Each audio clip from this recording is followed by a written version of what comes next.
Hello, chat people who are in chat chatting. How goes the chat chatting recently?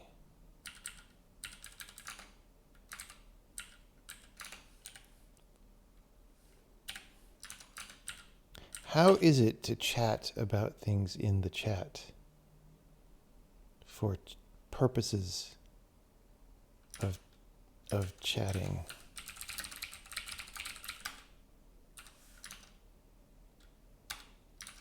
Just making sure I didn't break that.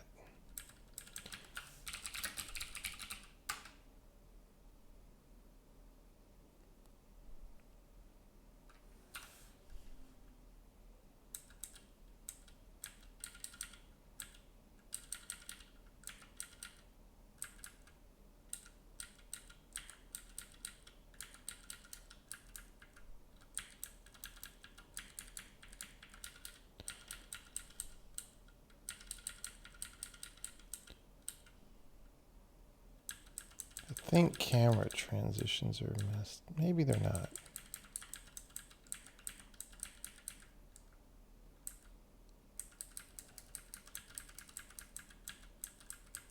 Maybe they're fine.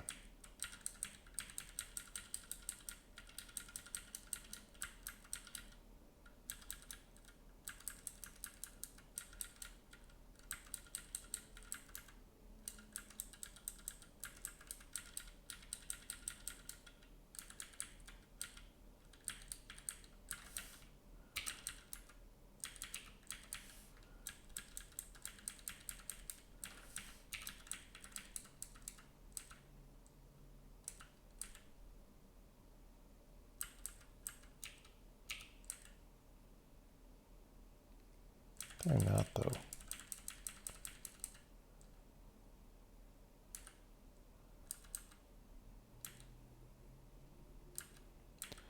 It's like off by 2.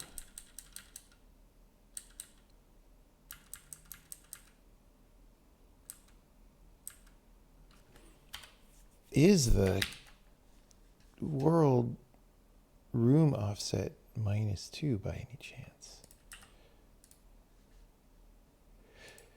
I know it said compiler stuff on the title of the stream, but then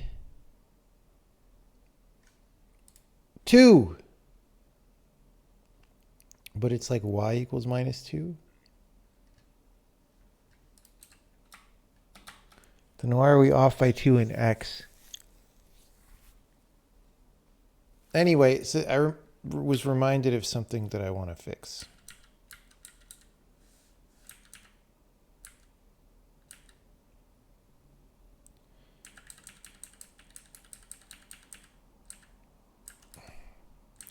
Like, why is that the room boundary?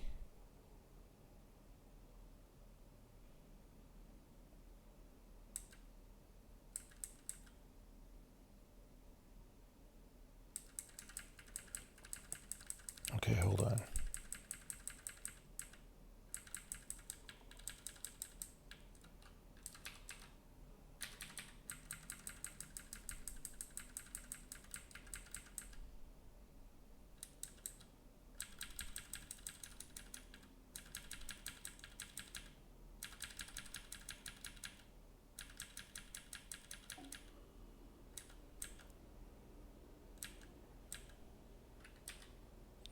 Okay.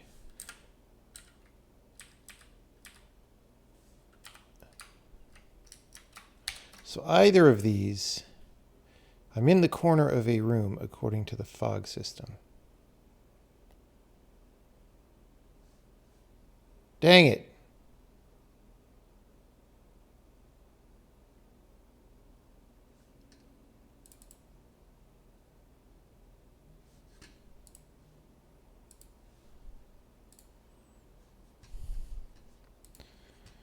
I was trying to do this thing.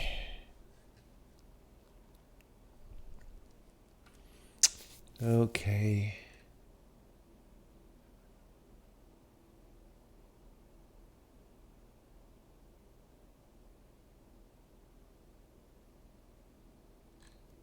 I think this has to do with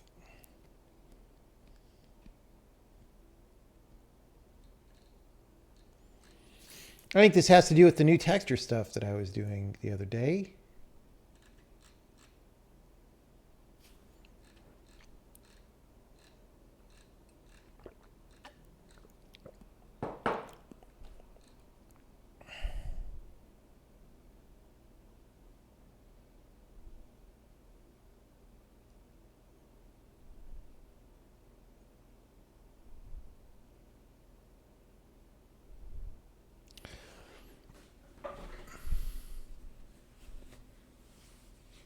I think.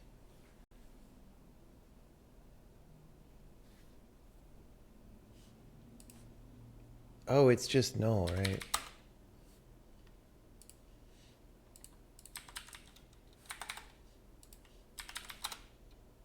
No.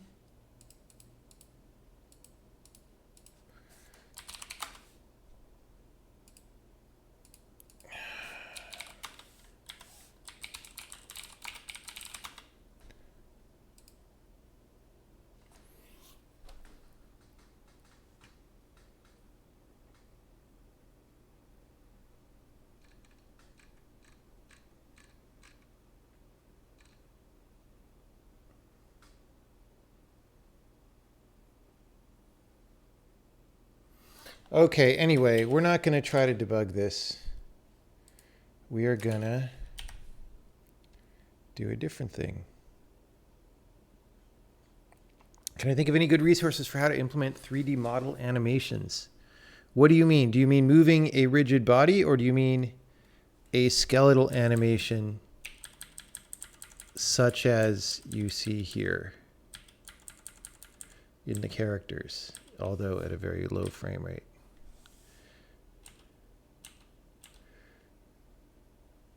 "102 moves. So many frickin' lilies. Damn, son."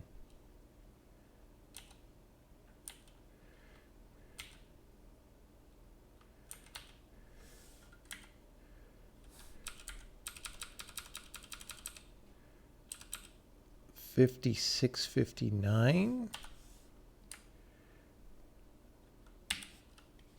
All right. So 56, it thinks is the corner of a room according to the shadows.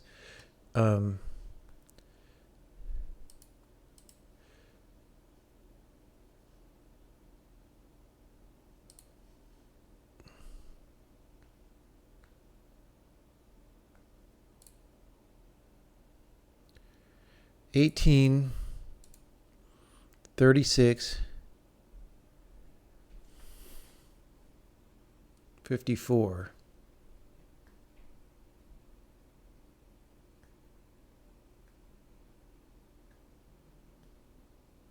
Why is it?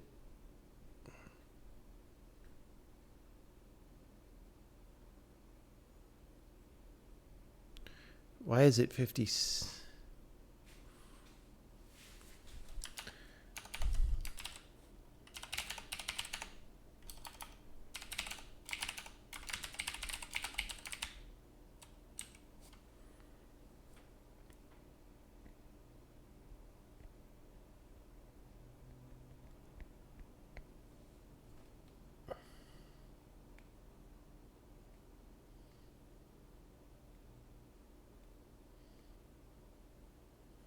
Did I just mess up?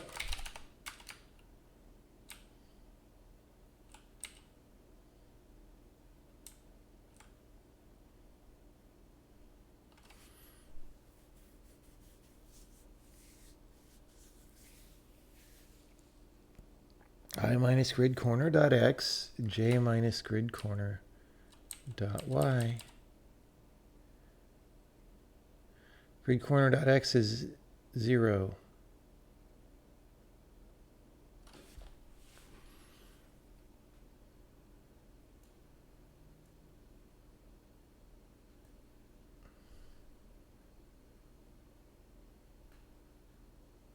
Don't we have a function for this anyway?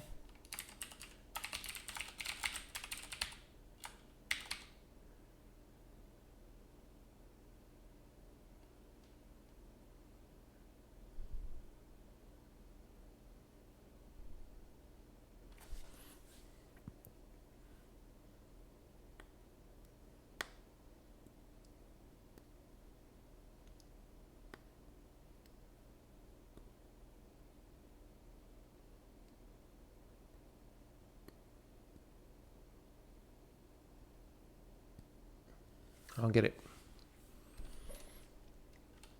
I don't get it. This looks fine.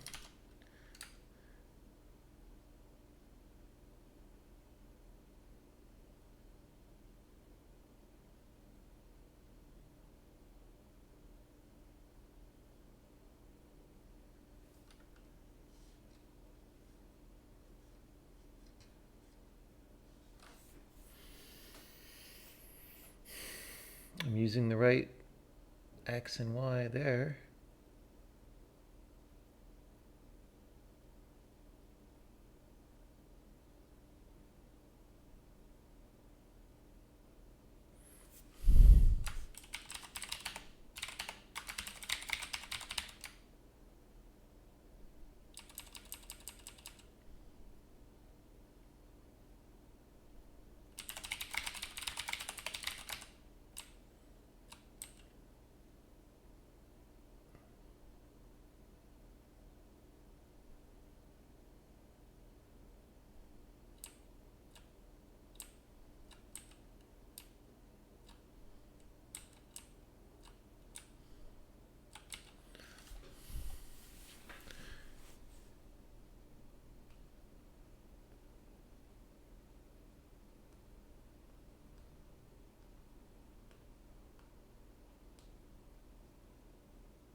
Take camera target position for single subroom.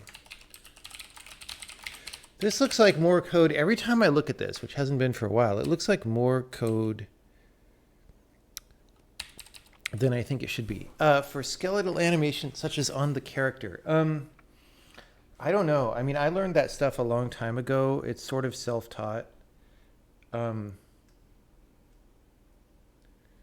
mean, really, it's not that advanced to do the basic thing. You just need to know your regular linear algebra, like you need to know for the rest of video games, right? You should understand quaternion interpolation or some other kind of good rotation interpolation. That's sort of the main thing. And then you just have to know that a bone system for a character is just a set of linear transforms that are arranged in a hierarchical manner, where each bone has a parent bone, and that animations are just sequences of coordinates for those transforms. And the way that the mesh moves along with the matrices is that each vertex has a set of weights that binds it to different bones, right? And once you know those things, you're pretty much good to go.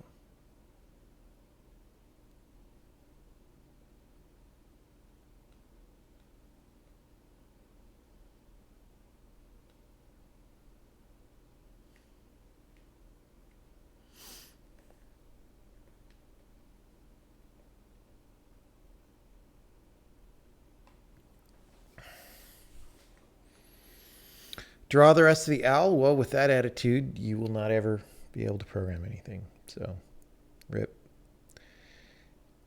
Okay.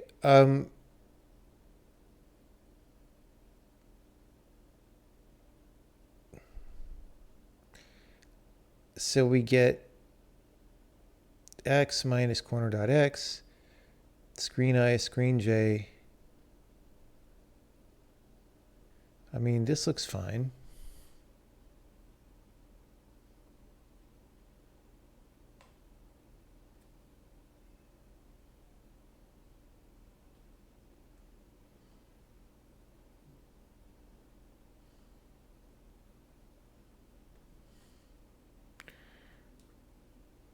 I kind of don't know.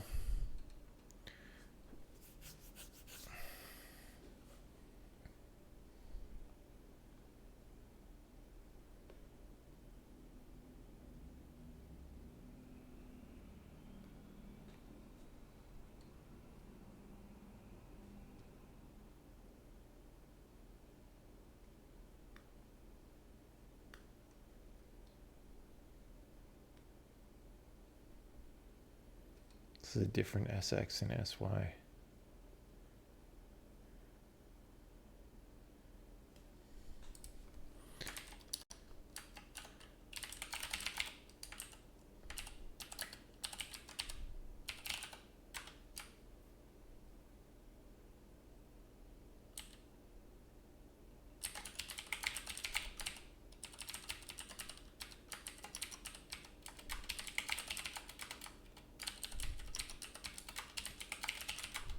I keep mistyping. Map size X.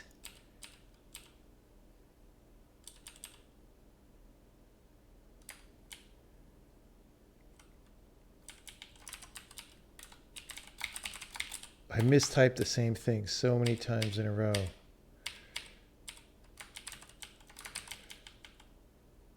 Okay. I honestly do not understand. So there's some problem where the camera scrolling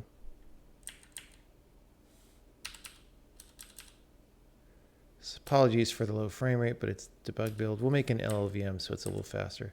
So the camera scrolling does not agree with the fog of war boundary about what frickin' screen you're in.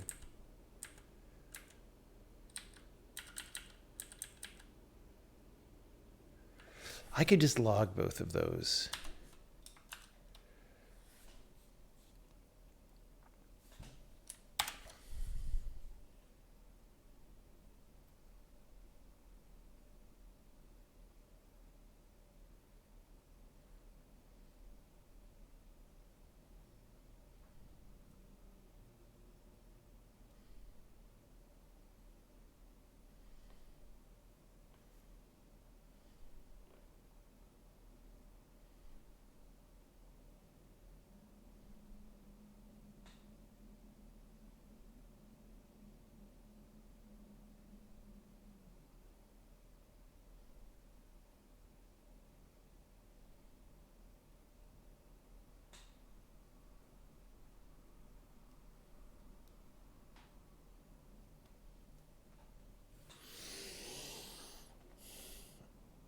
How best to implement such a system with a vertex shader, etc.? Who cares?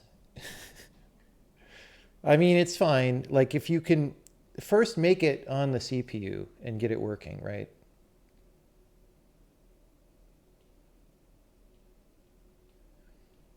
Because it's a lot harder. As soon as you put vertex shaders and graphics drivers into the mix, it's a lot harder to deal with everything. So just make it on the CPU and make it function correctly and get it to be the way that you like it. And then if you want to put it on the GPU, you could say, okay, I've got this array of transforms or whatever.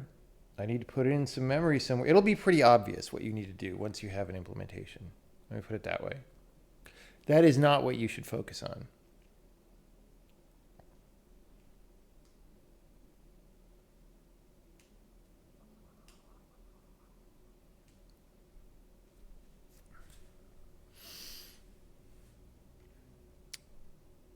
I was just having a little daydream about like maybe it's time to make this console nicer.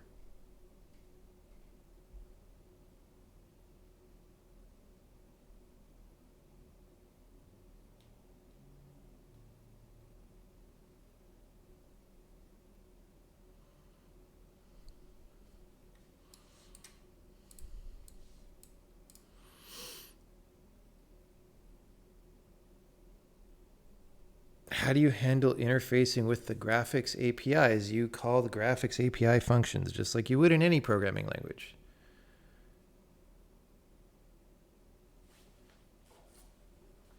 There are many programming languages.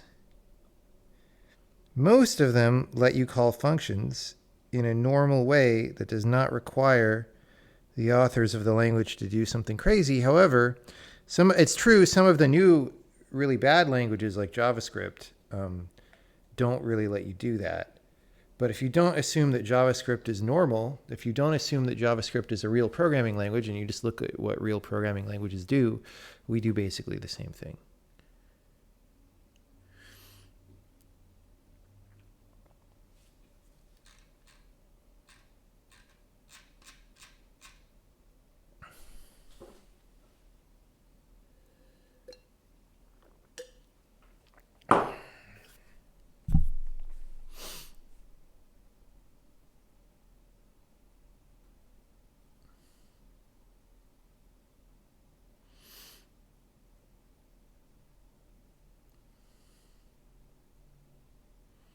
let's see.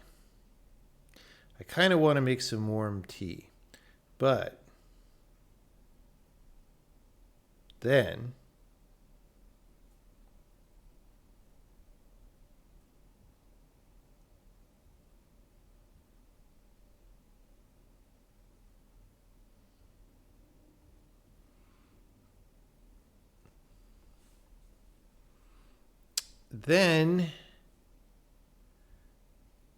I don't know. I guess I could do something really dumb and just log the room index and offset. This is how my train of thought went. I was thinking about logging the room index and offset. And then I was like, well, you know, that's a little bit spammy, but that's fine. We could spam. And then I was like, you know, I've been meaning to do this thing where we add different channels to the logging in the console.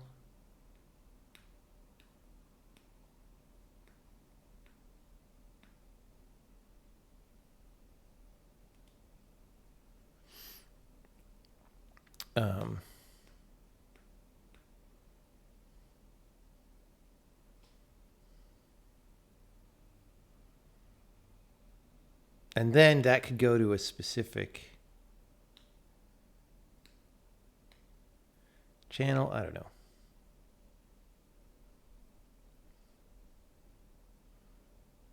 I don't know. I don't know. There's like a bunch of fun things that I would like to do.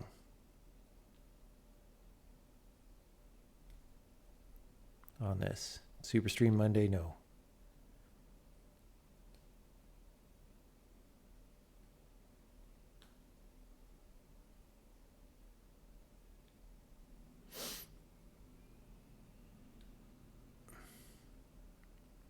How do we handle passing the context if you get called from C? It doesn't do that. Yeah, like, look, if you get called from C, you have to, by definition, have your thing that gets called from C be in the C calling convention, right? So you just need a way in any language, you just need a language, you need a way that a function can be called with the C calling convention, and then a way for that function to call out and have the right thing happen, right? So that's all we do. Do we support vtable calls directly? No. You don't have to go through the vtable manually either, however, because we have language features that make that less cumbersome. But vtables are kind of stupid. So, I mean, they're not a good, like, things like function tables, like what are called vtables, are a good solution to a small set of problems. And we went through a couple of decades of insanity where people massively overuse them for many more things than what they're actually good at. And the result was a huge mess. And you see the results of that huge mess. And so I don't recommend being interested in propagating that style, right? Of course, we have to enable people to interact with that code. And, you know, you can, obviously, but you know, you should feel kind of gross if you're calling a vtable, I think. What's the idea to make the console nicer? Well, I was going to have different channels for like different categories of message. So like there's hot load here, for example, and that could maybe go into like a file stuff channel, and then we might have a graphic stuff and then an interactive command, and you could push a button down here to pick which channel you want, right? And then if we have messages like this that have a category, maybe if they have the same category, then maybe we only draw it once, right? And in a different color. Like, there's just stuff like that. We could have a special, so right now, if you want to know if there's an error, you have to scroll up and look for errors. But we could have a special error channel. And if that's ever not empty, while the game is going, like before you open the console, we could actually flash an error icon for a while, right? And then if you hit F1, it'll open to the error page, right? Something like that. Just thinking about stuff like that.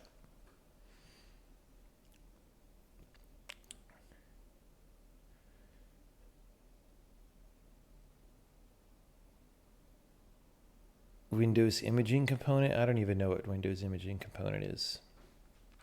Don't even know about that one.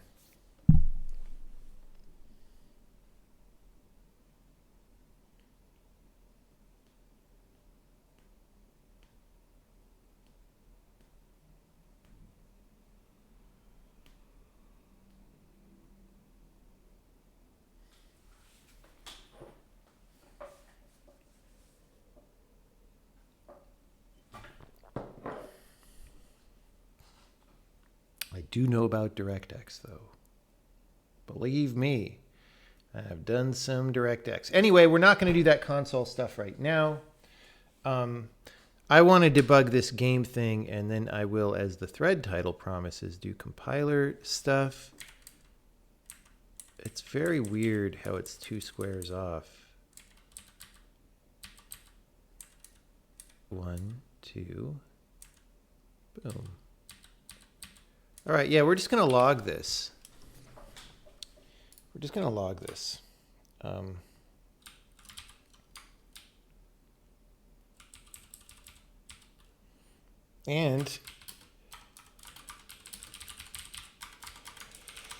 we're going to say log print camera, comma,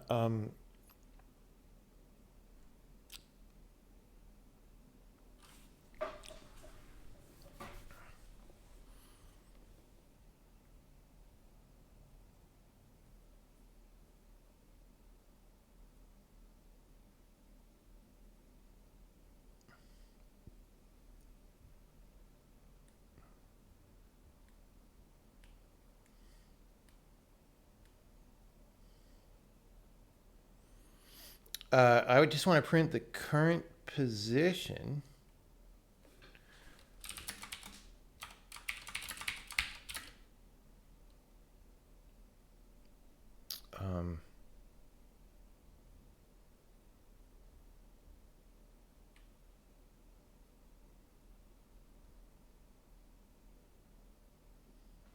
What do I call pre-divide? Pre-divide is, yeah, these things. Let me close some windows. Look at all these. Look at all these windows. We're gonna want to do compiler stuff later. We'll close Affinity Photo. We had fun with that. I'll close this. Actually, maybe not. Maybe not.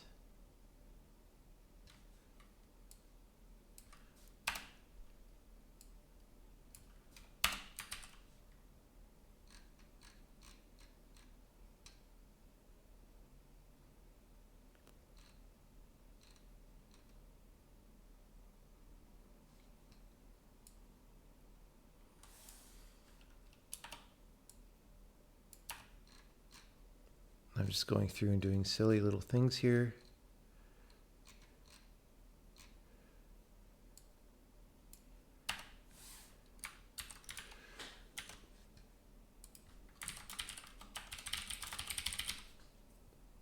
We'll actually go through and clean these out in a minute. We'll have a fun enum time. Do I think streaming helps me program? Not really. I mean, like yesterday, I was doing something fun and streaming turned it into a bummer. But sometimes it does. I don't know. On average, maybe it gives me a little bit more variety in what I can do, like what kind of programming I can do that day. And so maybe that's good.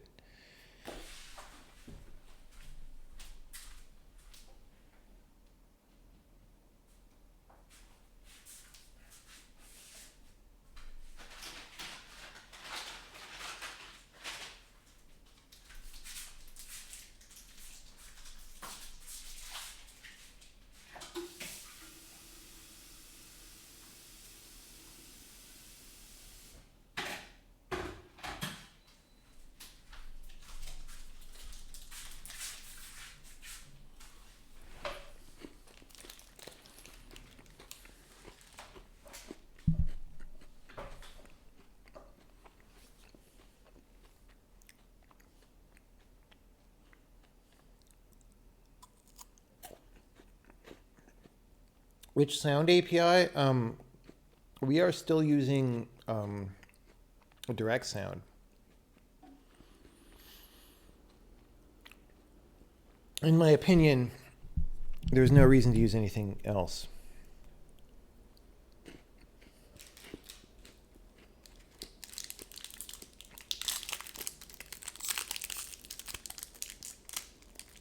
Are we using the newer version?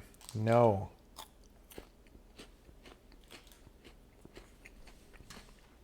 We are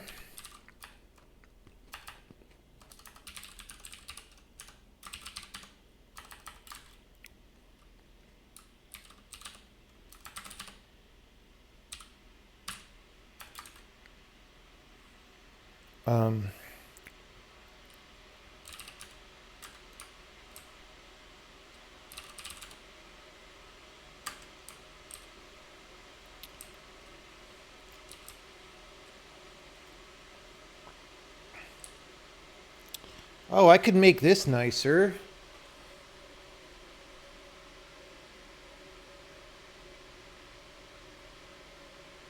We could have enum cleanup day. That's a nice thing I could do. Anyway, we're using Direct Sound 8, as you can see.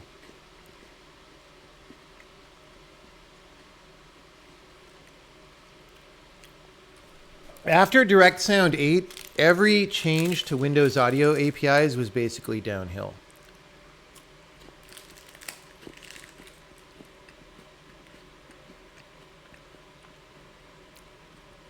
No Wasapi. No, anything with an attempting to be cute name like that is probably garbage. That's a good general rule for you.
Do I use the same method of writing the sound cursor as Casey did on his Handmade Hero series? I do not know what Casey did, but basically the API for direct sound is it says, here's where you can put your data. It's a cursor in a circular buffer, and you put your data there. It's very simple. It actually does what you need to do to get sound output. Newer APIs put a bunch of bullcrap in there that makes it complicated and difficult.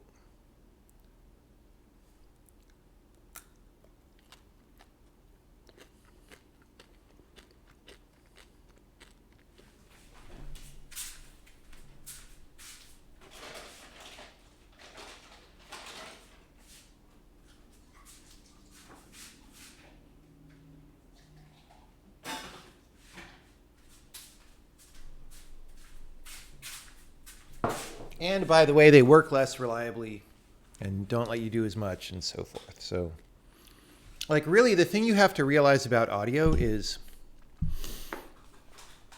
your CPU is really, really, really fast relative to audio.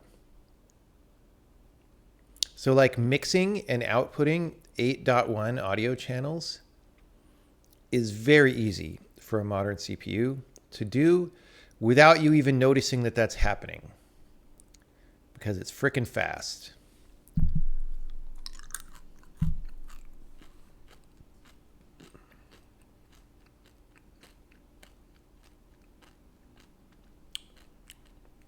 Direct Sound supports hardware acceleration. You do not want hardware acceleration. Like I just said, your CPU is so fast relative to sound mixing. You don't need hardware acceleration. Hardware acceleration is going to be a source of bugs and extra complexity. Get rid of it. You don't want it. The reason we have hardware acceleration for graphics is because GPUs are tremendously faster at graphics than CPUs in a way that matters. That is not true for audio.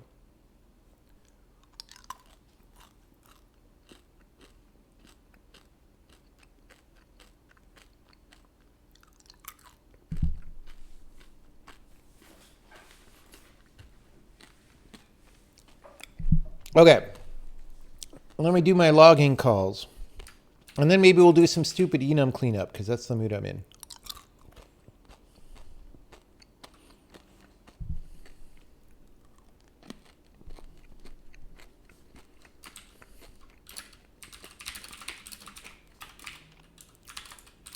So, position is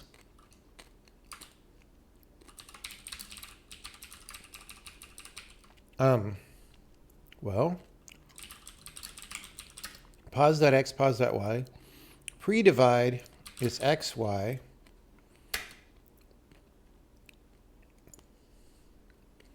And screen index is screen I, screen j. All right. So we're going to do a similar thing for the fog of war.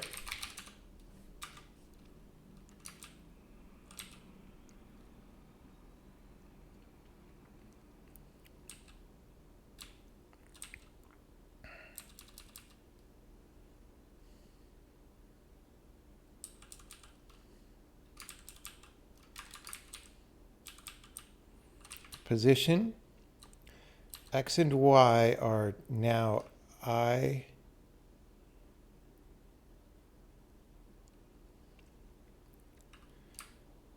minus grid corner.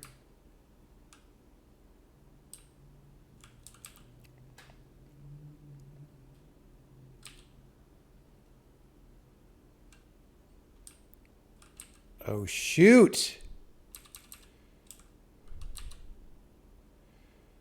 I think I found it.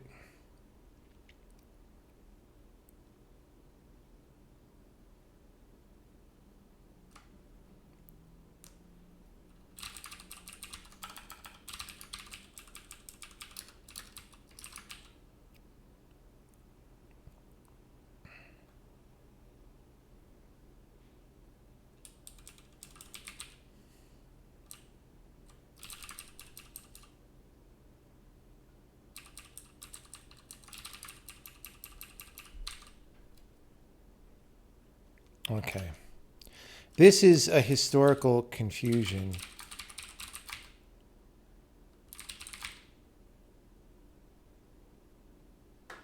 Get per screen camera.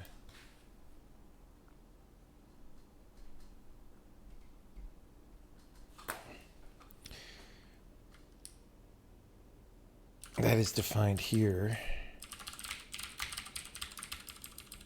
So we get the settings entity and we put, okay. So I wasn't, yes. Oof. Woof. Okay. Yeah, okay. That was wrong. We were using the wrong corner value.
Okay, that was a little bit of a landmine. All right.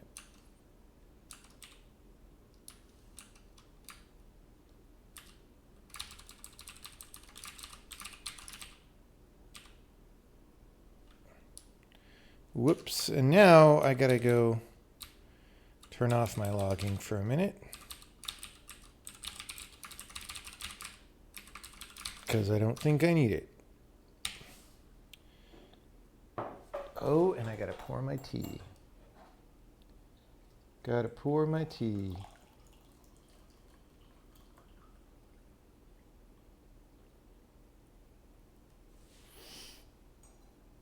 Okay. Wait. Now it's totally broken. What the hell?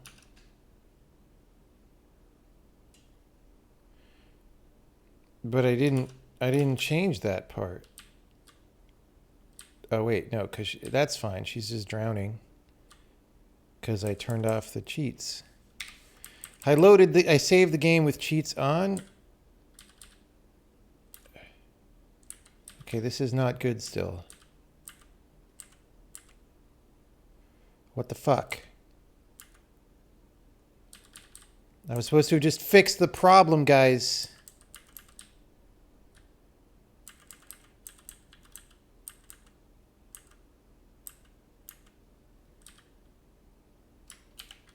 All right, well.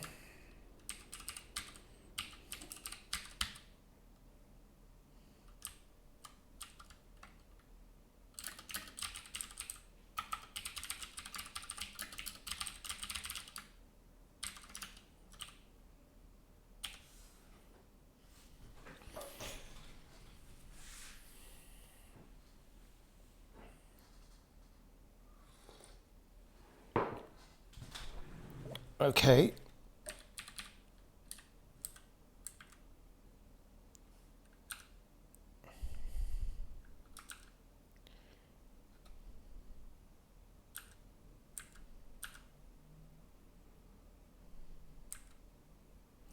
We're not even getting fog. Maybe we're earlying out of the fog.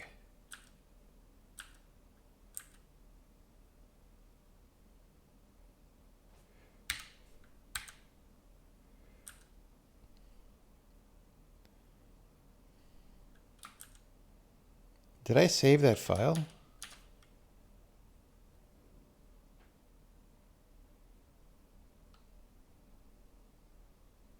Oh no. I didn't change this. LOL. Let's do LV on build since this level's so slow.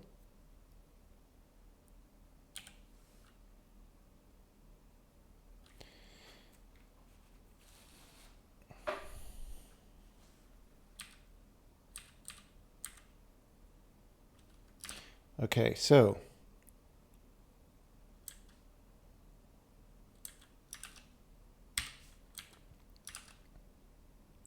why didn't that call fog?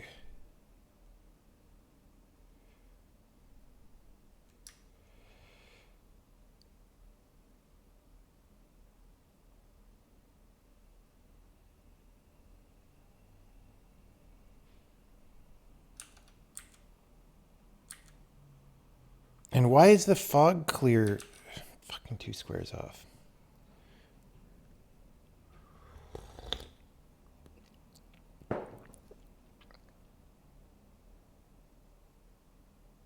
Fog position 71, 69.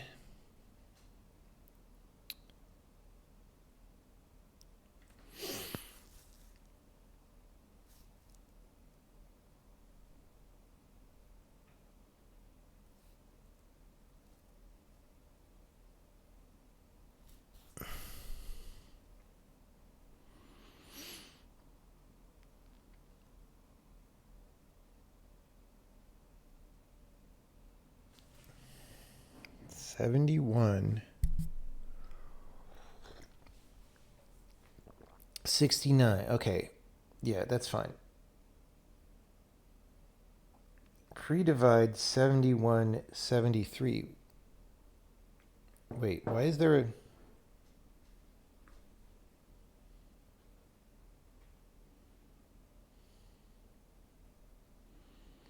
Are we subtracting the corner twice? But then why is that affecting the y only? What?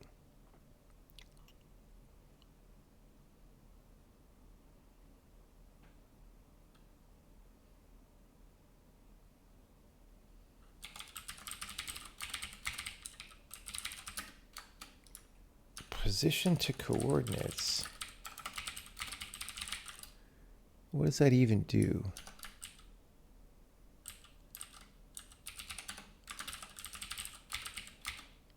Flooring the X and the Y. Dude, this is so silly.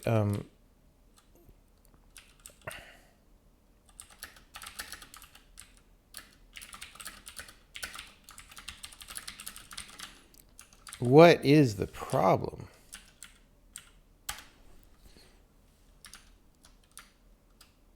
I thought we had an X. Oh, IJ.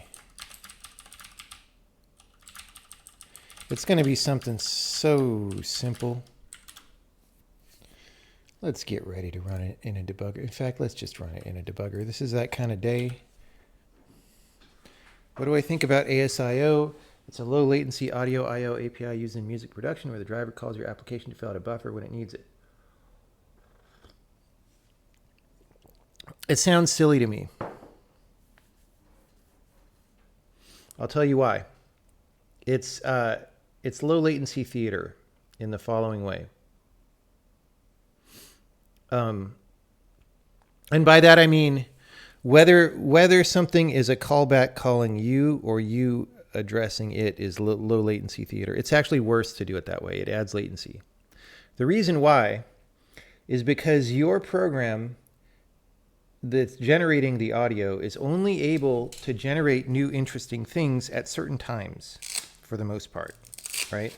So if it's a state-based simulation, like imagine it's a game, you've got some world state happening in the game, you have some update rate that you're running, right? So you're simulating at 100 hertz or 200 hertz, I don't know, right? And that's when your world state changes. And what it means to have low latency audio is that you want the audio to be responsive to the absolute most recent world state, okay? When you have everything based on callbacks like that, the game can't generate the data. Okay, if it's not callbacks, if it's just the game putting data into an audio buffer, then every frame when it has new world state, it could say, how much do I need to put in the audio buffer? Oh, I see this many bytes. Let me, now that I've generated the absolute newest world state, fill that audio buffer with the newest bytes right now, and then go, all right? Well, a callback happens at an arbitrary time, right? And when the callback happens, it can't look into the future to see what the next state update is. It only can look into the past to see what the previous state update is. So it can only know old information. All right.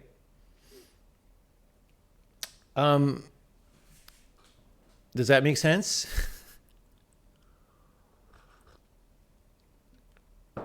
So it can only be late. The callback can only be late.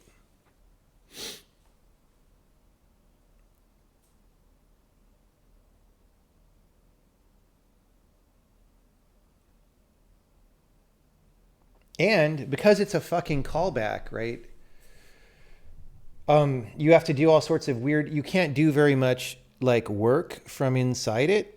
You can't do non-trivial things like take mutexes or whatever because you have no idea what's going on. So it gets worse because then the main program has to feed the callback. So what you end up doing most of the time is the main program generates audio samples just like it would if it was sending them straight out, but it's buffering them so that the callback can see them later. So it adds latency only.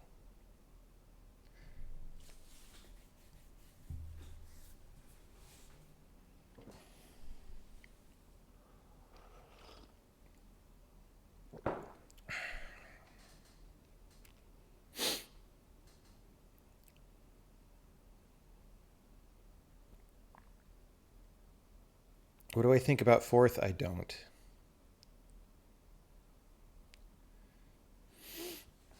If you like it, program in it. It's fine by me. It's better than JavaScript. Okay.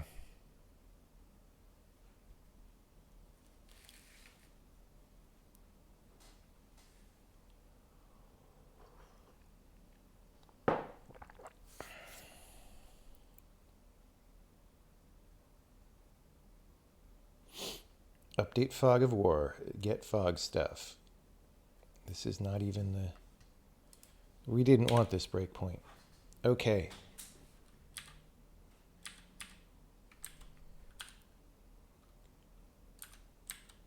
What I want to know is why are we not even getting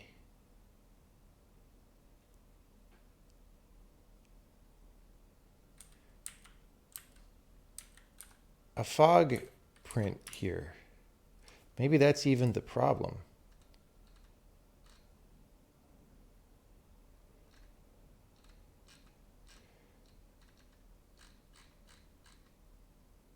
Wait, where did I put my thing? Oh, I only put it in clear fog. Okay, so that's why I'm confused, by the way.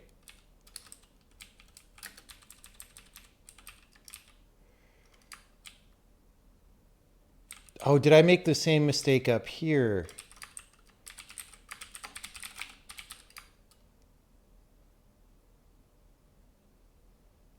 Wait, no. We should be going here every frame.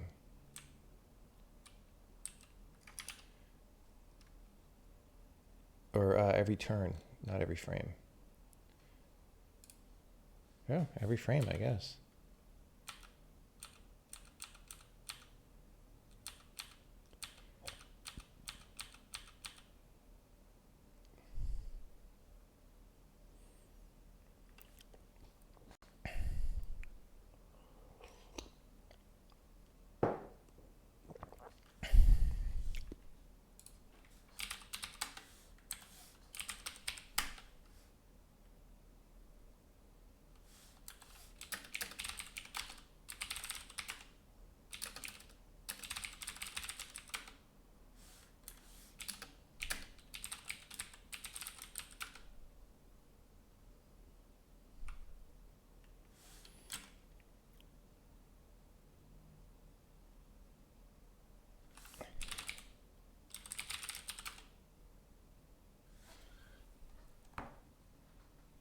Oh, I put I instead of J. So that's confusing.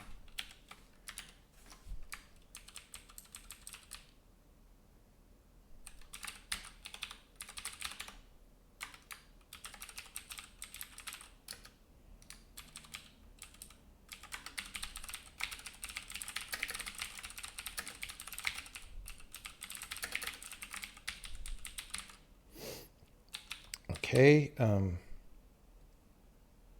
let's draw fog of war. And the camera will also do that.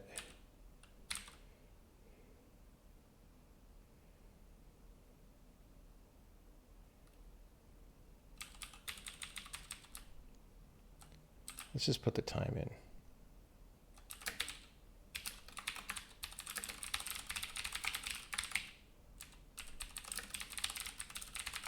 Is it called gameplay time? I feel like it's called gameplay time. Nope.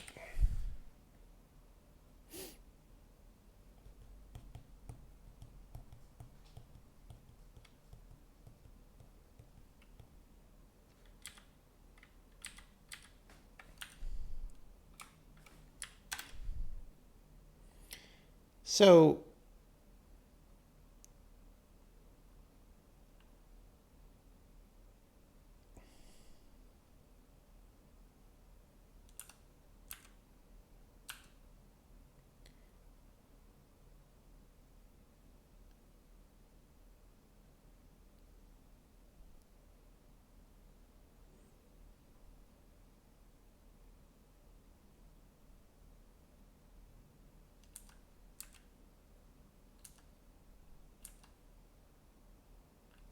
is it actually just drawing the squares?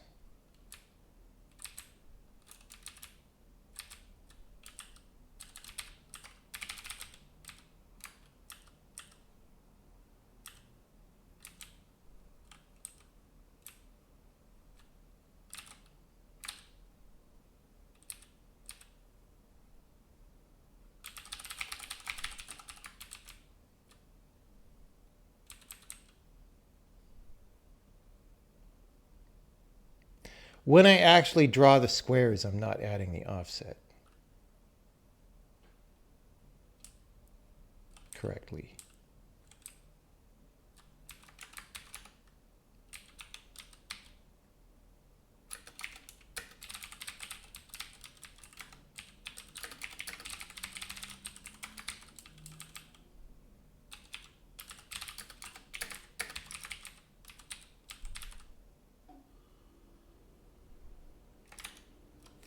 Dang it, dude.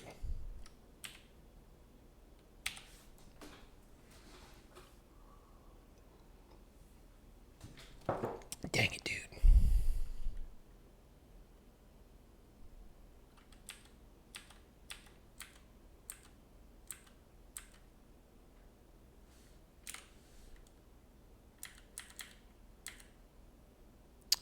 I accidentally fat fingered the level.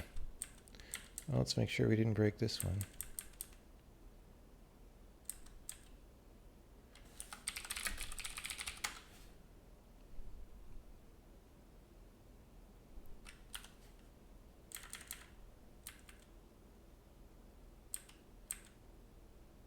Why is it so far off? This is disturbing. I find your lack of faith disturbing.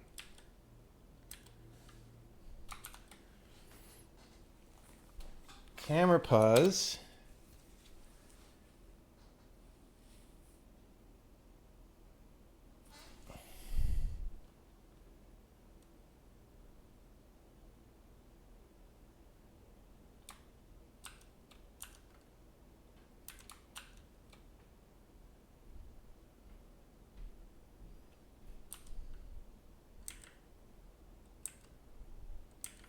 Okay, so it is. Oh.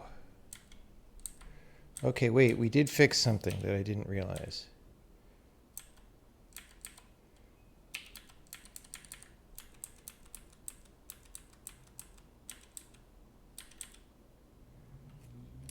The fog clear is now synced with the camera position.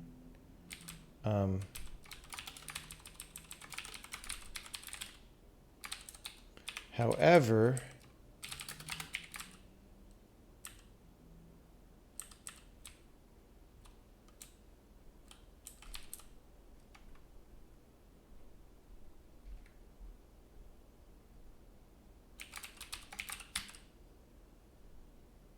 yeah, I always get confused which one should be minus and which one should be plus. It's a common problem, I guess. I feel like it's going to work now. We will see.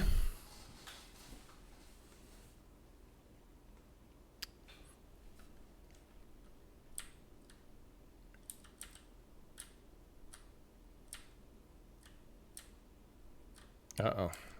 Oh.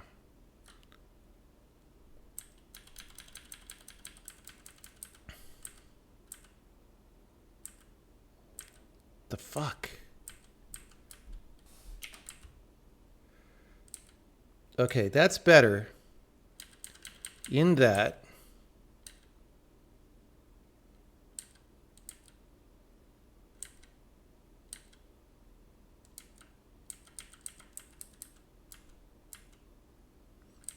the camera and the fog now agree what the room boundaries are.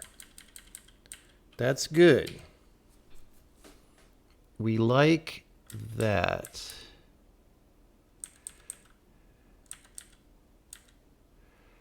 We don't like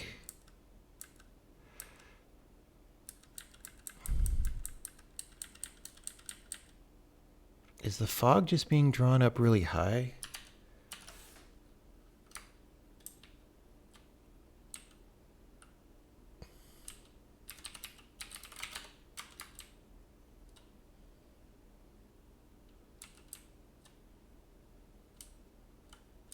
Fog Z.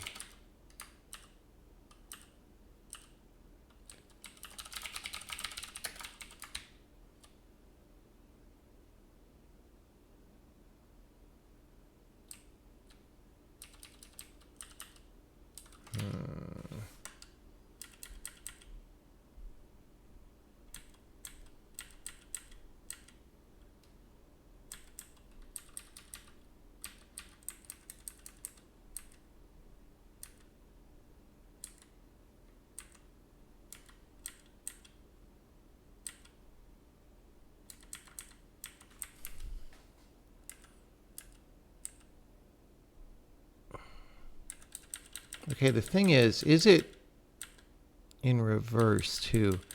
Like if I go here, yeah, the fog is just frickin' 2 squares off when we draw still. It's like we use the wrong...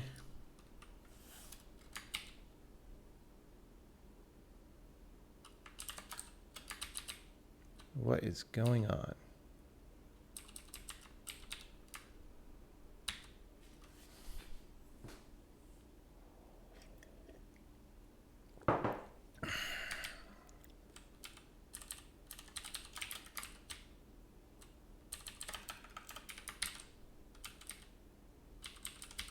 That Ocean Corner comment is no longer true.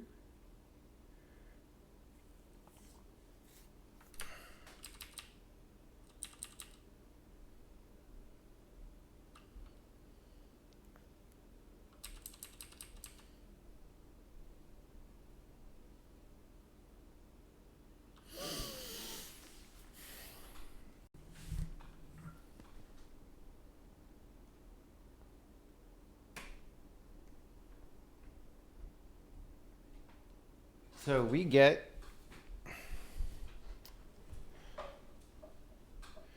the index of each fog square. We get the ij.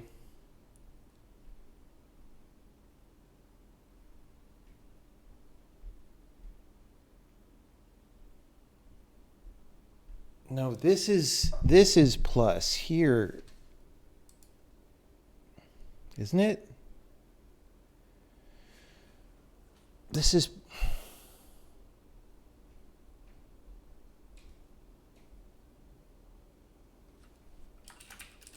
I hope that's not the one I just changed.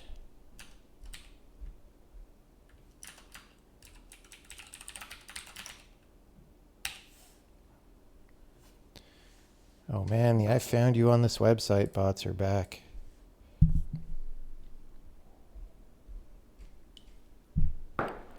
Okay. Am I drawing a fog quad for each tile? Currently, yes.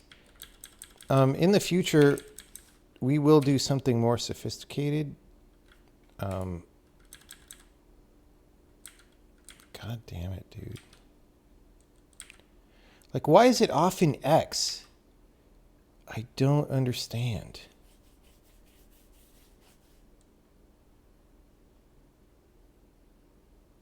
The problem is, this is pretty hard to debug right now, but...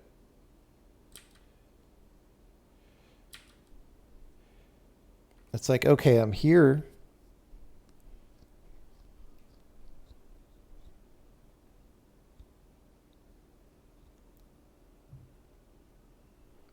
If I go to the right by one, that's fog transition because it revealed more. It's camera transition because it scrolled. Those things are great. The problem is, yeah, it's like it's off by 2 in the X. That doesn't make any sense.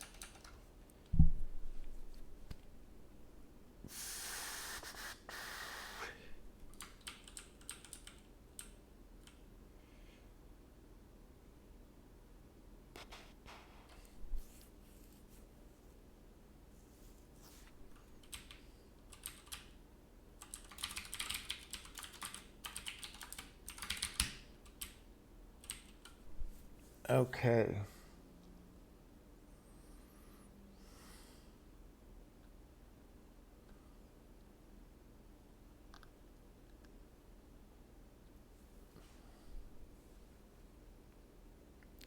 I almost want to just like draw text on each of these. Ugh.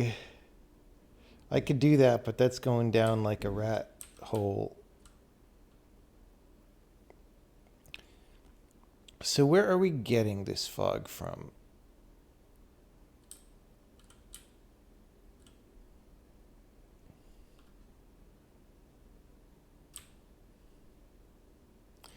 Is fog is a bit array? Probably.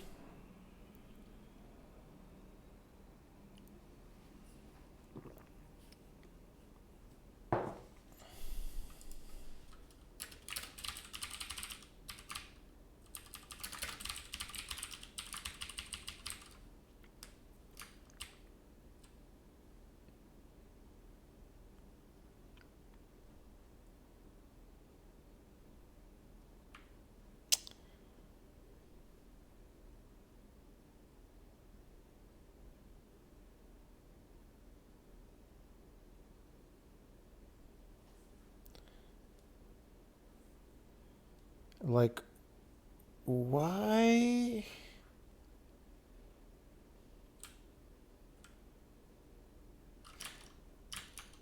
What if I go just down to the corner of the world, or just off the left side?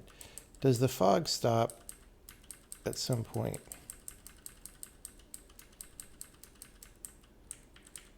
Yes, well...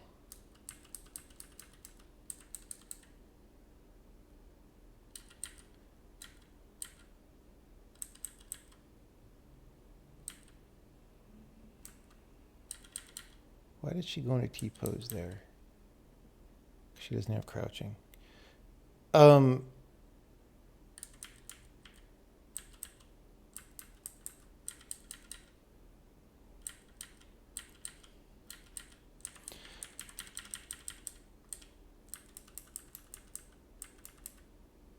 Wait, that wasn't the edge of the map.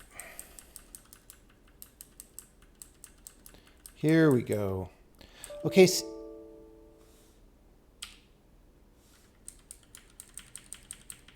See this, though? It's off by 2 in the X.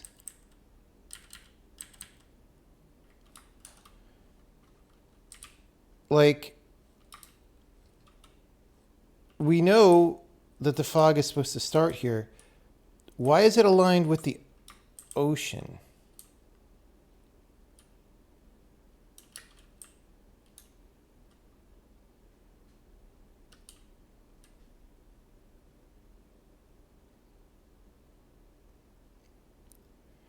I should have just done this, really. Like, what the hell? When we draw the fog squares...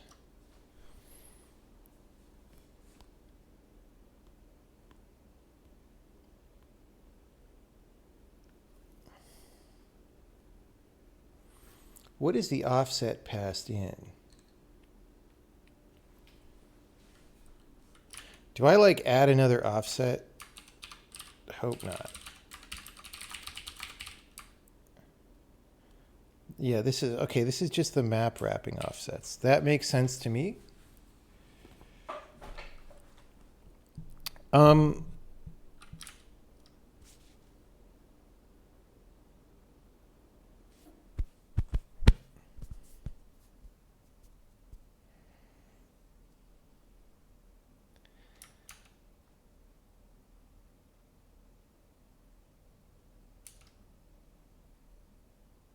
Why am I not running this in the debugger?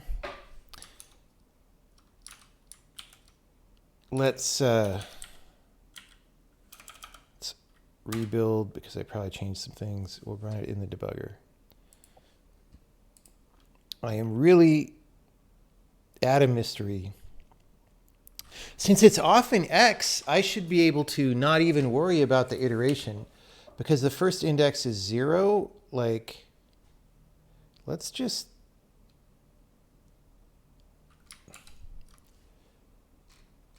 Let's just go here. Okay, for loop, index. What is fog? It's got 26,000. Index 0. Opacity 1, great. Index to coordinates, probably 0, 0. 2 minus 6. Right, okay, actually,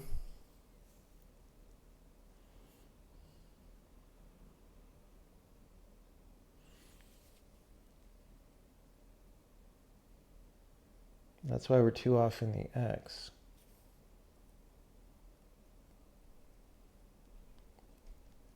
So this is relative to map.grid.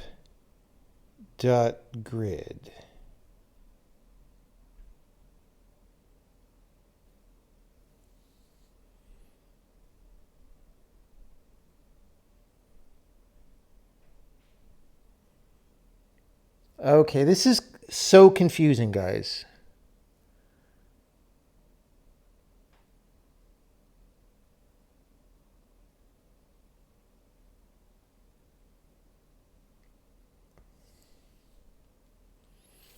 We actually do want to use grid corner here.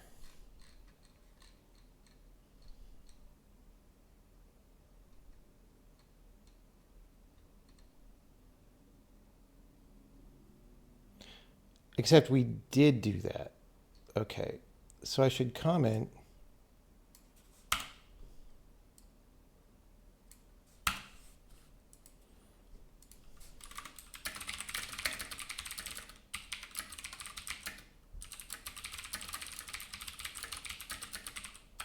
Was already taken into account in index 2 coordinates. Yeah, okay.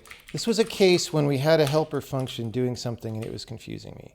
This still may not be right, but it's going to be one step less wrong.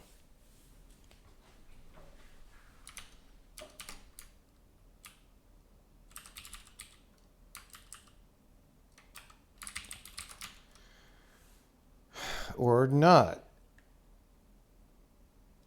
Okay, hold on.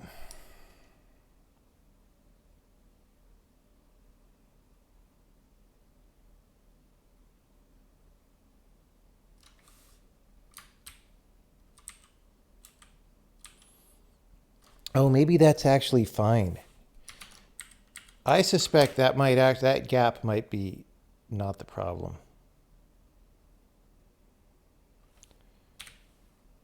Being meta probably doesn't make the comment any less annoying. I mean, it's true, to be honest. Like,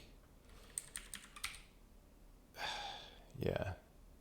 What I really would like is if we had higher quality conversation where people were just saying lots of intelligent things all the time.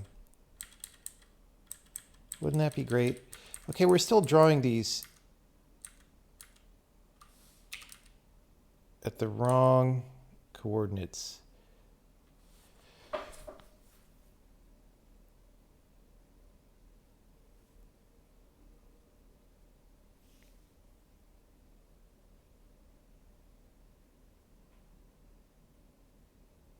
Because we're going...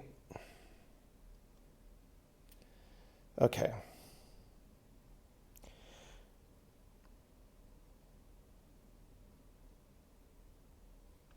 The world space, or we're clearing them at the wrong coordinates. Okay, hold on.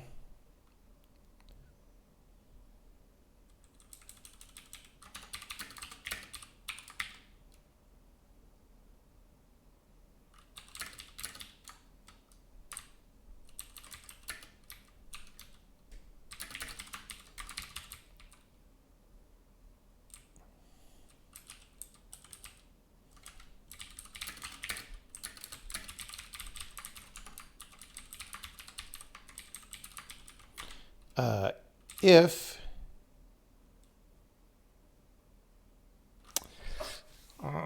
we don't have screen indices. Oh, it's so confusing. I was going to do something cute.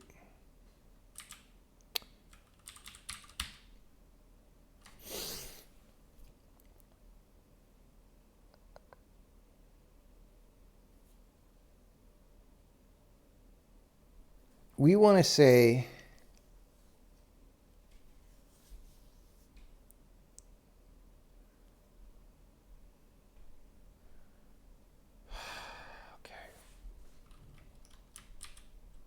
it's like we have two different grids at different overlaps, and I wasn't clear on that. And the code which I wrote, so this is my fault, was not commented about what it was using where. And so it was wrong, but the comments would have helped me realize the issues in time, right? Okay.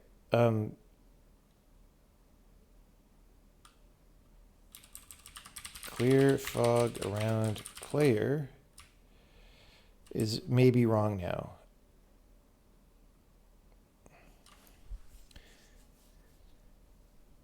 So we're going to say the convention is fog is aligned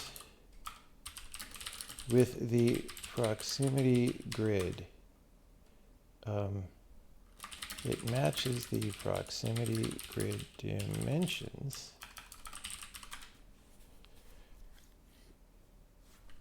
There's a slight complexity in that the per screen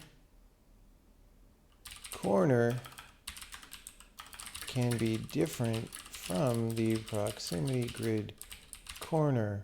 So when we go to figure out which screen the player is on, we need to take that into account. Okay, great. And why don't I factor that out? Sometimes it results in some extra computation, but I suspect that won't actually be that bad. Okay. So we're going to say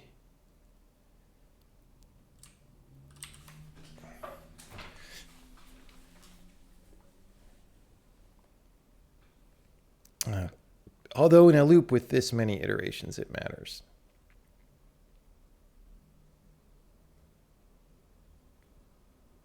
Okay. Position to coordinates.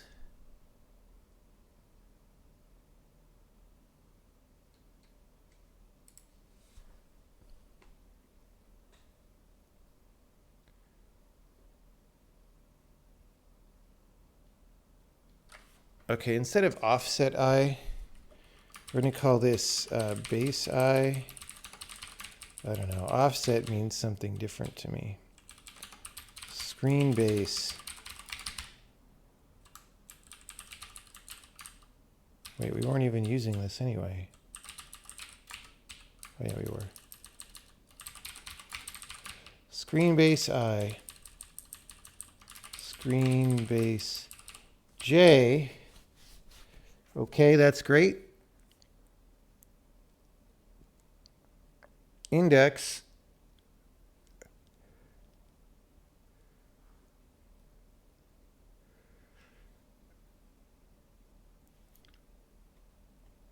Okay, this is actually not right.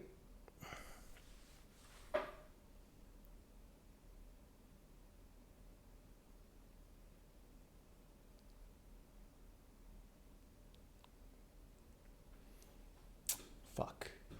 This is hard to think about, guys. So we have the base of the screen, and then we're iterating over every screen, and we say,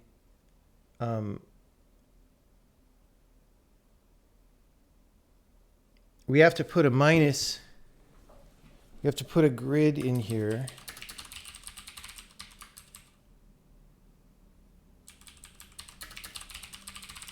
There.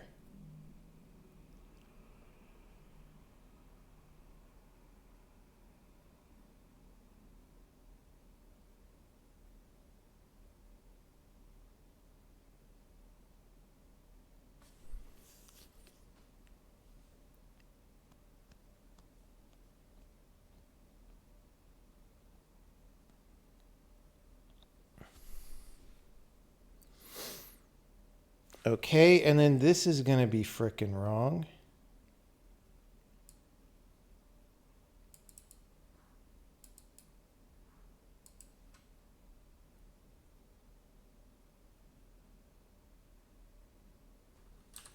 This is grid.corner.x.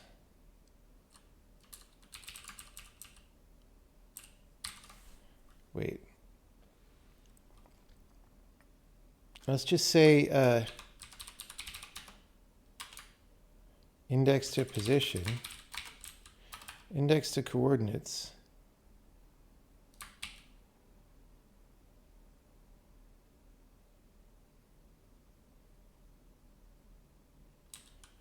get position,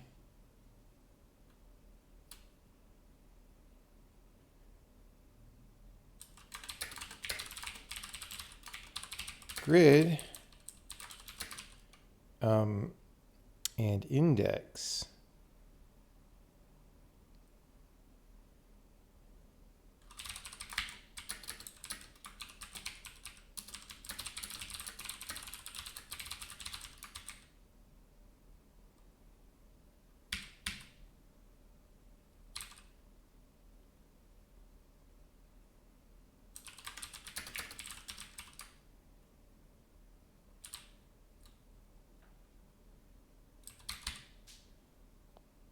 Okay. And then we take the wrap distance. We're doing a 3D distance because who cares?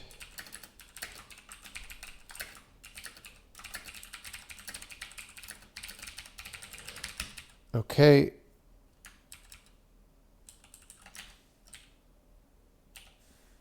That's probably less wrong.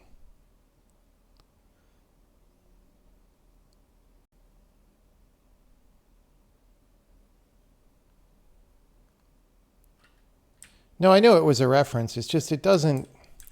It being a reference, like it's a referencing things that frustrate and annoy me and make me sad. Hey, look, I'm not sad because, oh, well, it's correct in X and not in Y. That's great. But that's closer. See, so if I walk to this screen, it'll clear there. Oh my gosh. Ta-da. Ta-da. I mean, it looks crappy at the low frame rate. Okay, the Y coordinates are wrong. Either because of the rendering or the... I don't actually know, but...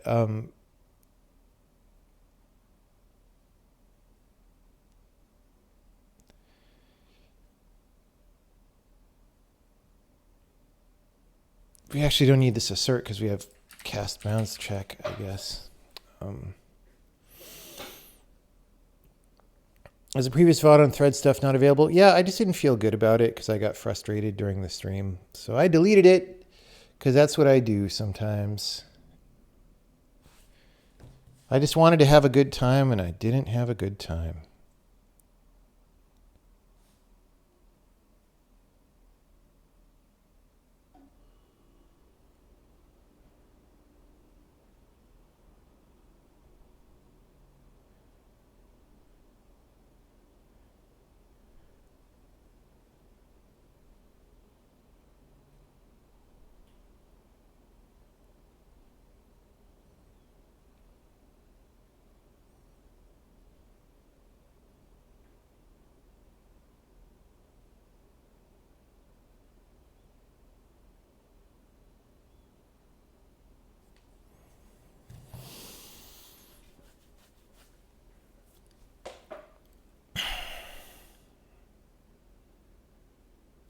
Must be difficult trying to mix work with Twitch. I mean, I don't know. Sometimes it's really good and interesting. And something about lately, I don't know, like the past couple weeks, the interaction with chat has been different. I don't know if something changed about people being busy in 2021. I don't know what it is. I don't know. Maybe it's just me. But it's been less fun. And of course, I'm making it more fun by complaining about how not fun it is. That's the number one thing to do to make it good. To be fair, though, I've had times when I had even less fun streaming on Twitch. For example, the one time when I just couldn't handle chat and shut off the stream 5 minutes in. That was good. So, you know.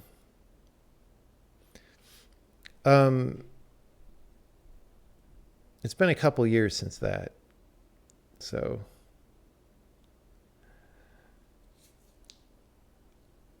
is that a challenge? No. It is not a challenge.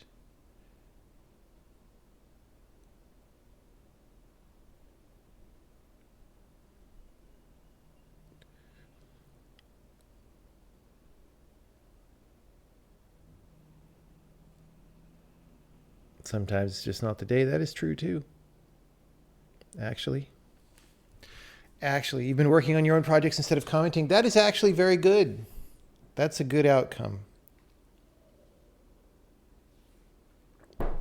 If you work on your own projects and get stuff done on them, that is really one of the best things that could happen. Okay. So here,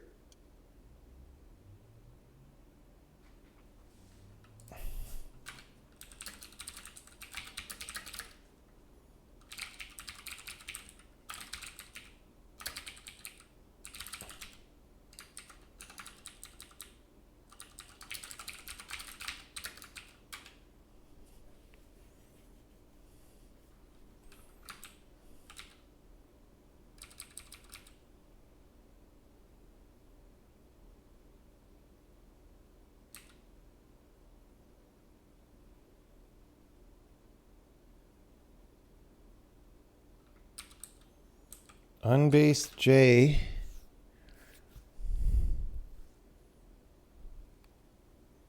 I think we just need to add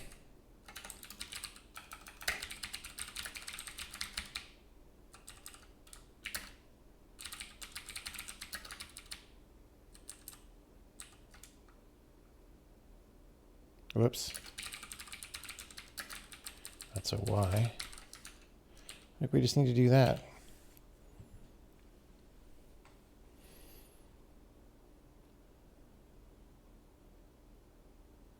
Yeah, I mean, I have to interpret that, like, if people have the stream on while they're working, oh, look, it worked. Oh my gosh.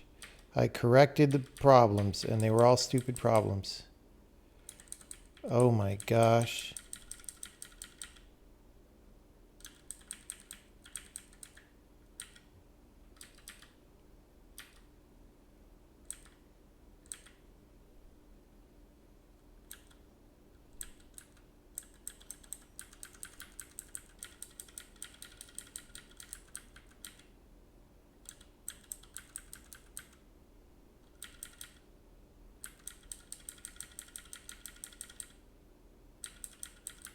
It actually works. It feels so good. Okay, we're going to make a release build so I could run around. So that's the thing is, like, part of what was frustrating about some of these streams is, like, people are really quiet. Nobody's really saying anything. And then when people do say stuff, it's like low grade noise comments. And like, so all I read are low grade noise comments, right? But like, I have to remember the fact that that could just mean that other people are, you know, being good. But what the experience is for me is just a stream of low grade noise comments and or general disinterest. Like, silence comes across as disinterest, even if it's like people focusing, right? Because you can't like see people's body language or attention through Twitch chat. So that was the thing, is like, I was hyped to do what I was doing yesterday, and then what the stream felt like was very different than my hype. But that's, you know, that's what it feels like is not necessarily what it is. Okay. All right. Well, I just have to remember that there are lots of people who are quiet and doing good work and all that stuff. Oh, look at this. Look at this. Boom. Boom. Boom. Boom.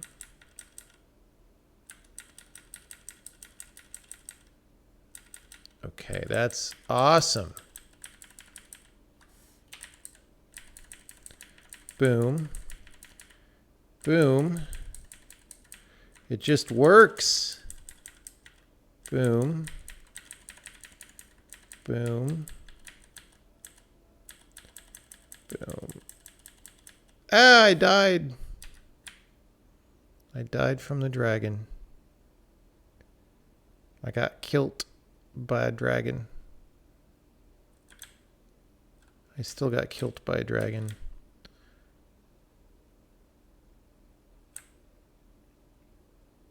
Oh, it's so nice to have it fixed. Okay.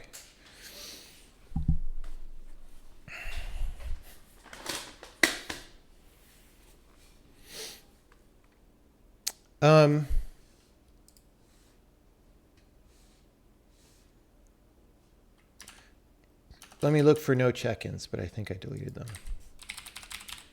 Oh, I did not. I just commented them out. Oh,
Okay. What a silly camera. No check-in. Oh yeah. Oh yeah. Okay, that took a lot longer than it should have, but sometimes things are like that. Fix fog behavior on the overworld even more. Okay. Threaded texture compression is out of date.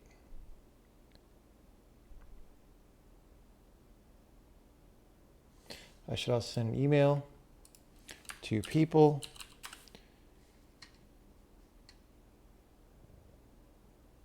I will say,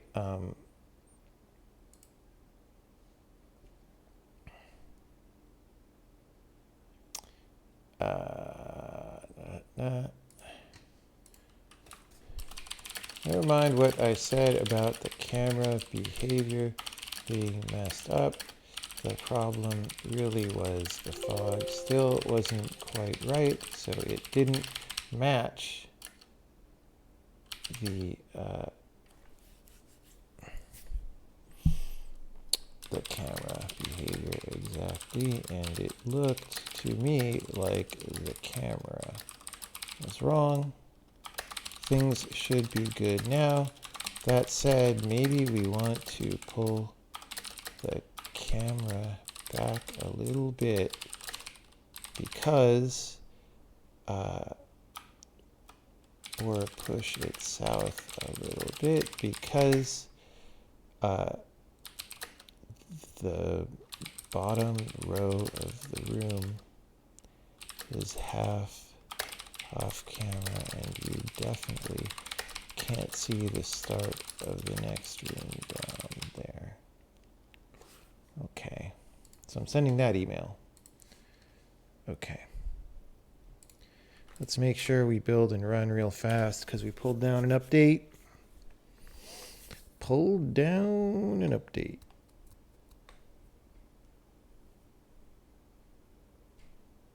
And then I drowned because cheats are not enabled. Great. Commit.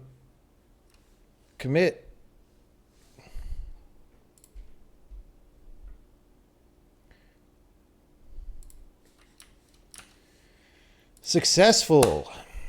How many people are working on this game? I don't know, like 10. Have I ever considered partnering with Reiner Knizia, the board game designer, to make a game? No, I mean, board games are a really different discipline from what I do. I don't think of them as being the same at all. I know there are some people in the video games industry who like them both.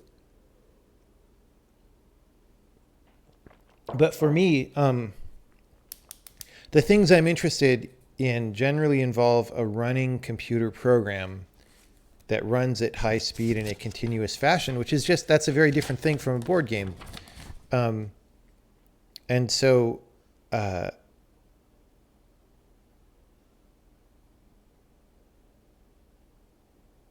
well, yeah.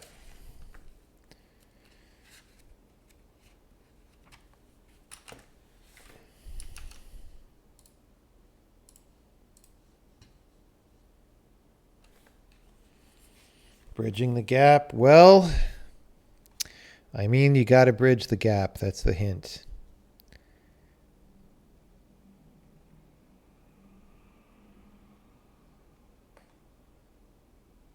Do I think design and engineering are fundamentally the same thing? Are they both just solving problems, even if in different domains? I mean, I wouldn't simplify it that much. They are different things.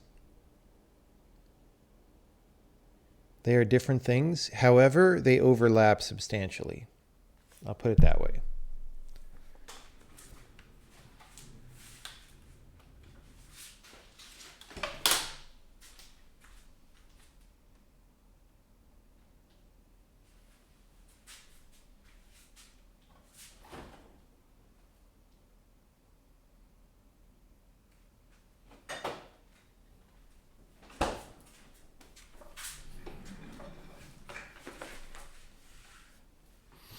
I think I'm going to do some really dumb, slow brain, clean up.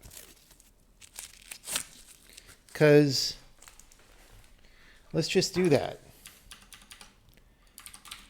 Let's just make our code a little bit nicer.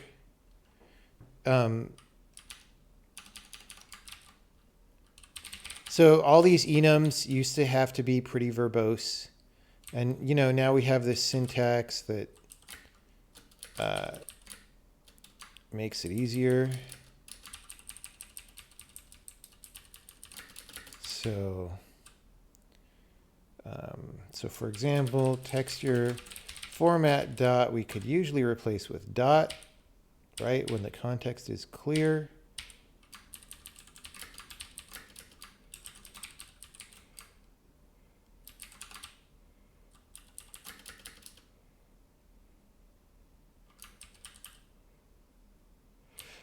I'm really getting more into indenting and aligning code. You know, it works better in this language than in a lot of languages.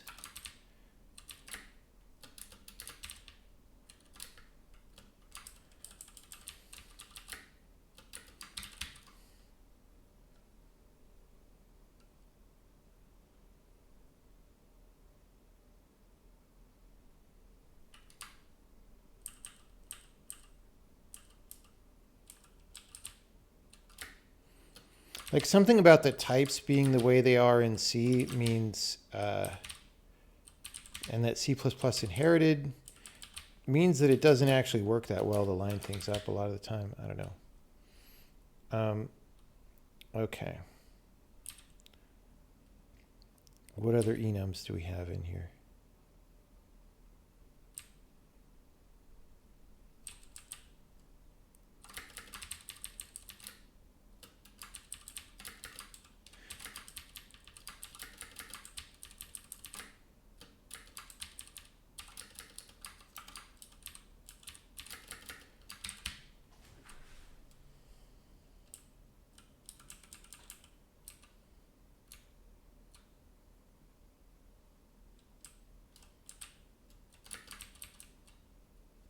Like there's just, it becomes so much more readable to me now. And I never really did this. Oh, Baker sampling mode dot. I never really did this in C++.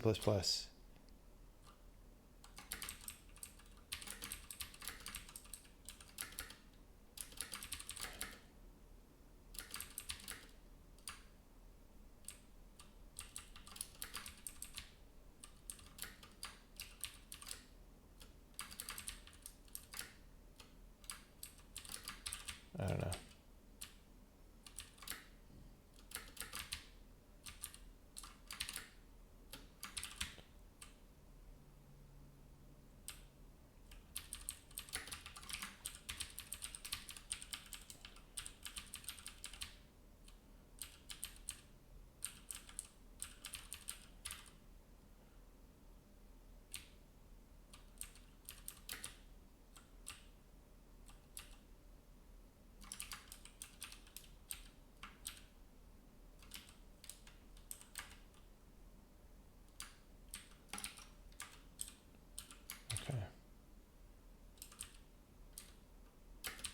We actually can't do it here for reasons. Okay.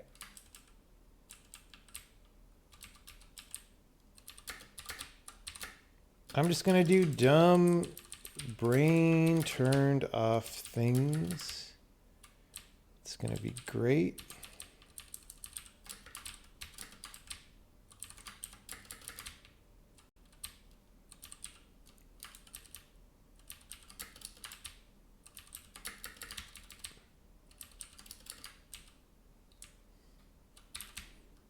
Okay.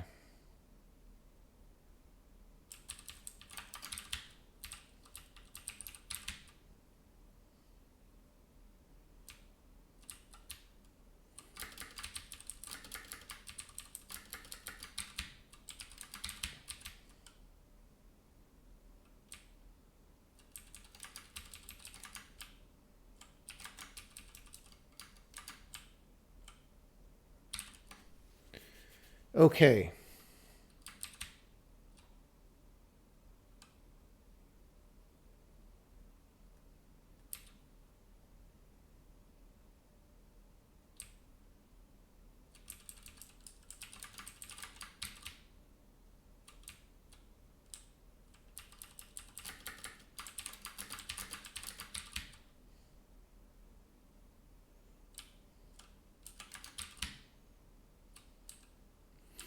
All right. Let me just keep looking for flags.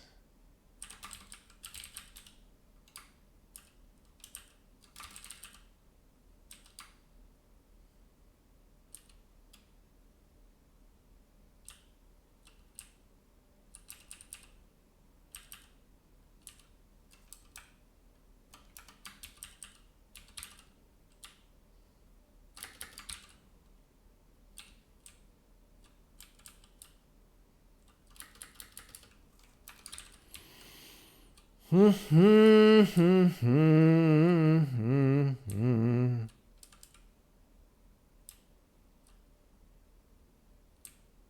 don't even know what those are.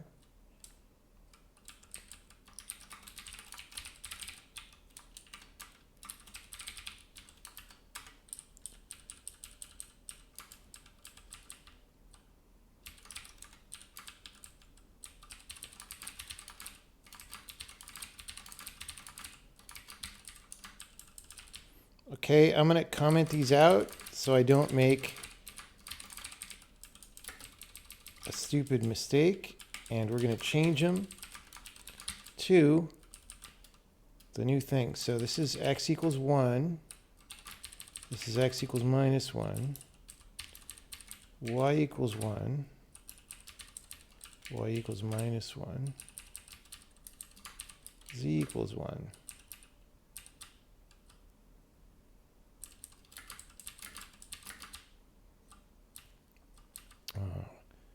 Y equals 1.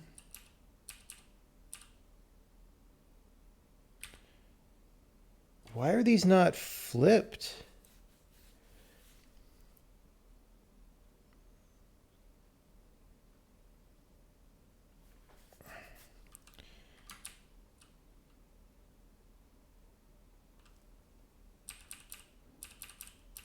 This should be y. If x is minus 1, left should be y equals minus 1.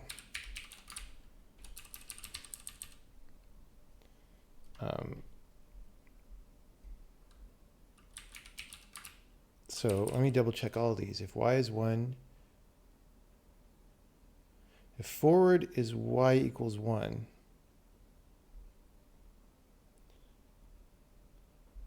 okay, I guess this is their particular.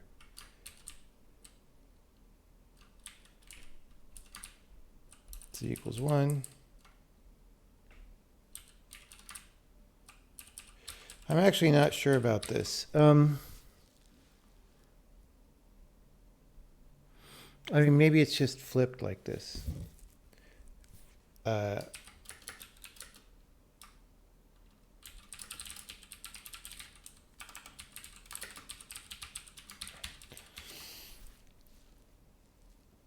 Okay.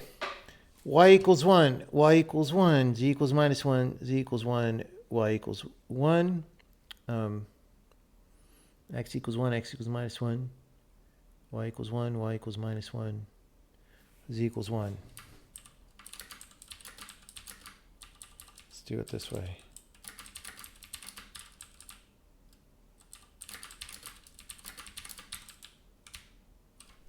Great.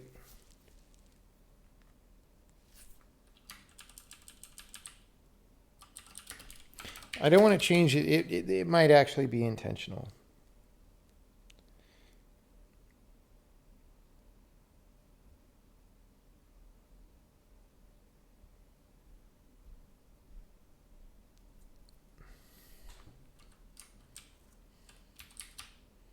All right.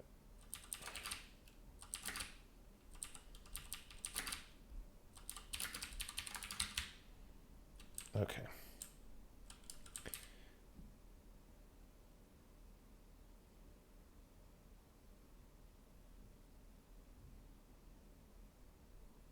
Yeah, because it's unwrapped, but the faces meet each other. You know, when you like fold a cube open, it's probably like that, which is why it's weird. I don't know.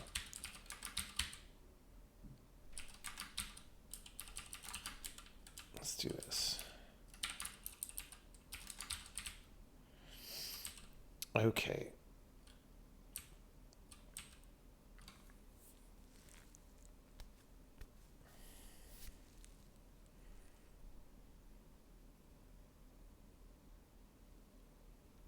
Not a huge fan of alignment when there's a lot of space. Yeah, although, I mean, for this amount of space, I think it's fine.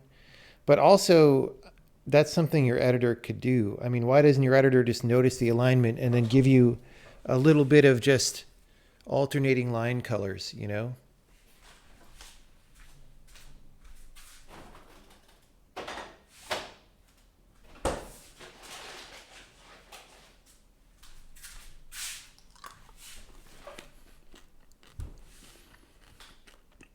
Do I think it's worth learning Emacs? No. Emacs is decaying over time. It's becoming worse and worse. I do not recommend using it. I use it because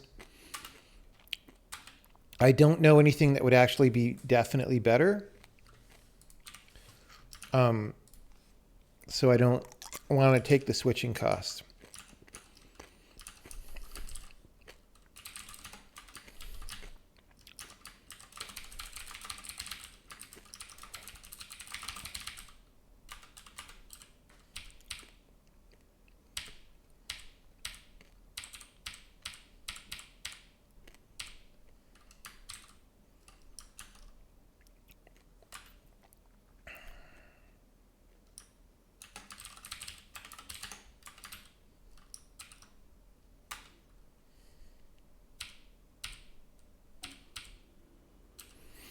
I should actually write a little aligner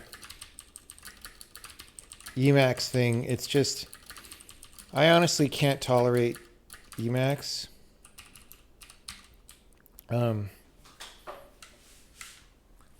eLisp, so I just don't want to write any eLisp anymore.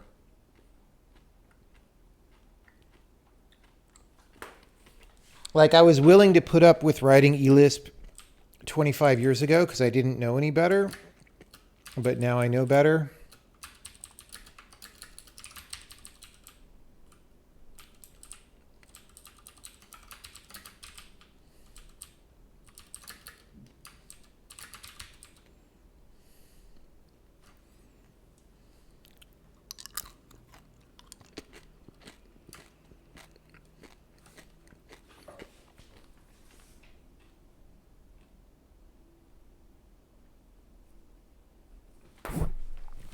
Okay.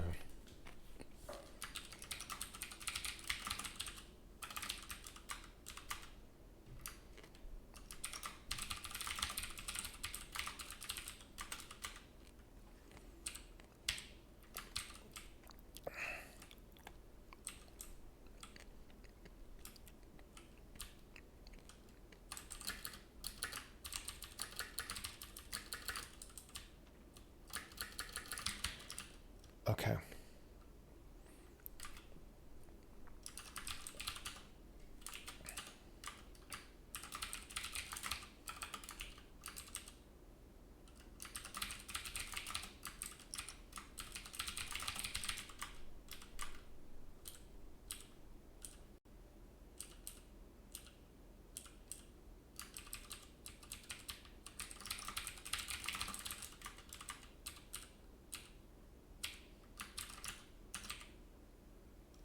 Whoops. Had a little mistake there.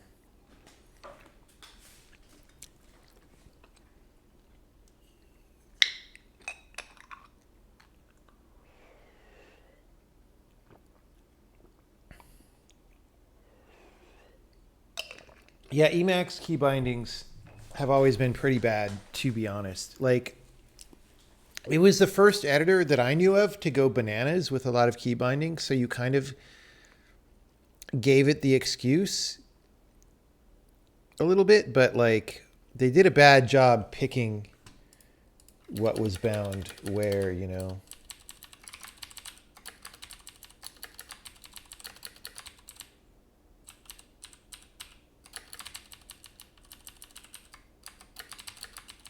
I should totally make an Emacs mode to do this kind of thing, though.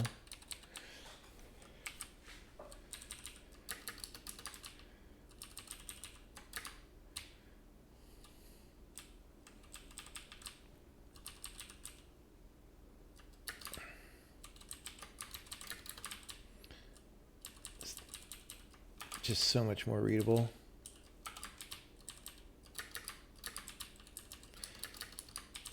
This is actually a case where it would come out aligned better in C. Because the type being first, the types are the same for all of these, right? It actually would look more aligned by default, which is interesting to notice.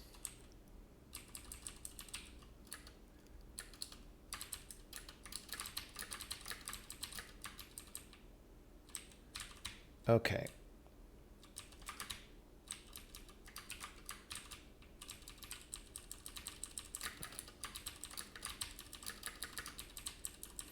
Although that's not true when the types are different, which they often are. All right. So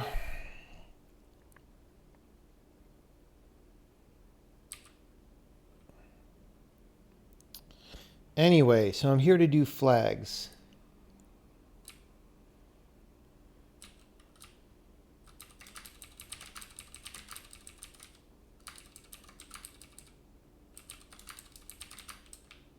It's using is overkill. All right.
Okay.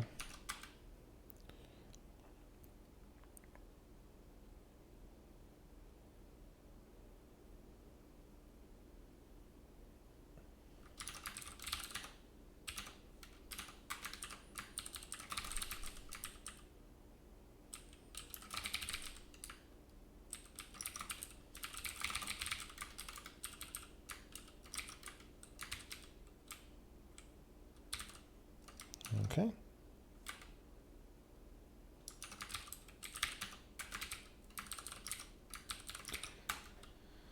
Bing, bing, bada bing, bada bing.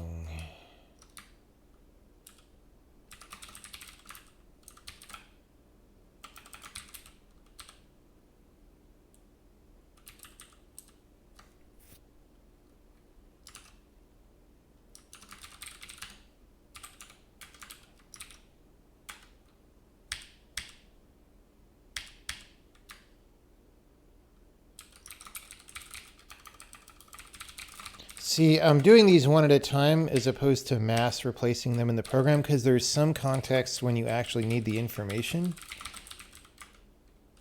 It's just you don't need it most of the time, but you do need it sometimes. And also I'm just learning about how the code looks, right?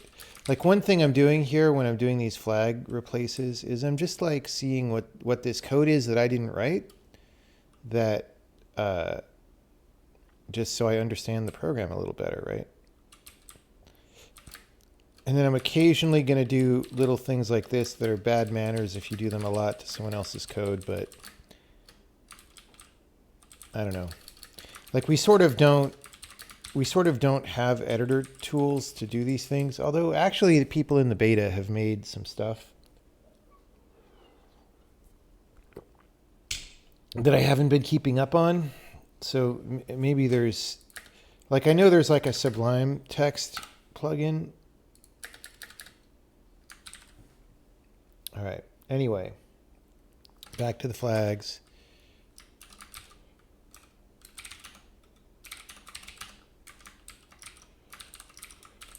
Like here, we can't replace this one or this one because it's necessary to know the type of the expression. But here, we definitely can, right?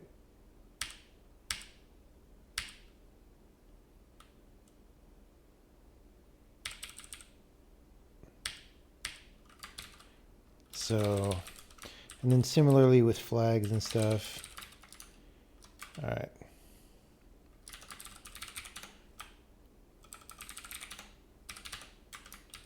All right. And we didn't used to be able to do that when this code was written, or some of this code might have been written since that, but people sort of don't know. And so by changing this, I'm showing people on the team who may not totally realize they can do that. It's like, oh yeah, this is how that works. This is the case in which you could do these things.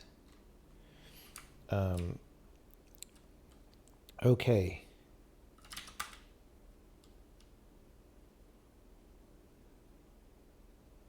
I'm not going to edit DX12 at all.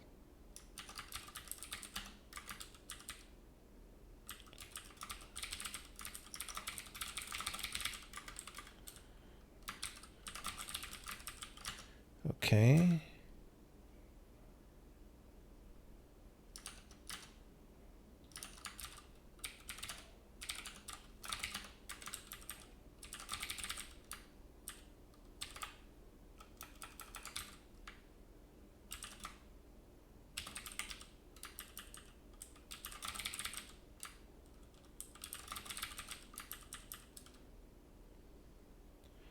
If we copied.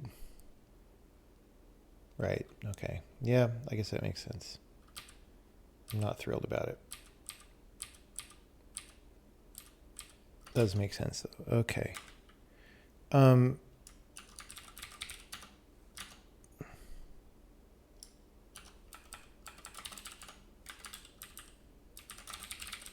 yeah, we already did this one. Okay.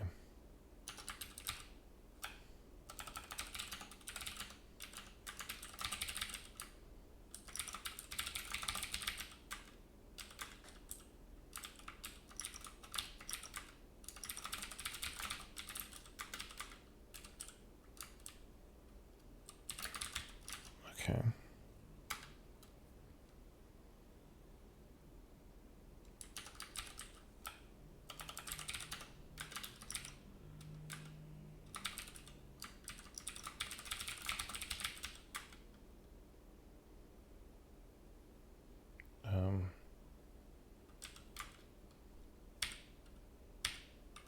What is this custom screenshot?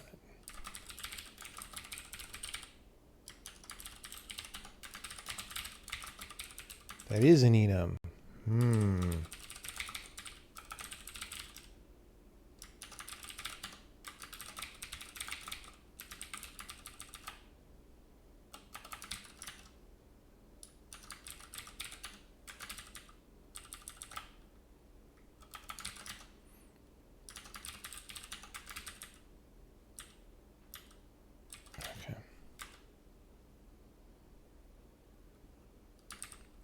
Okay,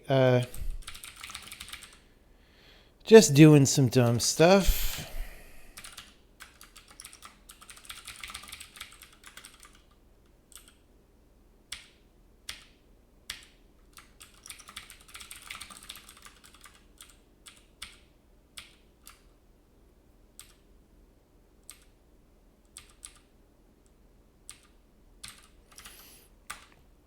Okay. K. Draw ocean. Yeah. Look at all this DX12. DX12. I think that's it. I think that's all the non-DX12 in the Sokoban game. Oh wait, render OGL. OpenGL code is not long for this world though.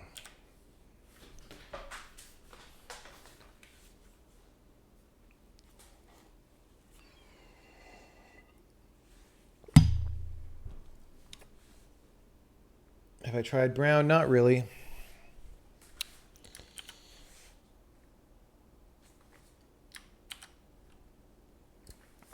I am not sure what brown is supposed to do for me.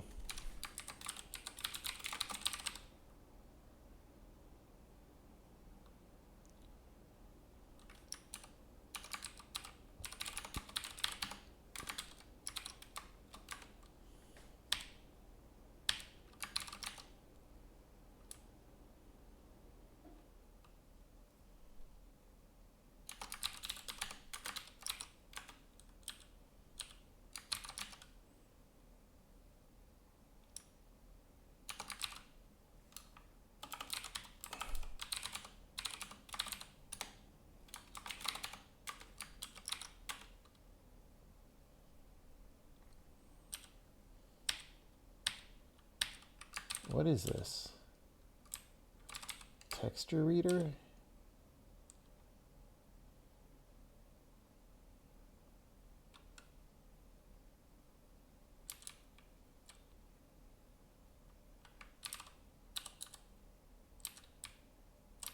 Oh, for probably copying back from the GPU. Gotcha. Okay. Great. That one is not that common. Usage dot. Ooh.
Boom, boom, okay.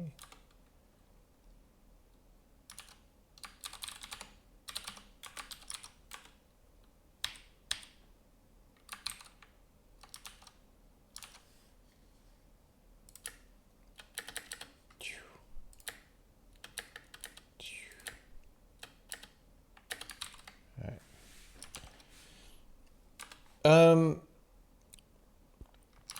Spot shadow maps.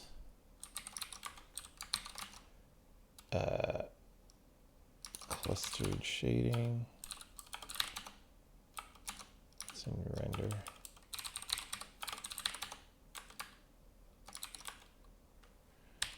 Bam, bam.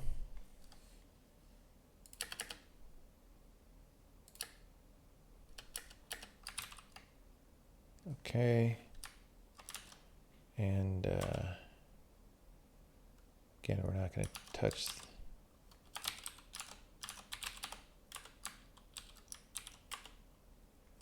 Bam, bam. Okay. Well, there's probably some other flags we could get rid of, but I'm not exactly sure what they are.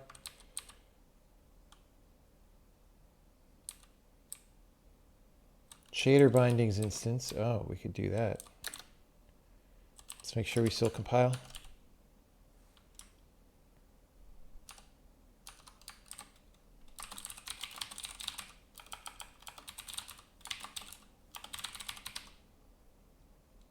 Not that much of that. In fact, this is the only one.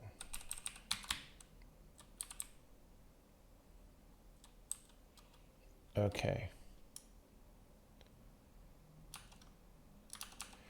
Well, now what? I can go work on the sound player stuff. So this was Sokoban game stuff. Just dumb text group. Oh. Oh, that's not. That's not an enum. All right, let's make sure it runs. Round switches are just more tactile and quieter.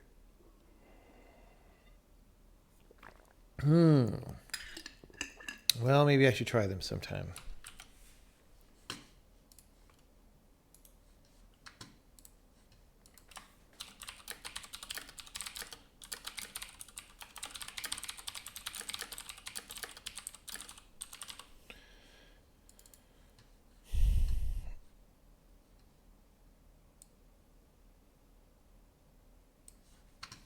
Okay. Bam. Done. Okay. Let me go to the sound player. So here,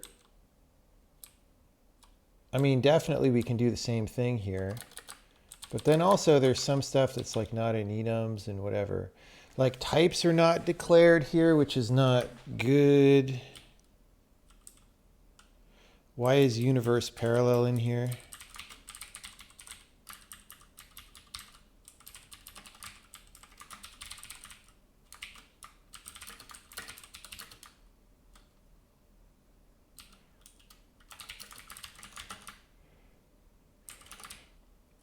Usual and menu.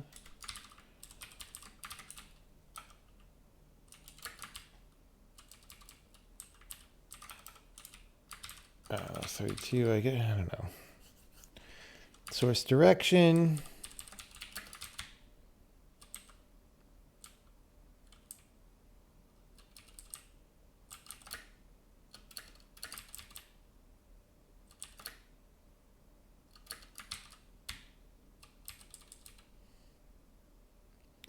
These should be enummed.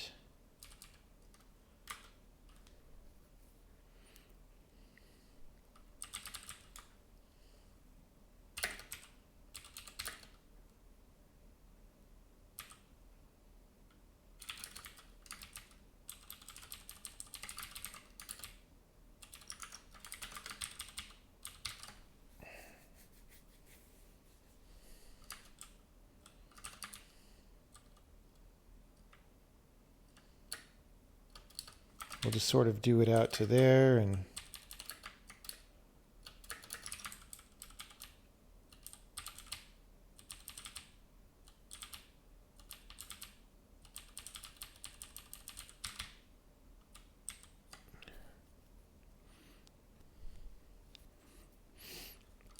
okay.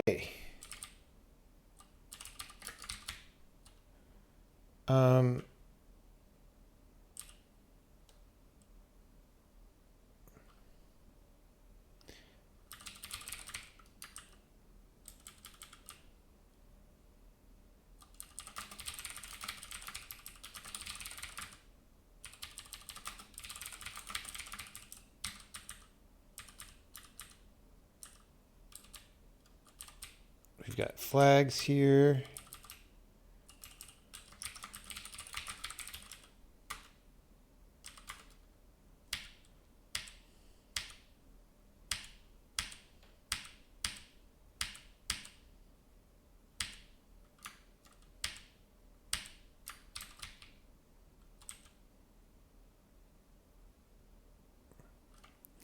Do we have a PO box?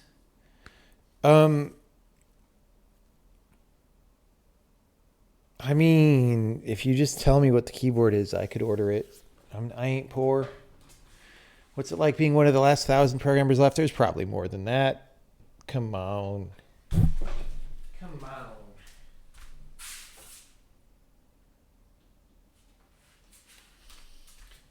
There's at least 1,001. Like 1,001 spikes. And we're all trying to avoid the spikes.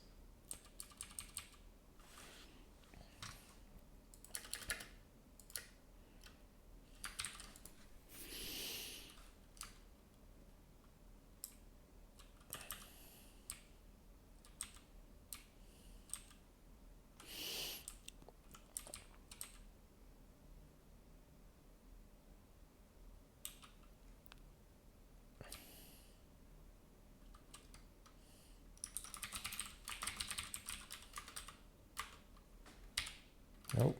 Nope. Can't do that.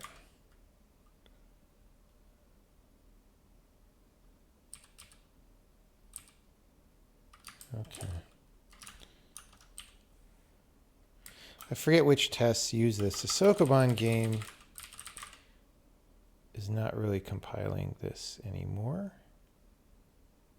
But one like chess or somebody, yeah, uses it. Invaders. Invaders does. Of course. Yes, 772.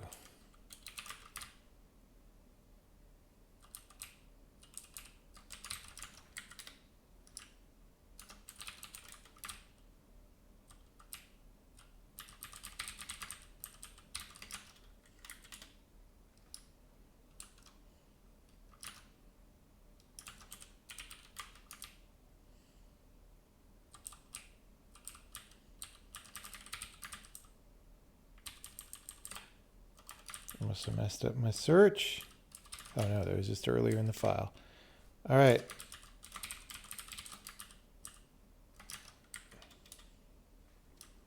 Oh, async. Repeating.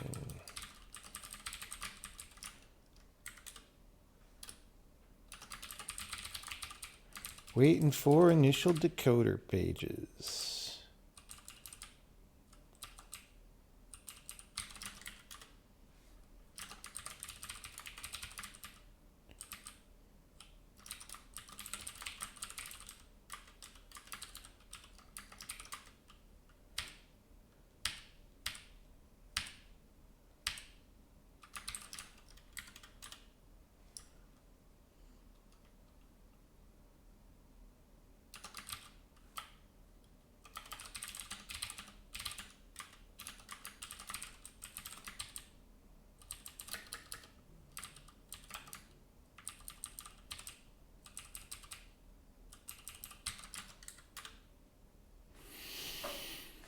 Okay. Awesome. Possum.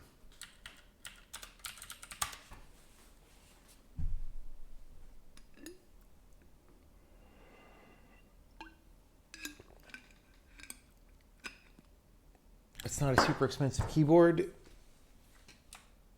I like expensive keyboards that are quality, though. Velocifier.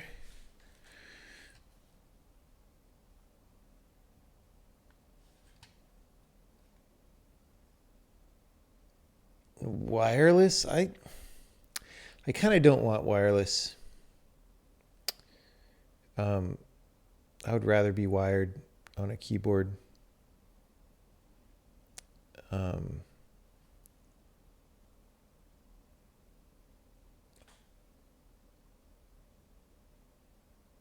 Yeah. I think I will add to cart the wired one. Thanks for the recommendation. And we'll see how it is. As long as it doesn't require me to create an account to use it like the Razer keyboard did, I'll be happy.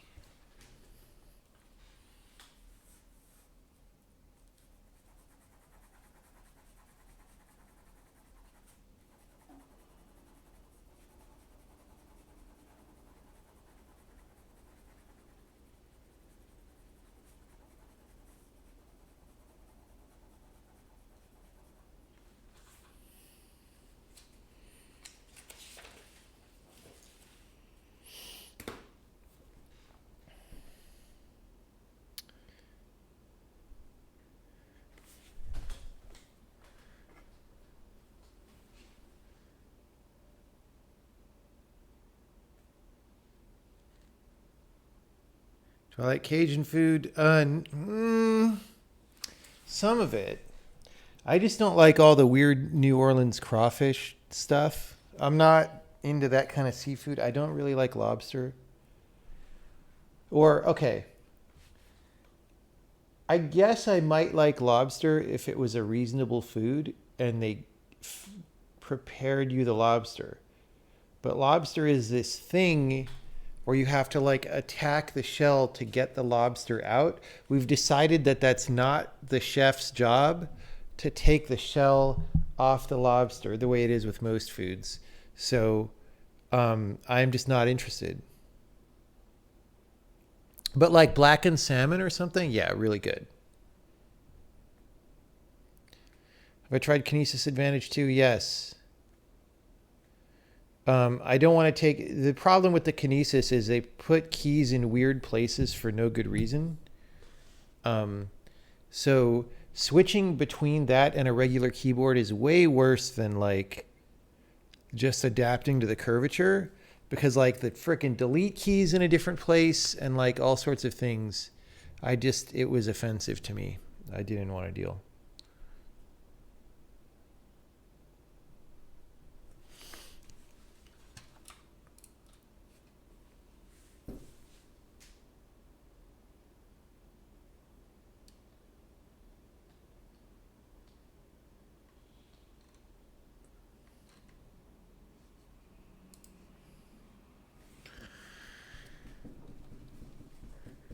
Yeah, jambalaya is good. I agree.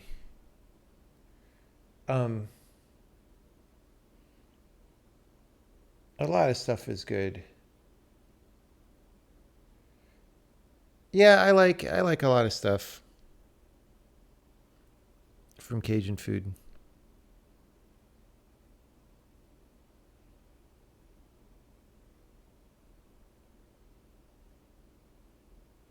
Do I prefer jambalaya or gumbo? I don't know. Probably gumbo, honestly, but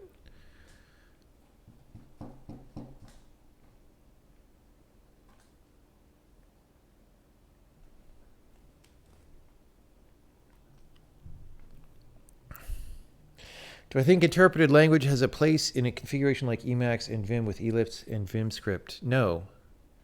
No. Why? What does it? What advantage is there to it being interpreted? And what disadvantage is there to it being interpreted? The disadvantage is it's slow as ass.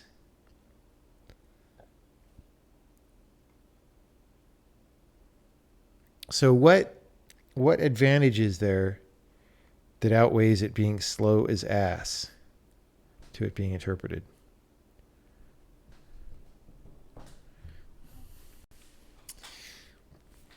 Okay.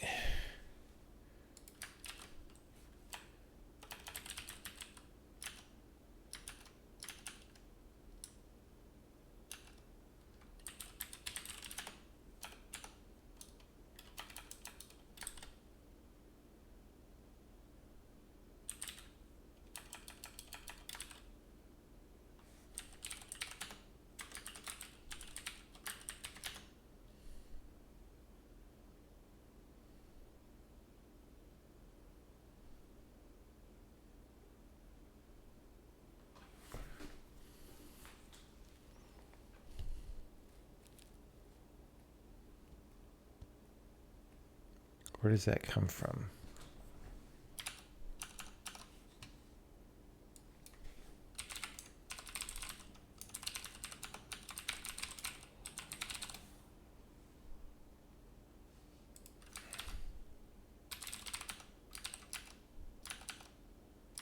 Does it have a different name?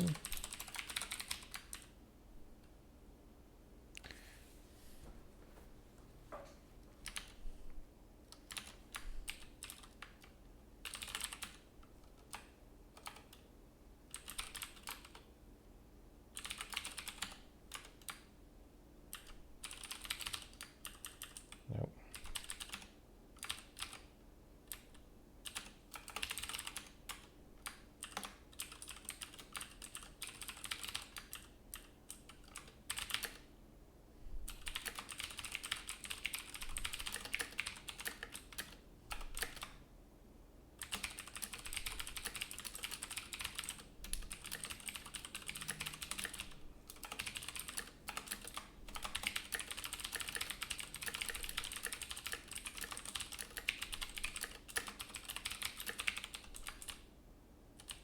Okay.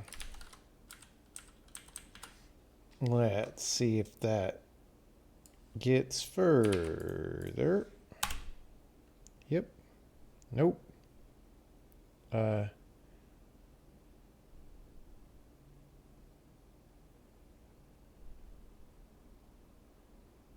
guess that's only a warning.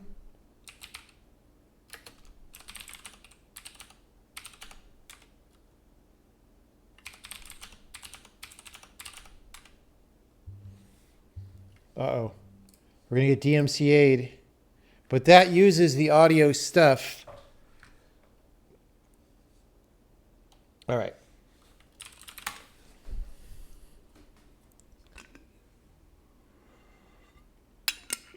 Probably 90% of developers can't lay out free allocate their own memory.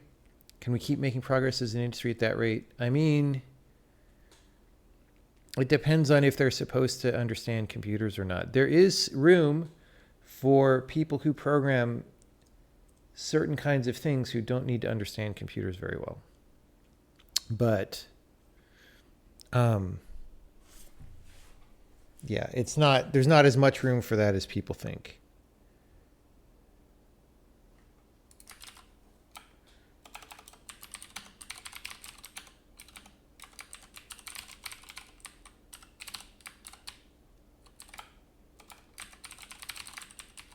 All right.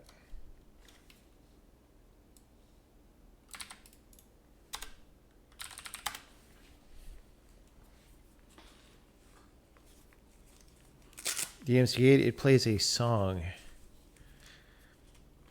It plays a song from a movie. Let's put it that way.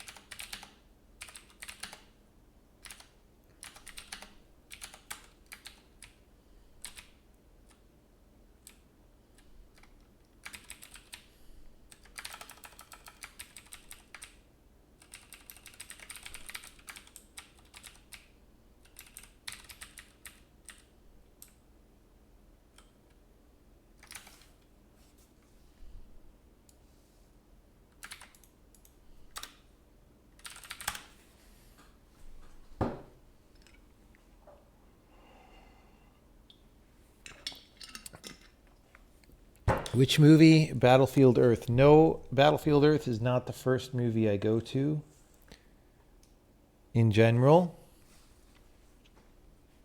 Although I have seen it, I will admit to having seen Battlefield Earth.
Whatever's playing at an AMC. Okay.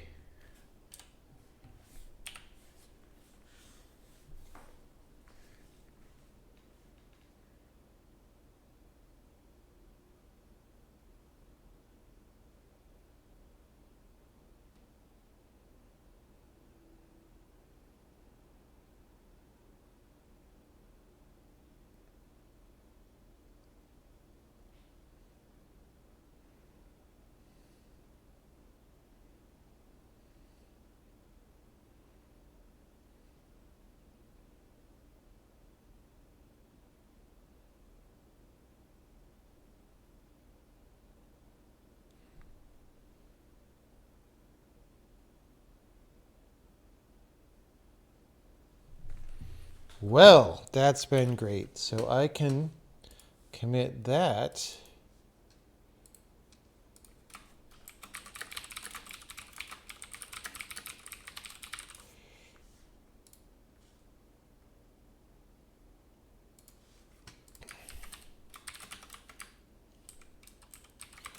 Renamed, moved, and cleaned up some enum references in module sound player.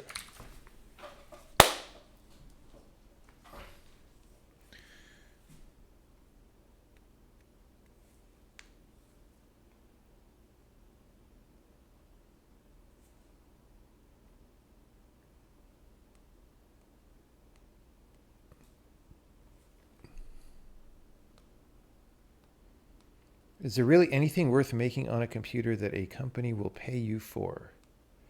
Wait, what?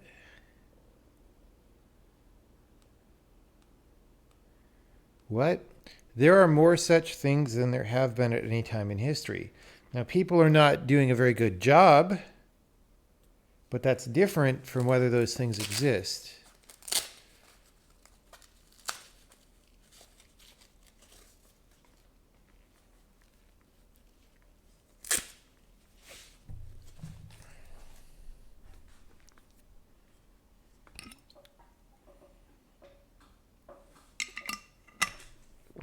Yeah, there are a lot of guys from Indie Dev the movie. It's true.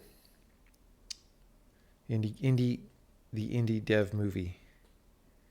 The indie game people's movie. Especially if you get the DVD edition with the extended interviews.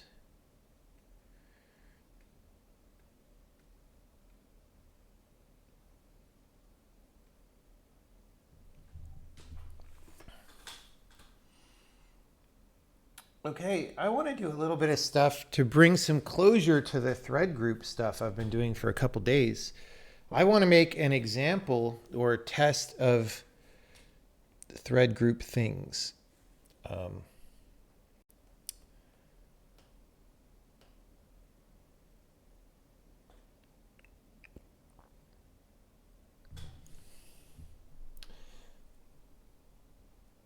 Just to show how it works.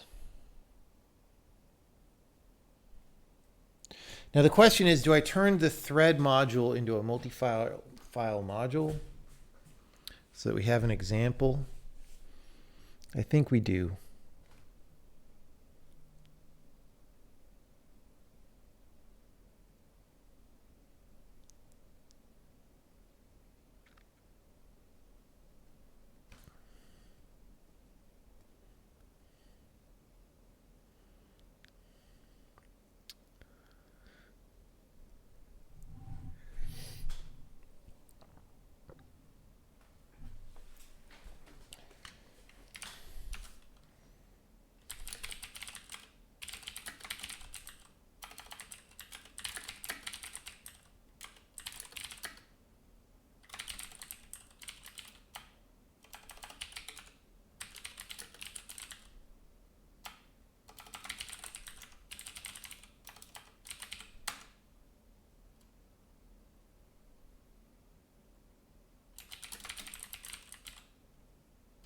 Oh, thread.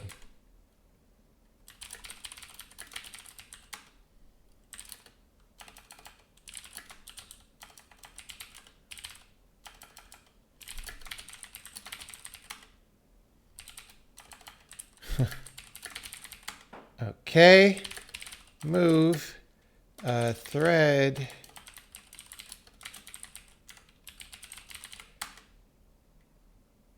Okay.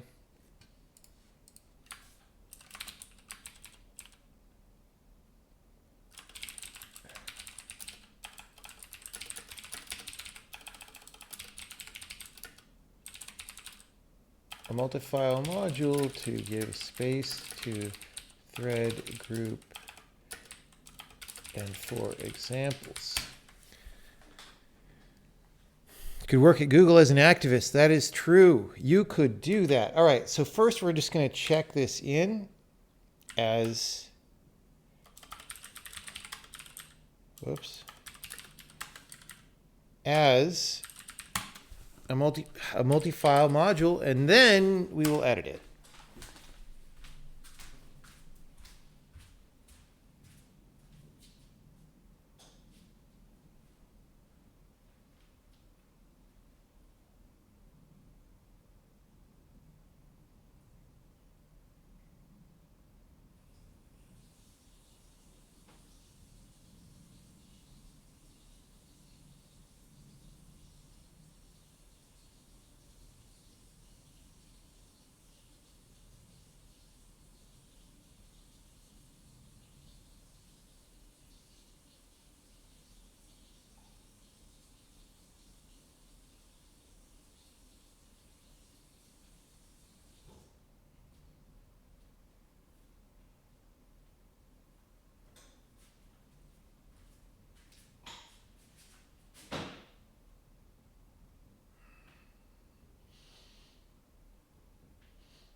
And I had to do some pull-ups.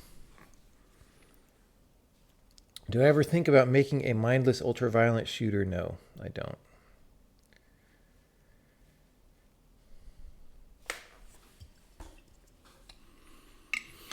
Do we have a networking library? What do you want a networking library to do?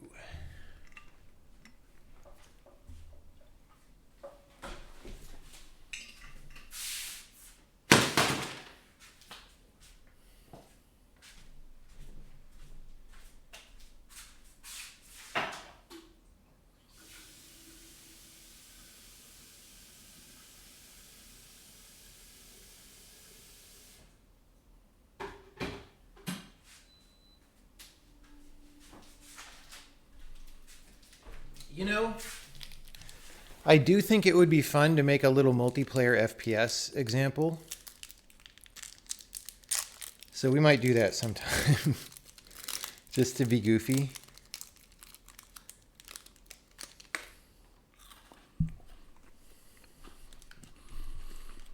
Some standard network protocol communications for basic packet handling. I mean,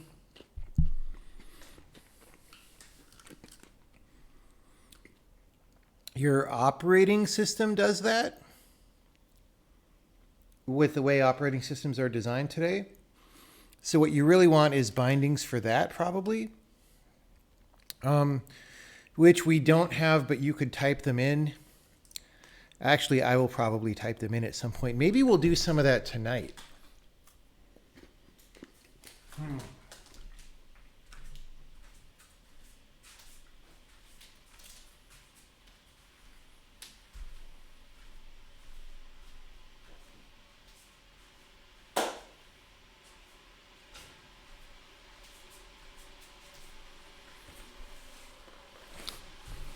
I could imagine that.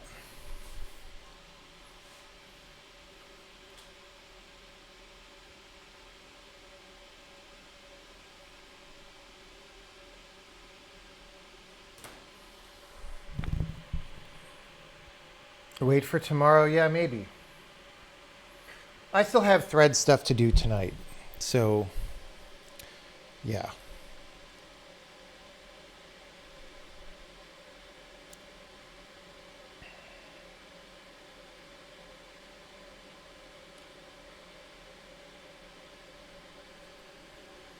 How late do I usually stream? There is really no schedule at all. It's kind of random.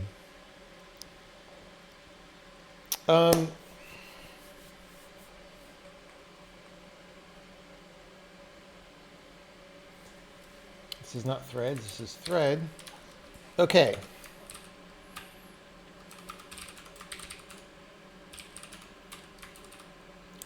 We're going to say load primitives and load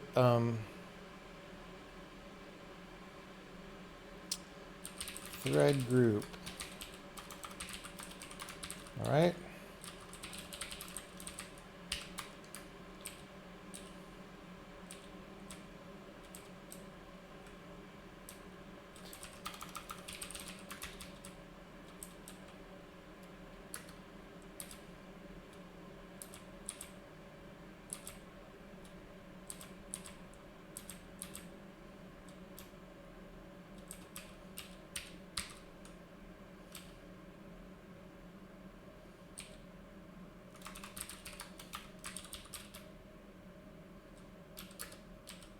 Whoops. And then here,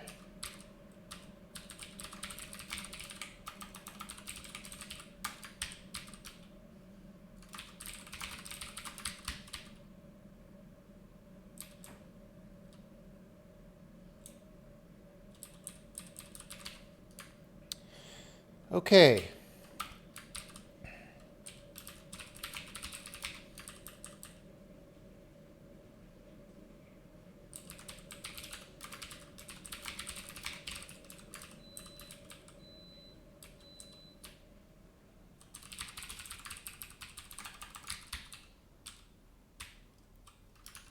I will get my tea.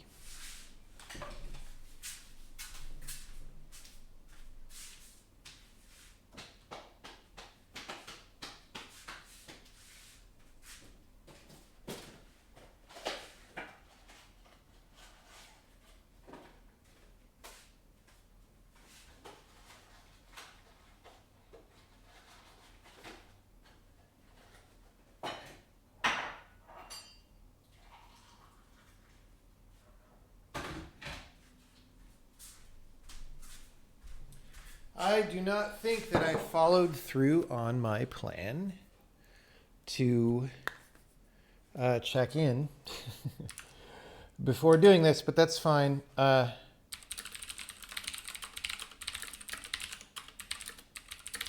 This should also be a straightforward, uh-oh. Oh, atomic increment doesn't. That's why I used atomic add there. All right. All right.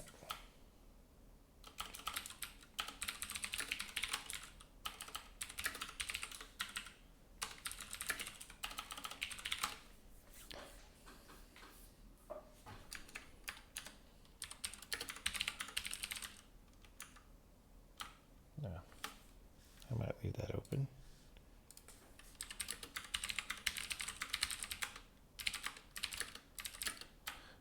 Make their examples. Great.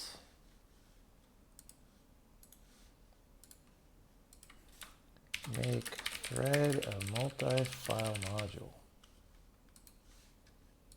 And now we will make an example.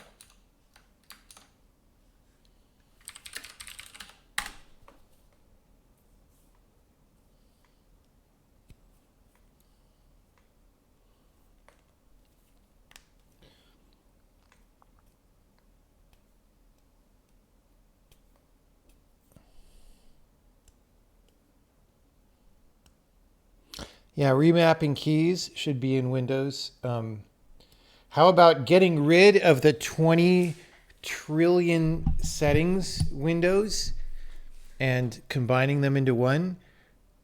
Or even if you want to be simpler than that, just start with like sound settings. Like, can we please have one window for sound settings instead of 8? Like, it's so easy to improve Windows.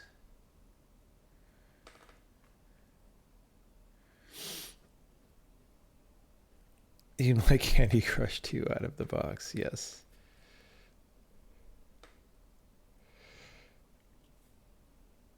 Okay.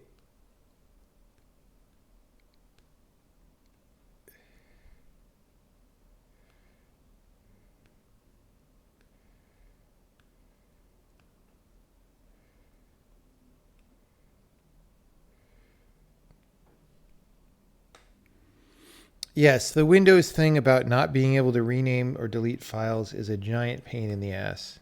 That's another thing you should add to Windows, is just that box that says, hey, you can't delete this because it's in use by another program. How about if you tell me what other program is using it? And I don't have to download some third-party tool that nobody in the universe knows about in order to find that information. Just do that.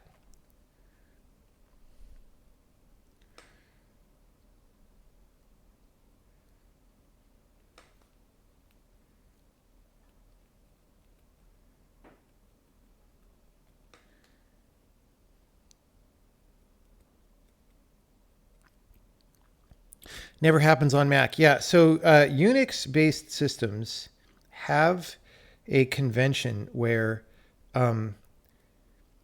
if you rename a file or move a file or delete a file and somebody else has it open, they get a handle to the old file, right? And the file doesn't get deleted for them until they close that handle.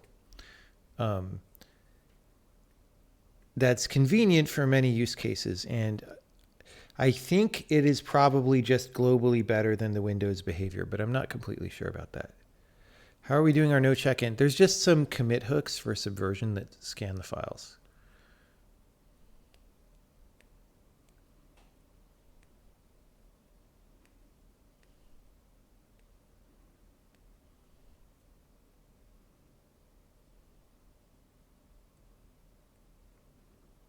Tea steeped. Well, this is Bengal spice, so I'm going to steep it a little longer. Could I share the hook file? I don't know where it is right now. I don't want to go dig it out. I didn't write it, so it's not, it's somewhere on the server. I don't want to accidentally expose delicate information from the server on the stream, like...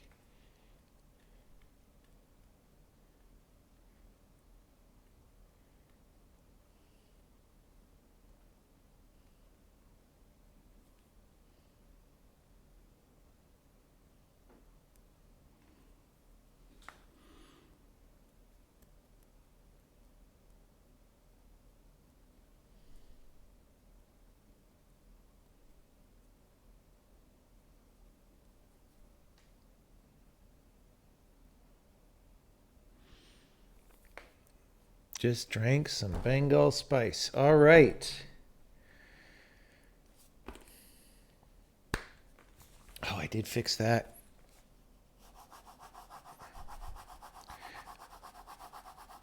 Okay, let's make a thread group example.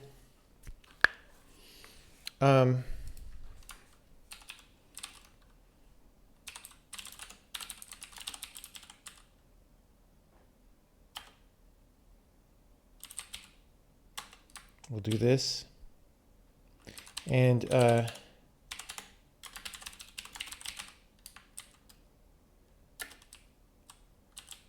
how do you get the number of processors on Linux? Because this is gonna fail otherwise. And we should put this in the modules system.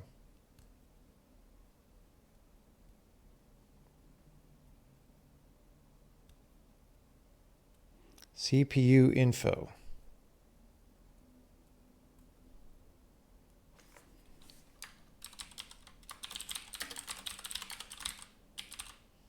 Do we have a system?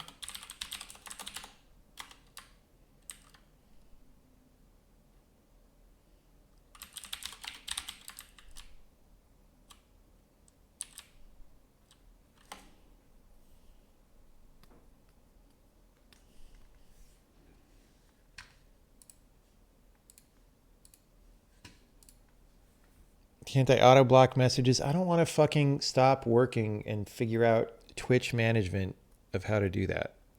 I have work to do. Okay.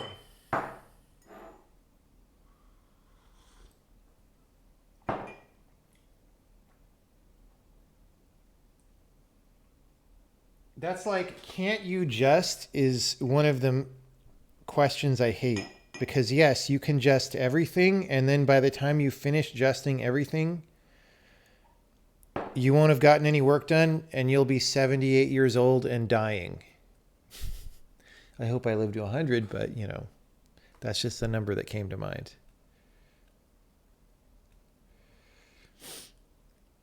Yeah, no, my policy for computers is I don't tolerate computers as bullshit.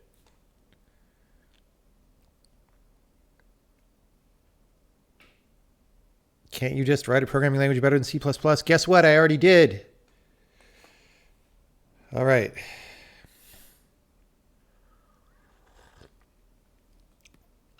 Apparently yesterday I couldn't just remap a key. That was very entertaining. Okay.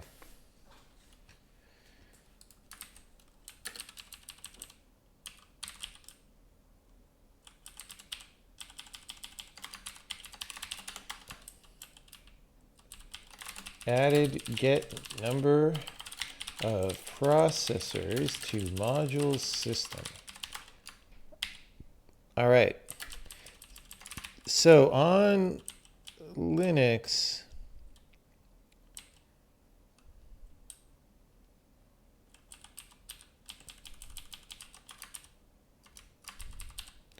okay. Linux CPU info. Cat proc CPU info? Oh my God. Is this going to be some /proc bullshit? Once Linux started doing that, it became so goddamn bad. There's no function.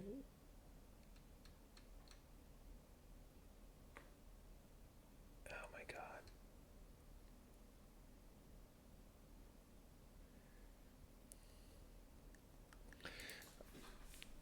Okay. Linux really is terrible in some ways.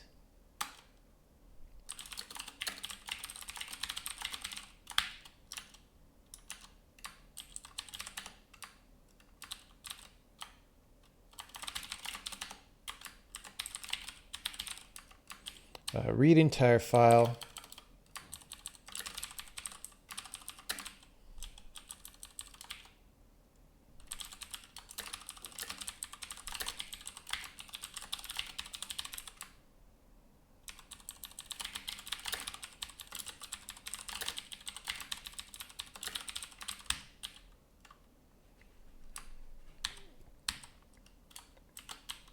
Proc CPU info. Oh my God, that's such a sewer, dude.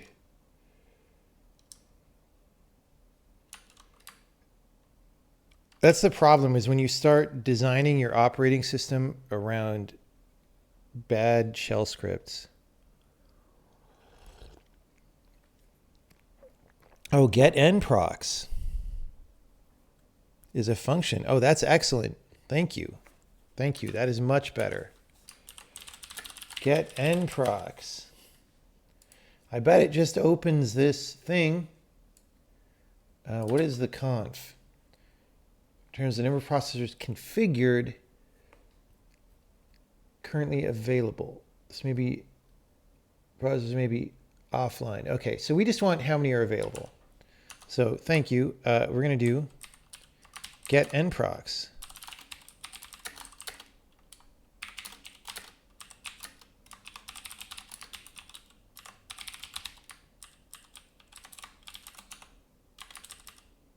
Yeah, we'll go libc there.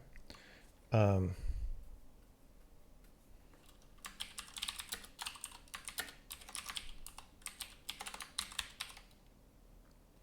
hope it's in there.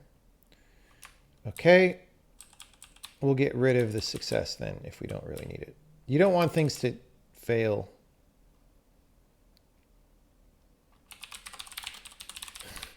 Like, just don't. I added failures because we were going to go open a file and stuff, but just like, if you can make things not fail, make them not fail, please. Okay.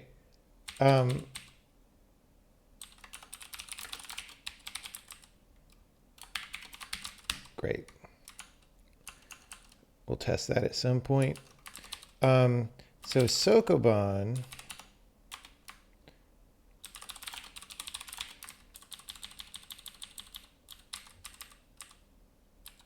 Probably already gets module system, hopefully.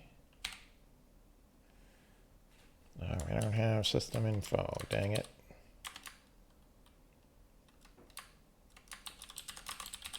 Oh, we have Windows though. There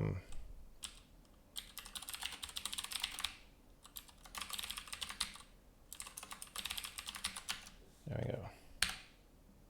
Hey, does it work? Let's go do our test again. where we touch the files. Touch the files. Can you feel them?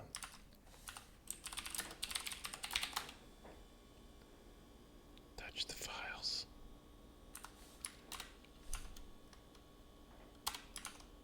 Hey, it works. Look at what we spent hours on the other day.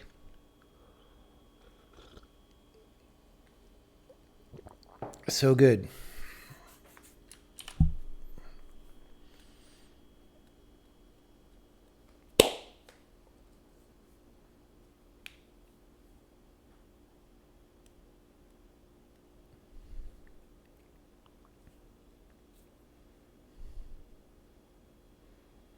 Would I consider adding currying? Yeah, we already have compile time currying, which is the good kind. Runtime currying, not a thing.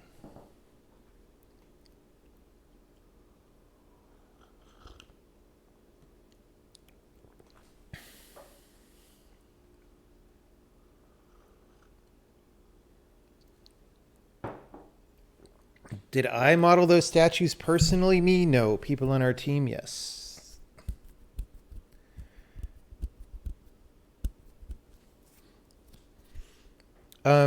Mission is mostly accomplished on the Weissman score. We will bring it back at some point because we have a few more Weissman score improving things that we can do. But for now, we're good. For now, we are good. Okay. Wow. Okay. So this is great. We,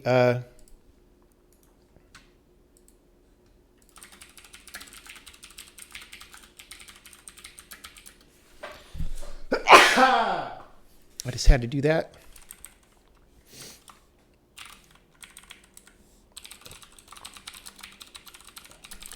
That is untested on Linux, but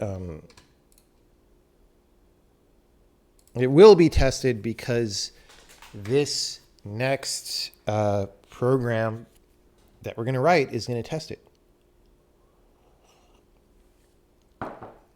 Okay, so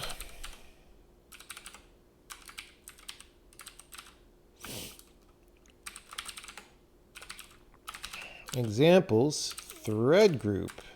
Okay. Oh, this is our code that I was going to go copy from. It's already here. Okay, so we don't need this.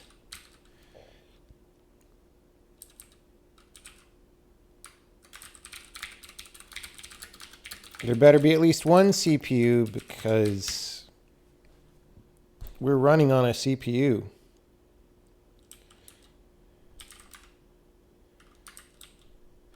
Does the Linux one report hyperthreads? Does anyone know?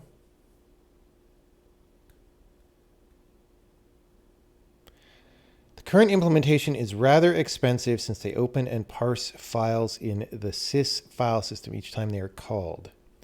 In other words, they are but.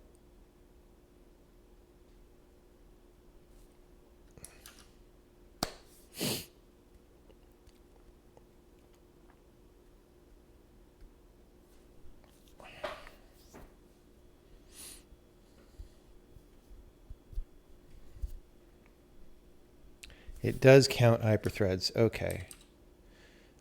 Does anyone know about Mac?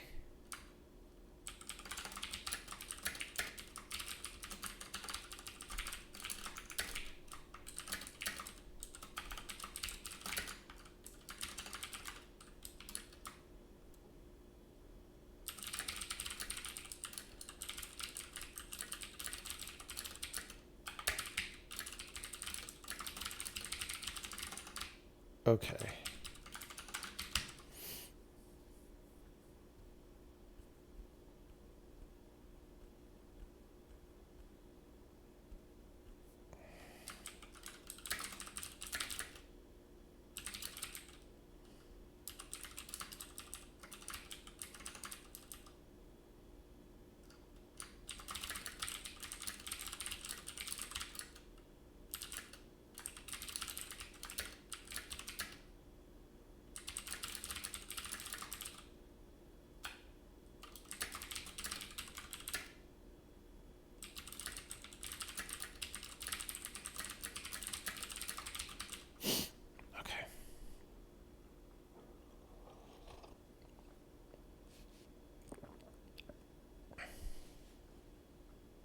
I mean, new Macs are not going to have hyperthreads because they're ARM now, but Intel Macs, I don't know. Maybe we're not going to support Intel Macs at all. Maybe we just support the ARM Macs.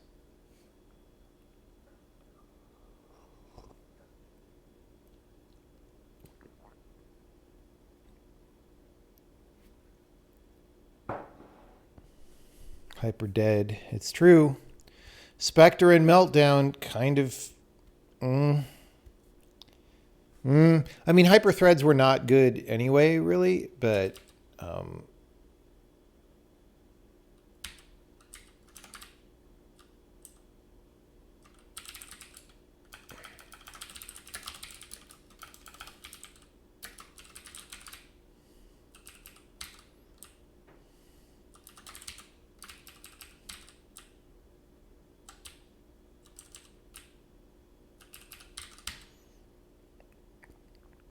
Okay.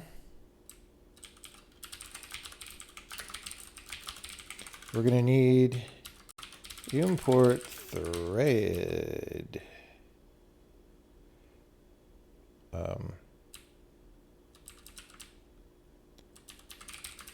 Work proc.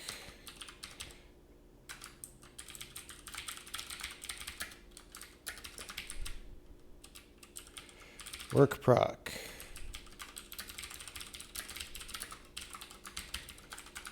Okay, great.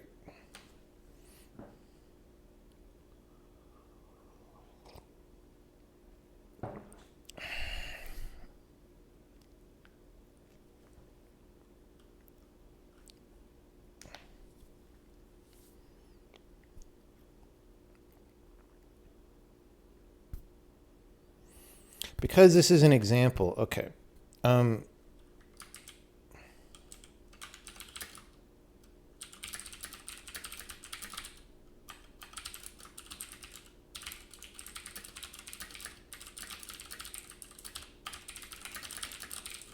Created by the group, but you have to do that before calling start. Here we will just set a dummy user data to show it's working.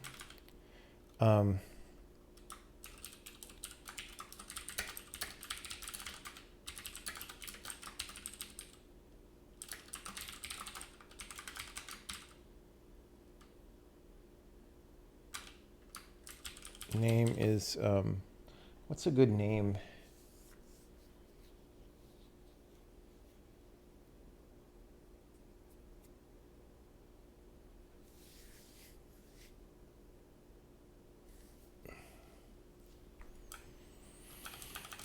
Dimwit Flathead the third. Which Dimwit Flathead was the third? I have to know.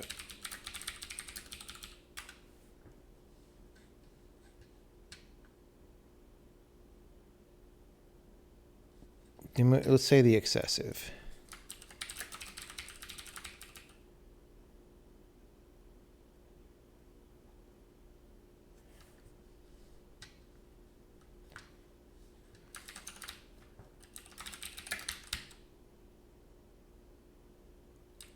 Okay.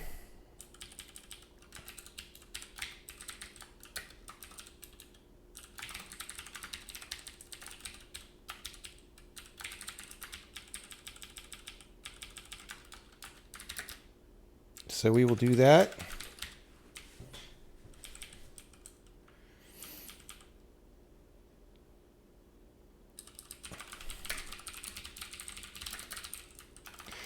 Thread group, there are various data members you can set to control behavior. C, V,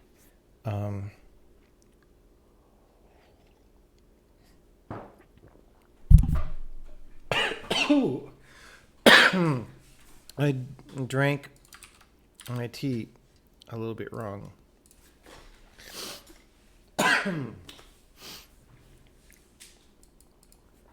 See the .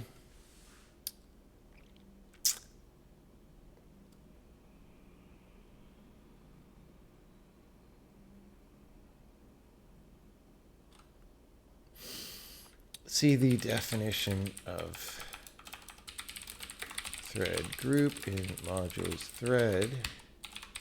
Let me just mention and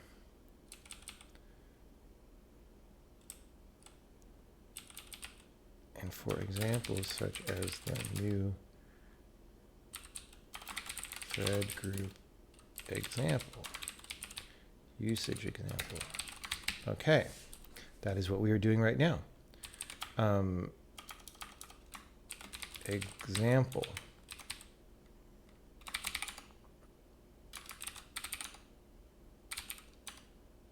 Okay,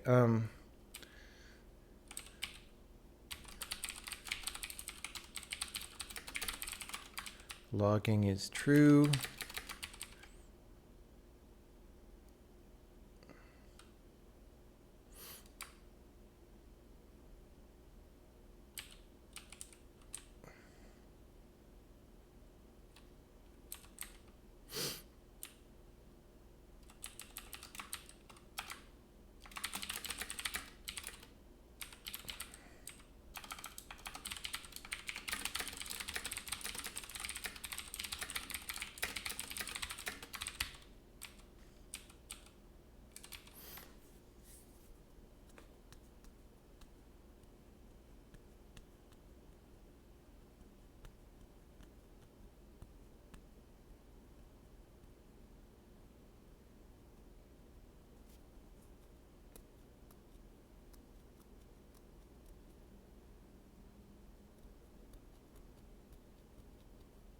Okay. This is fine. Now, we make our dummy data. Oh, actually,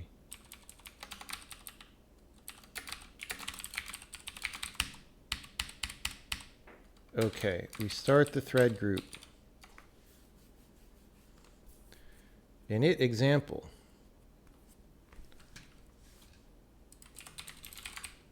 So we're going to go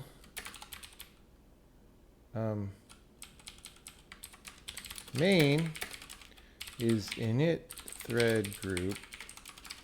Let's call it init thread group.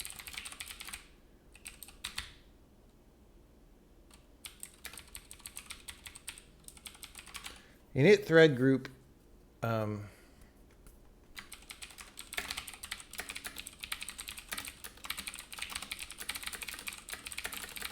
do the work. Schedule work for all the threads.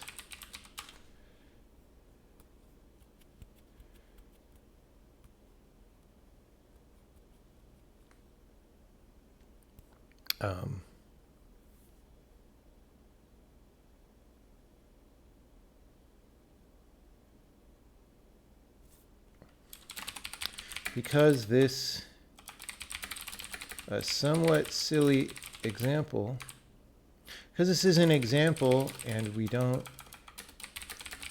want to complicate it with lots of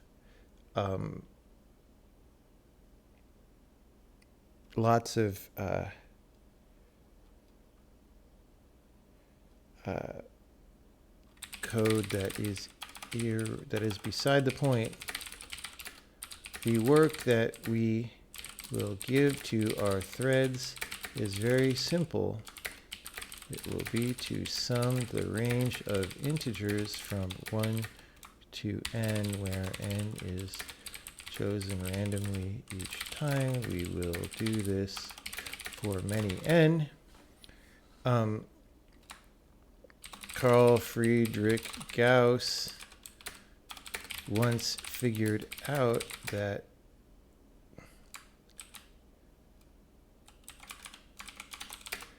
in order to use CPU and make it seem like threads are a good idea, to make it seem like the threads are really doing something,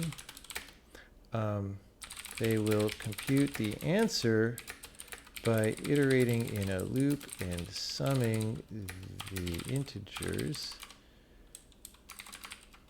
But Carl Friedrich Gauss once figured out that you don't have to do this, you can just compute n plus 1 divided by 2. Our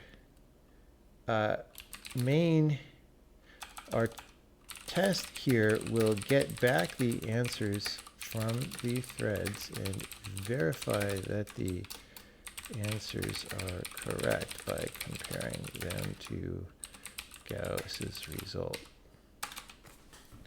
How silly.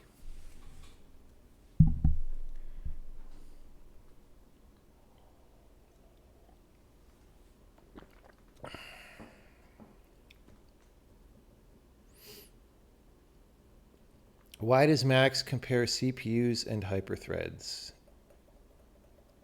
It doesn't. I don't understand what you mean. This is just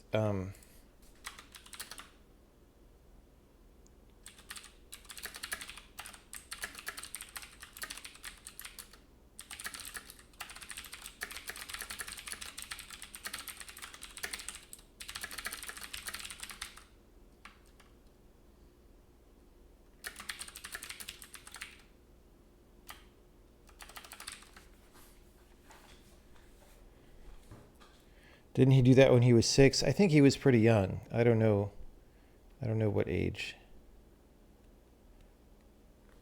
Okay. So, we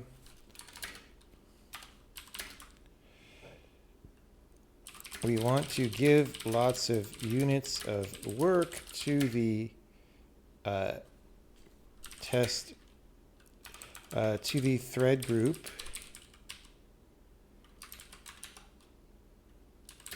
First, let's start the thread group.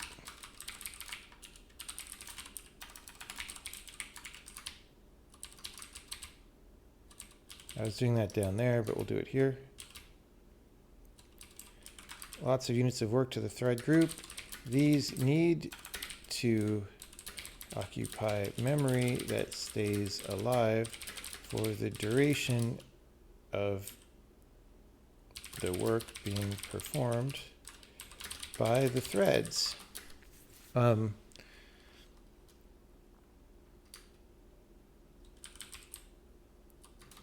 thread group will then distribute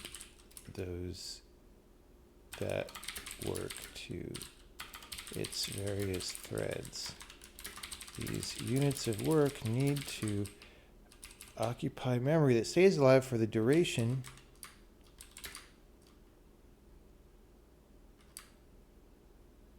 that stays alive until the worker thread finishes computing its result and returns the work back to us.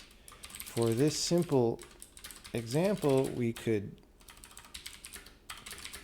get away with putting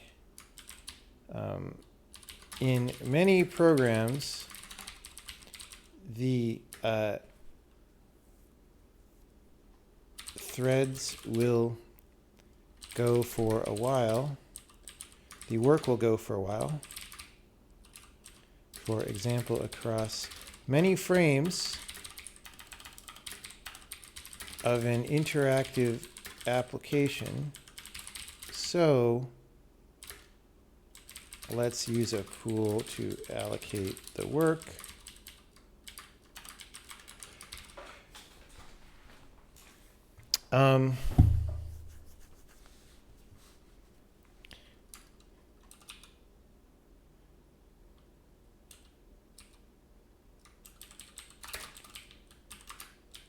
Not a poo, a pool. Okay.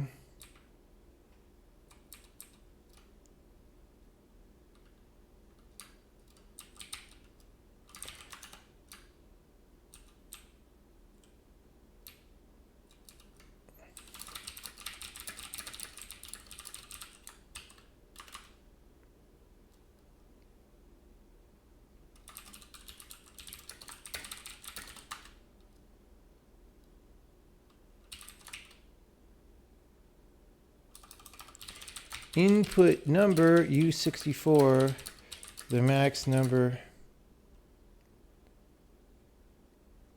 of the sum, the thread will sum 1 to 2 input number. Output sum U64,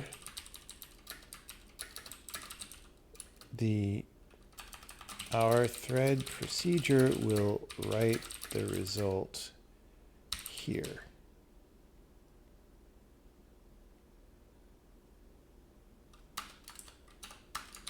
Okay.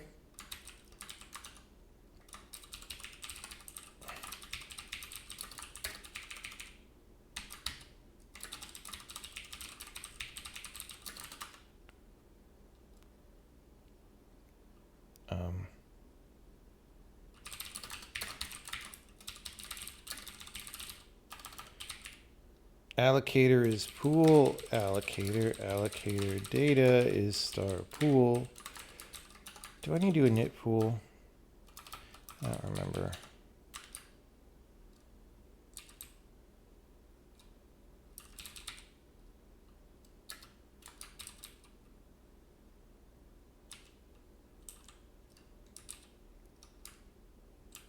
We could set the allocators right now.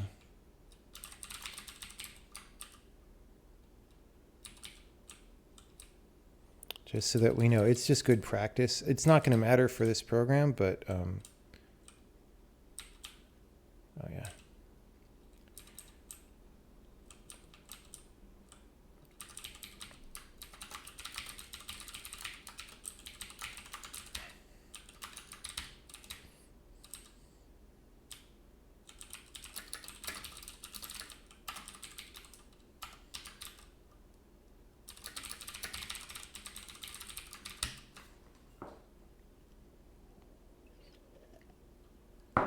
I like writing documented code for people to understand.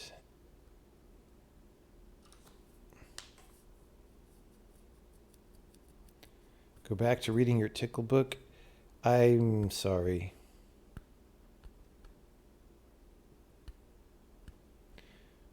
Will these example files be publicly available sometime soonish? You know, we might release the documentation at some point. This is sort of part of the library code, so that's different from releasing the. It's just in a different place than the documentation, but I could see doing that.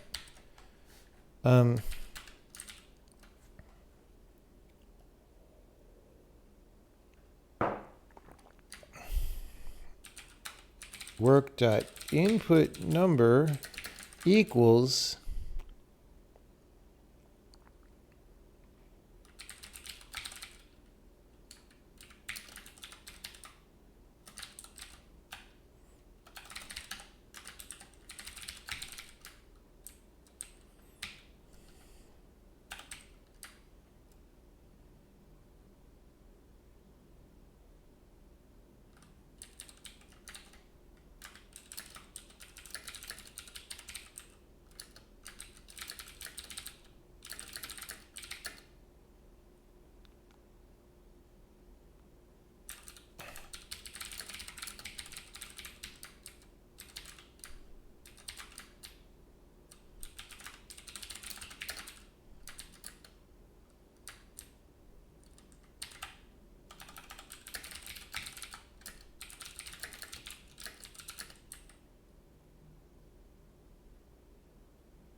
I guess.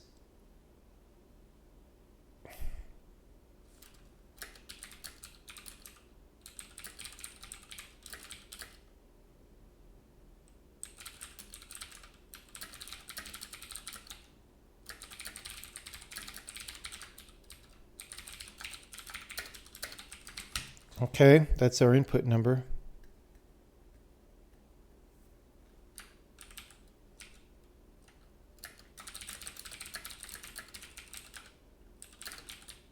This is more safety than we need, but that is off topic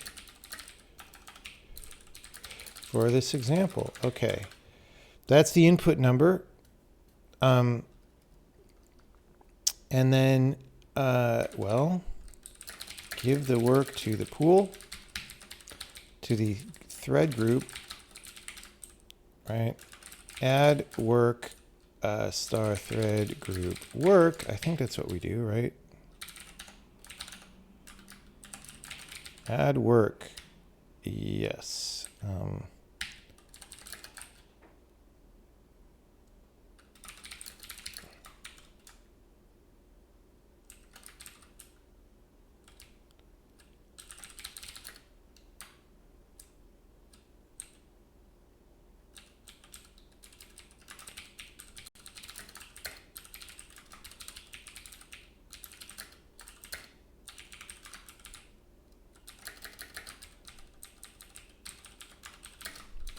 Just to see how the example works, you can do logging to true and num work items to 10.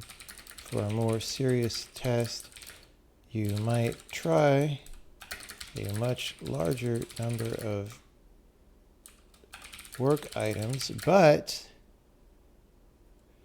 that will produce a huge amount of log spam, so you might want to switch to logging to false.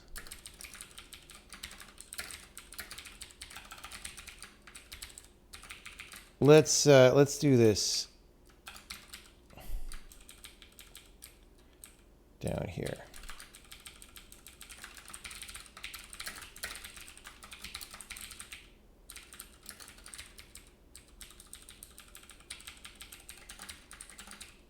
Serious test run by Serious Sam. Okay.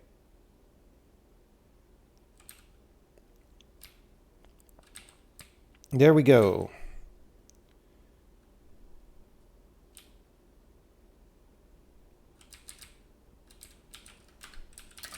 We want to make about as many threads as we have CPUs.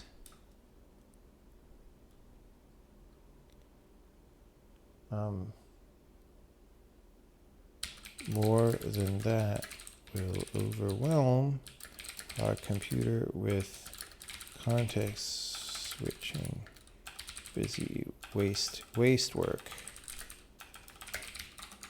Okay, great.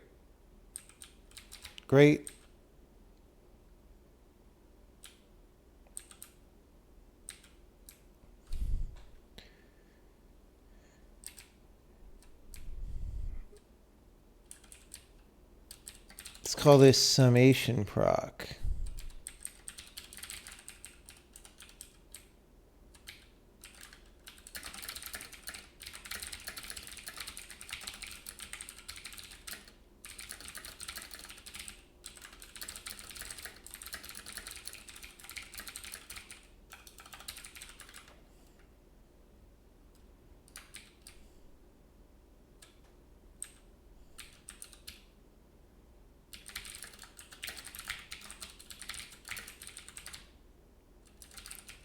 Okay. Result is U64 for 1 to summation dot input number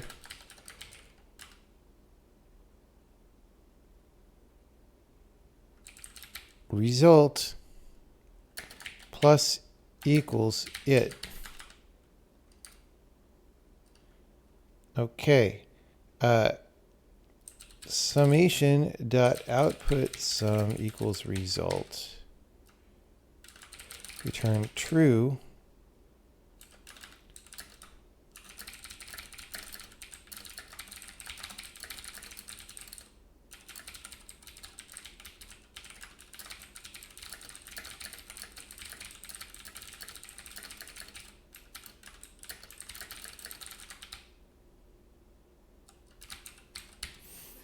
Okay.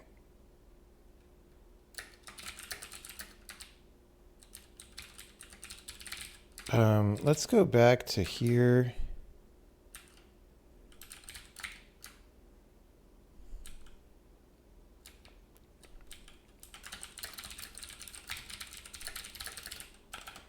Possibly too error prone. Maybe we should have an enum. We should have an enum. I'm just going to change it.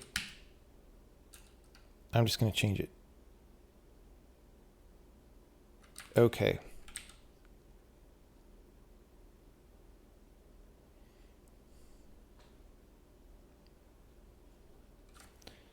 Did I play Return of the Obra Dinn? Yes, I did. It's on stream. The VODs might still be available.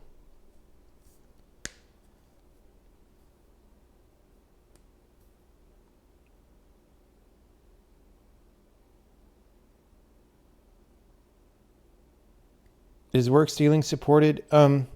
We do not do work stealing in this thread group yet, but I'm going to add it at some point. Yeah, we don't do it yet.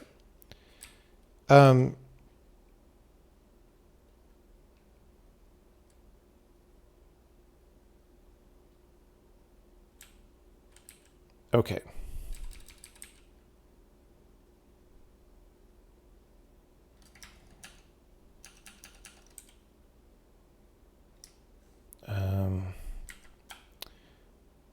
This is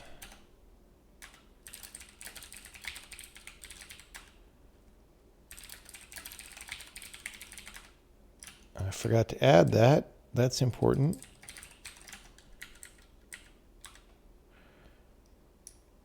Undeclared identifier summation. Oh, because it's local.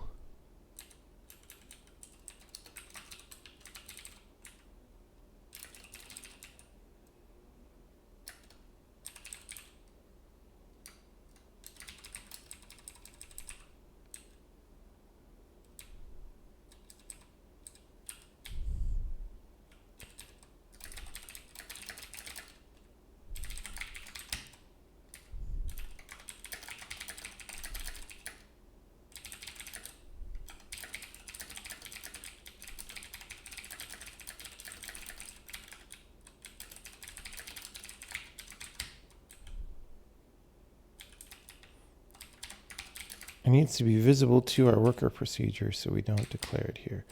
Okay.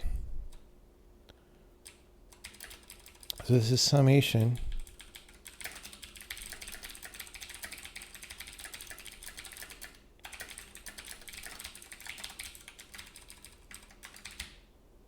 Okay.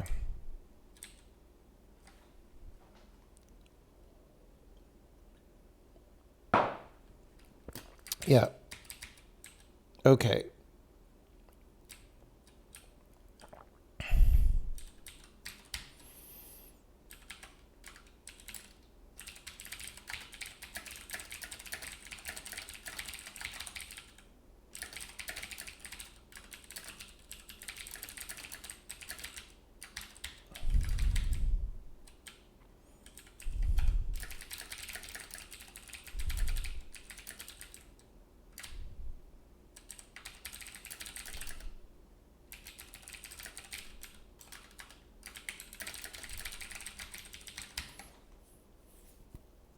Okay. So now that we have given the thread group, let's get rid of now, the thread group, all the work, we can go about our business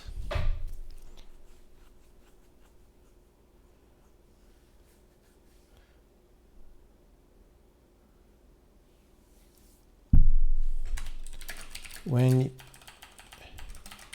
occasionally as our program runs, we should call get completed work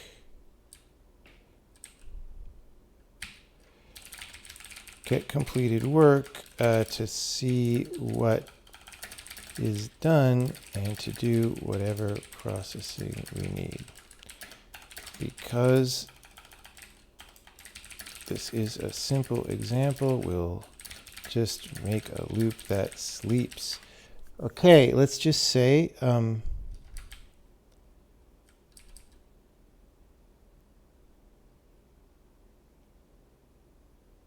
wait, what happened to me sending out the...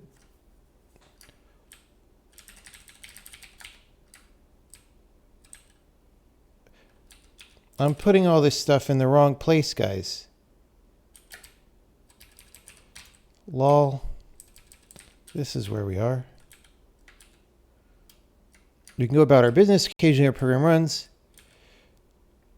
We'll just make a loop that sleeps and keeps checking for finished work. A real program might be drawing the display, performing a simulation, and so forth, instead of sleeping.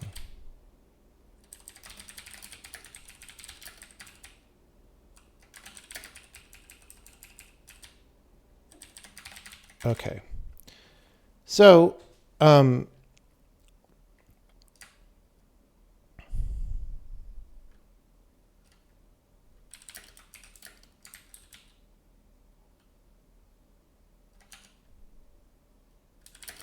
we will exit the loop when we have received as many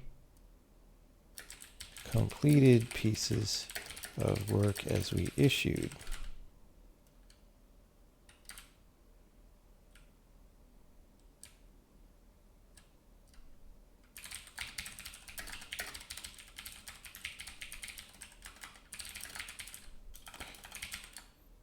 Work remaining is greater than 0. We're going to go sleep milliseconds for 10.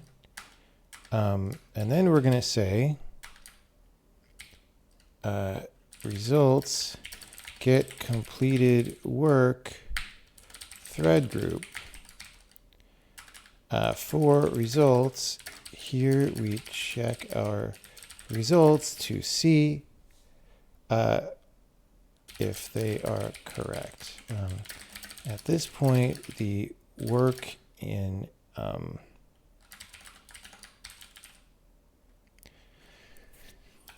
the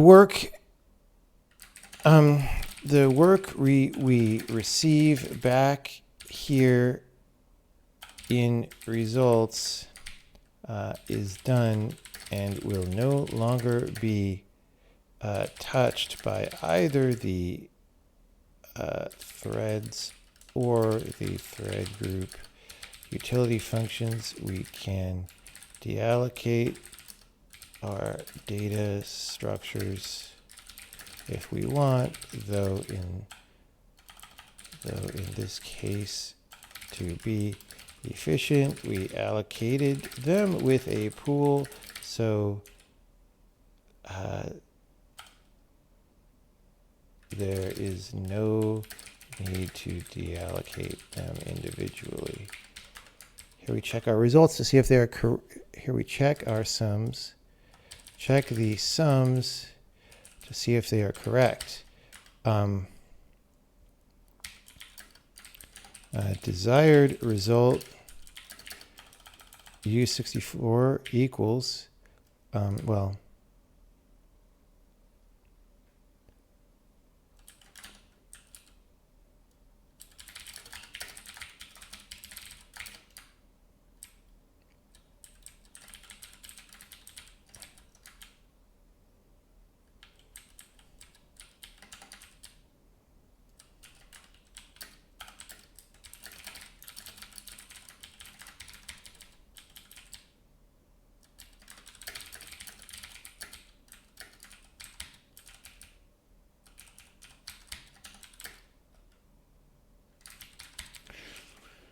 desired result is summation.input number, let's just say n.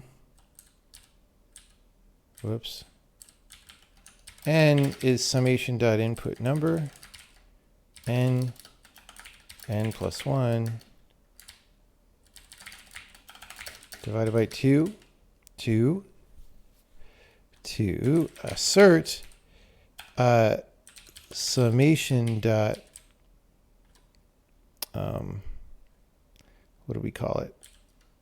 Output number is equal to desired result. Output sum.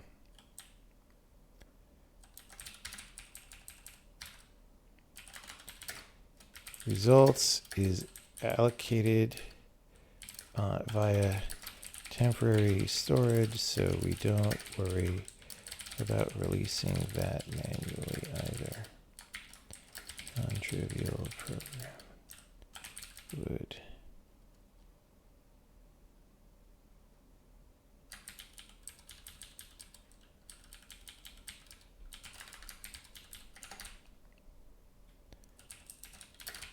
probably use lots of temporary storage and thus reset it here, since results since the return value of get completed work uses temporary storage, we reset it. We will go ahead and do this. Okay.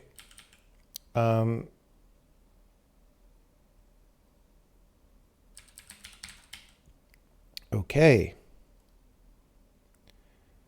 Then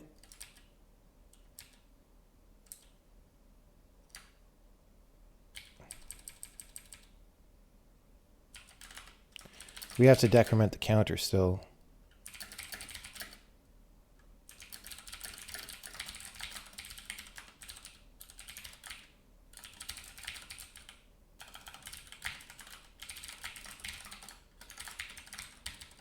Okay, that's not too long of an example.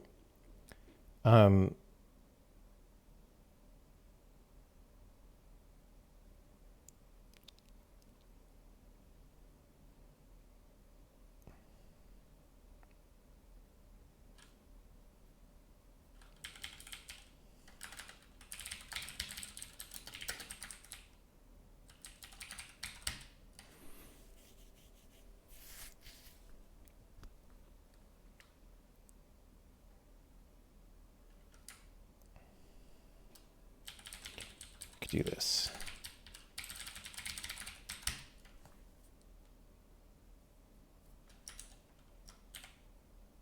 Whoops. Why do I keep building the game?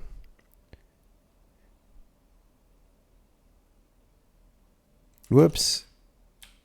I didn't finish this.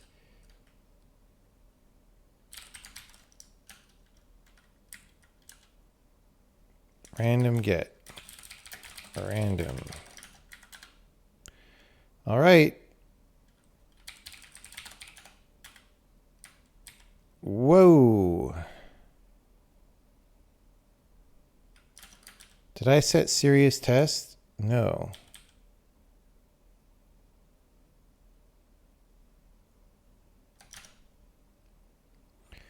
Why?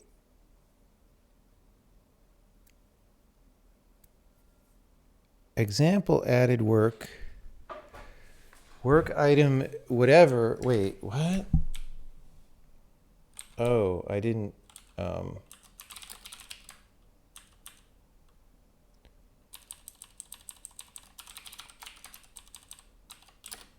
Comma, it. Right. I forgot to replace the 10,000. I've been reading too much Chinese literature about the 10,000 things. Num work items.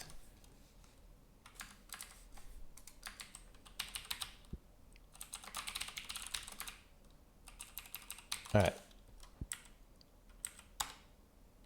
Num pieces of work.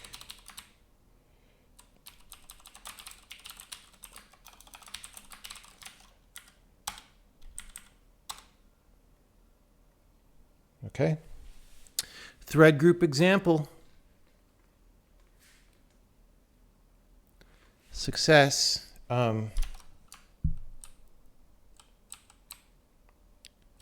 Let's do this.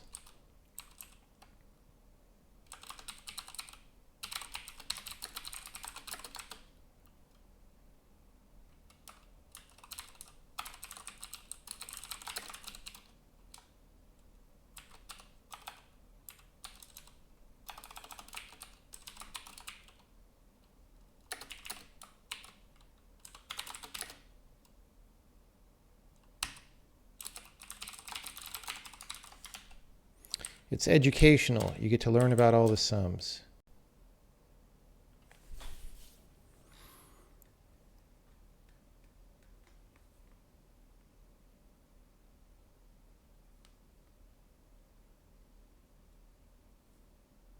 Oh, logging by default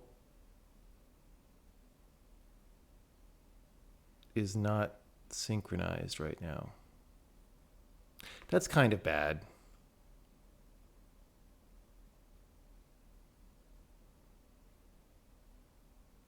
That's kind of bad. We should fix that. I'm very happy with this example, but we should fix that.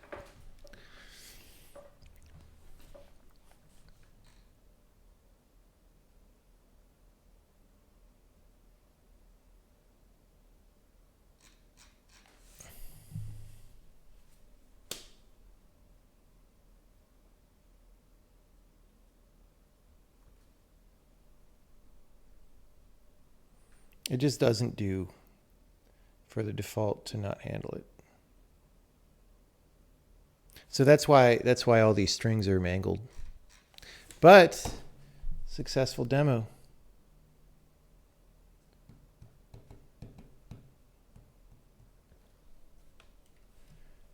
Is work is just the work point, yes. The work pointer is just a,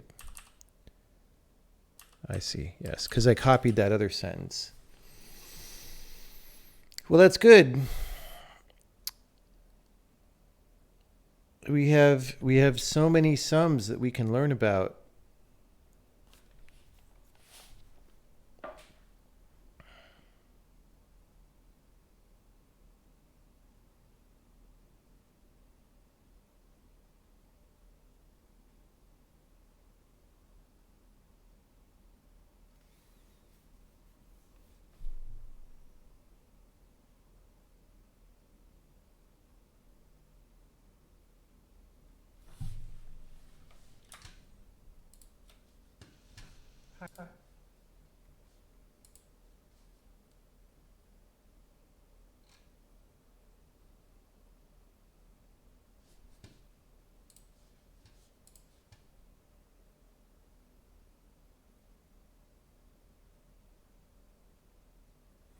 Will the library have implementations that delegate to the system level threading machinery on a per OS basis? That's already there.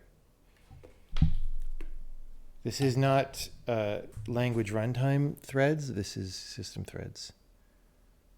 How to look for a CTO? I wish I knew. I wish I knew. It's not easy. It is not easy.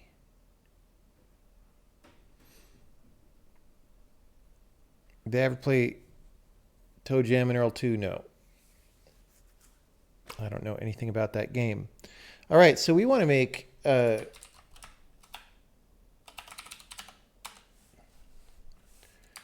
runtime support.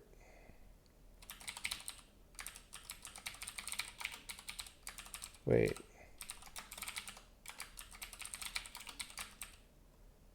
Default logger. We're going to put the default logger in runtime support. Okay, let's check in our example, and then we'll do that.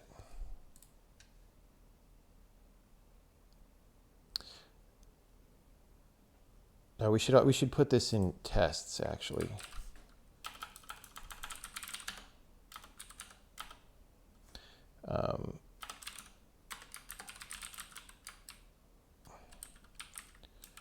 Modules. Thread examples, thread group. All right, that's what it's called. Yep.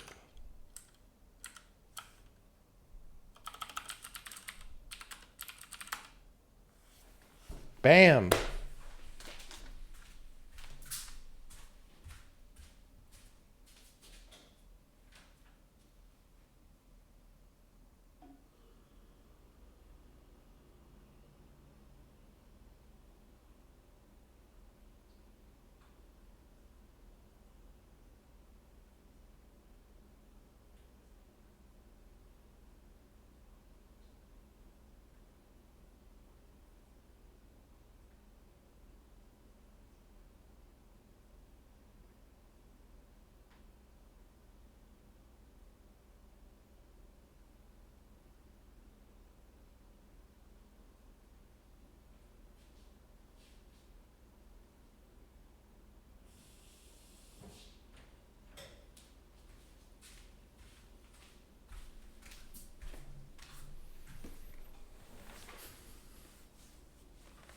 default logger sounds like the worst Atari game ever.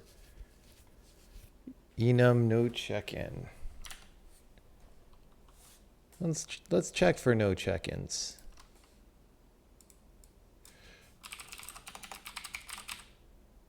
Ah, yes. Ah, yes. It is a good point. Okay, we will not fix the logger thing yet. I'm going to write it down. Logger sync. We will go to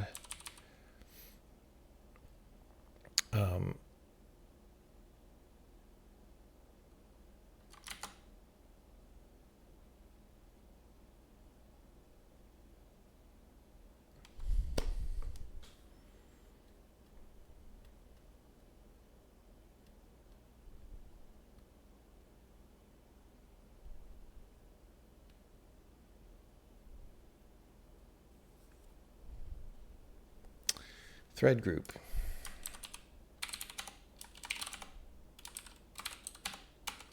And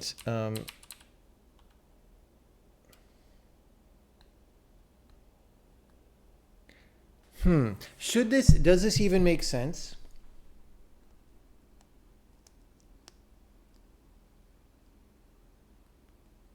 I guess it does.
Okay.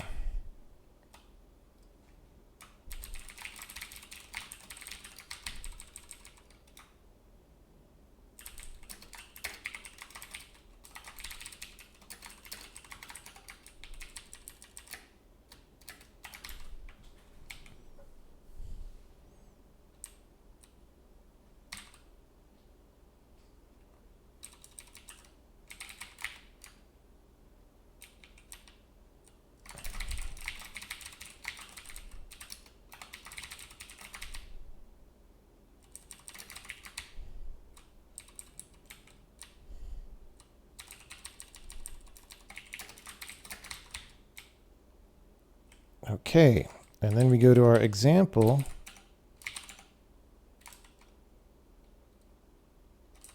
And we change that.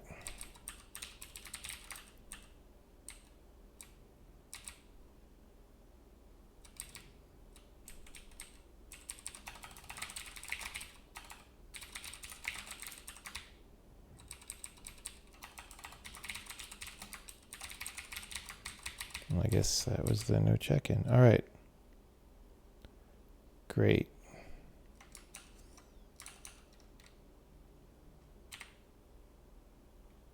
Oh, yeah. Lol. I need to do something about when you have a ton of overloads. We need to prioritize them and stuff.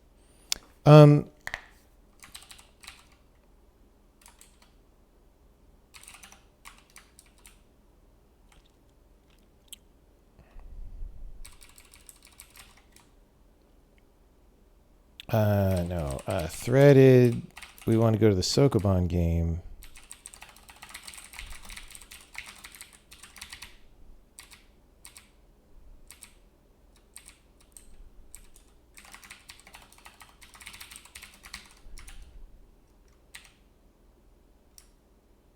Where is that one?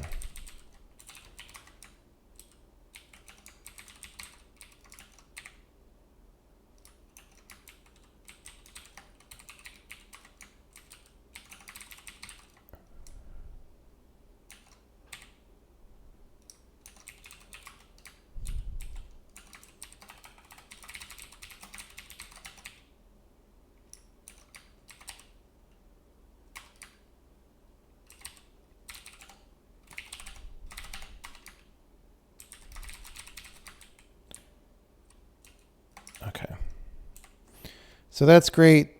Oops.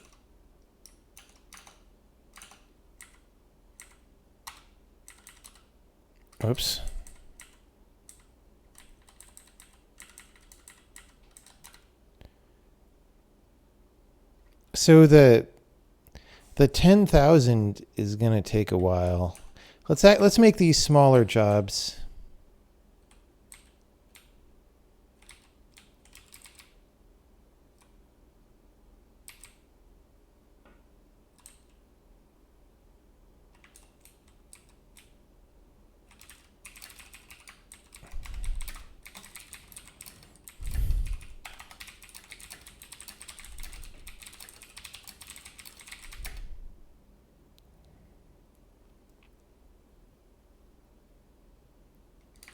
Keep our jobs reasonable during debug build. Let's shift by even more. Random get right shift. I also didn't handle 0. Right shift 12 if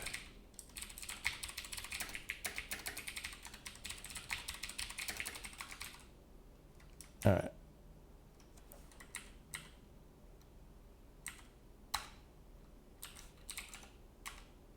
Okay, that's nicer because when we start 10,000 of those, it'll be better. Okay, so we could say serious test is not false.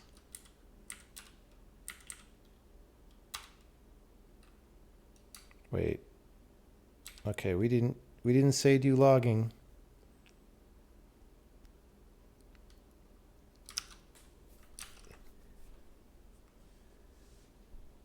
You know what?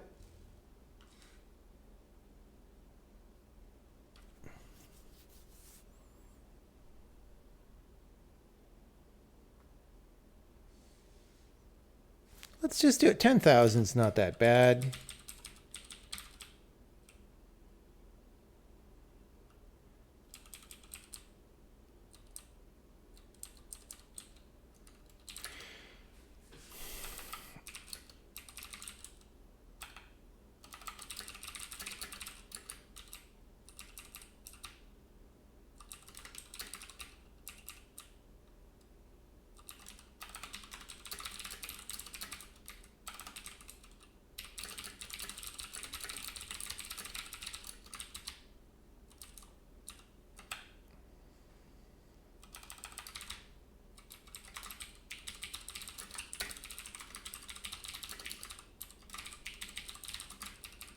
Okay. Oh, so much threads.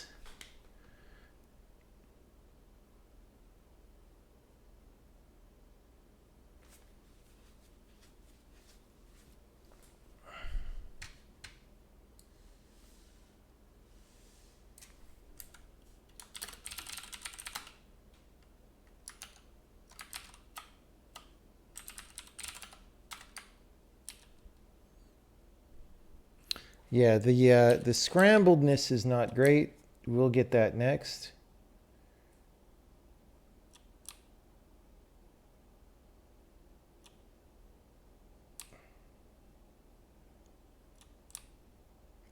Wait, do we start after?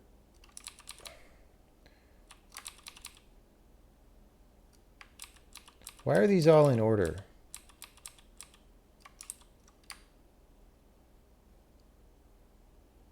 Oh, they're not. So we got 3,000 back. And then we got, okay, I see. It's just a little chunky. They're not in order. We just got 3,000 off before any of the threads context switched in. That's all.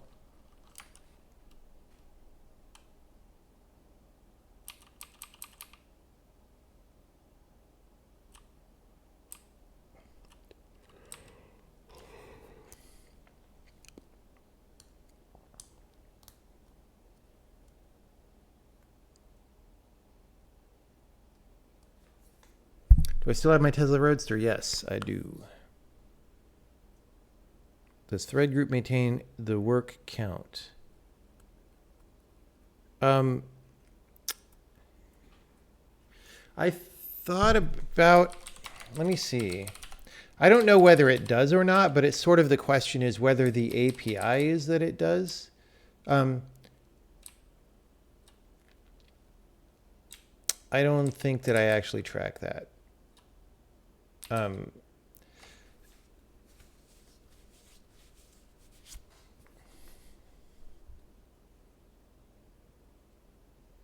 It's an open question whether it should, I guess. I'm not sure what's better.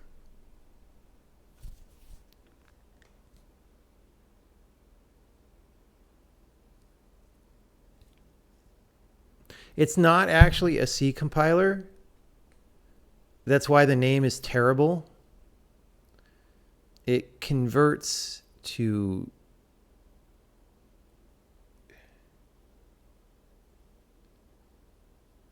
what does it even do? It converts C headers, kind of. It's sort of trying to be a minimal transpiler. It's not really a compiler.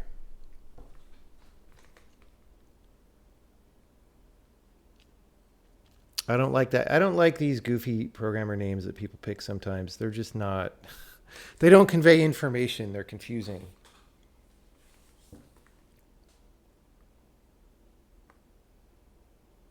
It's actually the other way around.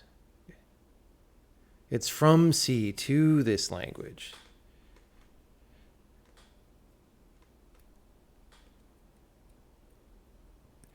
You guess there may be times when you issue an unknown number of work items, but you issue the work items. So how do you not know?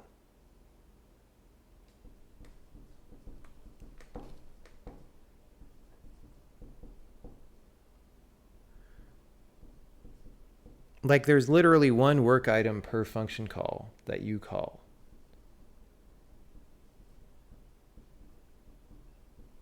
Like if you're envisioning some kind of system where the thread in the thread group starts other work items and stuff, I guess you could do that, but that is not, like the thread group is not meant to track that. Right? Yeah. Anyway, though, it is possible that it's a good idea for thread group to track that. I don't know. But it doesn't seem to matter that much right now. Let's put it that way. Okay. So I think now we run the tests again. And then we can do the logger thing.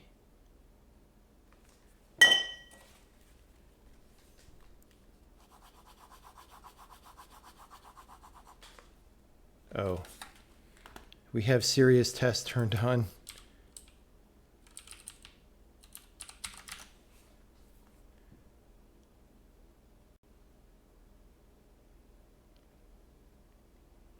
We already did it though, I think. Let's make sure it's here. Modules, thread examples, thread group. I guess it goes faster when we don't have to output to a console for a million years.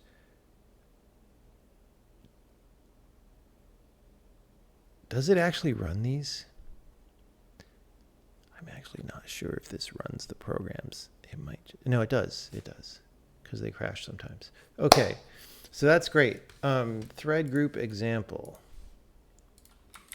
Added a thread group example.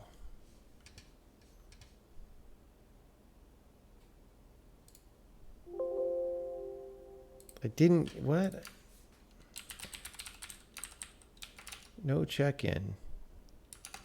Where? Oh yeah, it was in this, I thought it was in the other file. There we go. There we go. Still compiles. Great. Great. We are doing great.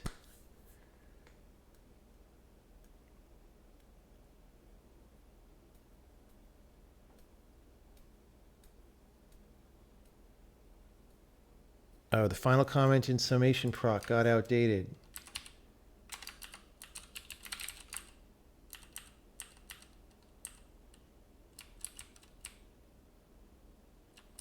We return, yes, thank you. Stop. Okay, great. Great. Update a comment. Don't you wish, when you're trying to program in C, that your C library had examples like this? Or that the code for it was commented in such a way and didn't look like complete ass? Oh my God, dude. Every time I try to step into C library code, whether it's the Linux C library or the Windows one, dude, it's a disaster. It's so bad.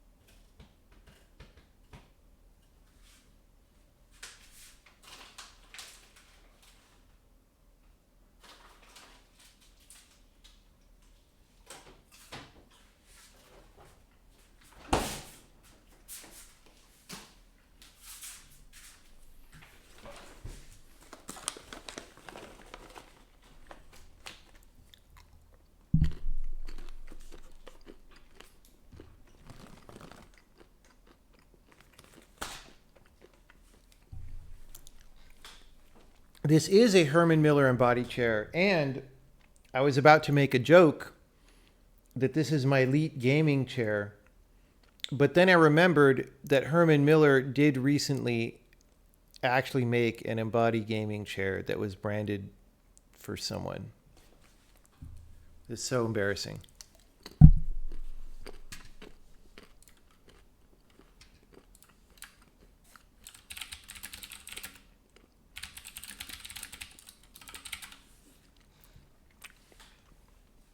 Wait, why does it have bad reviews? This is such a good chair. Did they mess it up? Armrests are too easily pushed out. That's actually true. But it's such a good chair, guys. Mostly. Like, it's just... It's way better than the Aeron. I'll put it that way.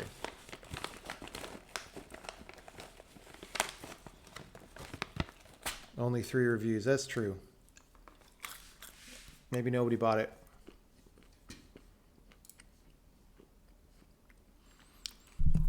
Why would I want a Logitech logo on my chair when I could just have a good chair? It's so backwards. I can advertise for Logitech.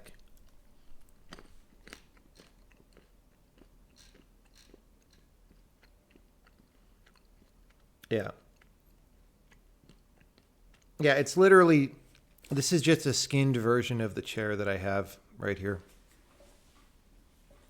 It looks exactly the same, I think. Yep.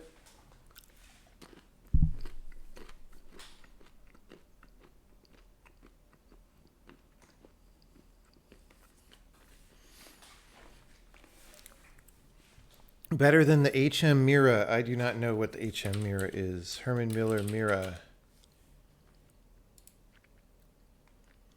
Oh, I haven't tried that one. That looks like an upgraded Aeron to me. I don't know.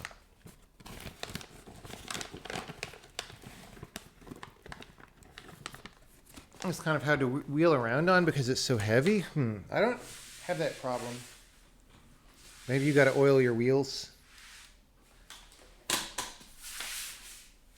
Maybe my floor is harder and you have like a carpet or something, maybe?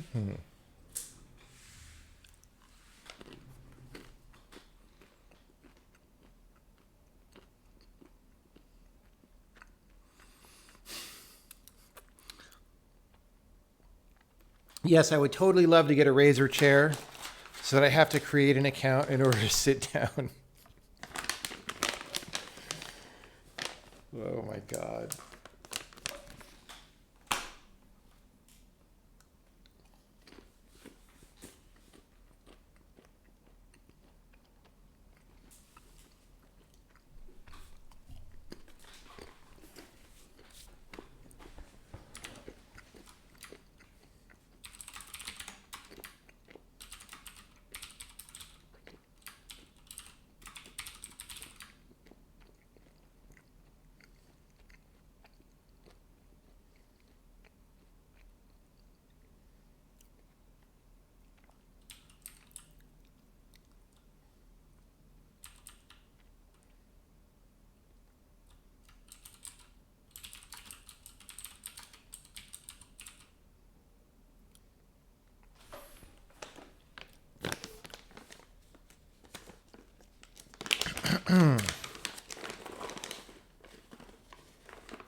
Okay.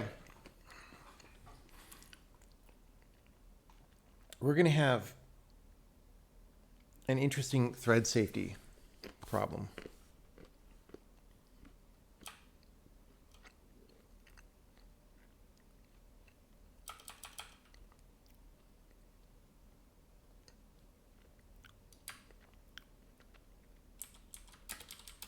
Can I not just...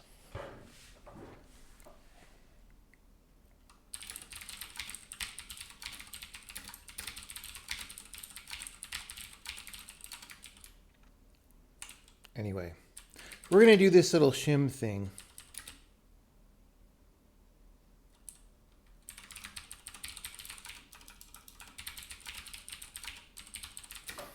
We're gonna check this maybe tomorrow.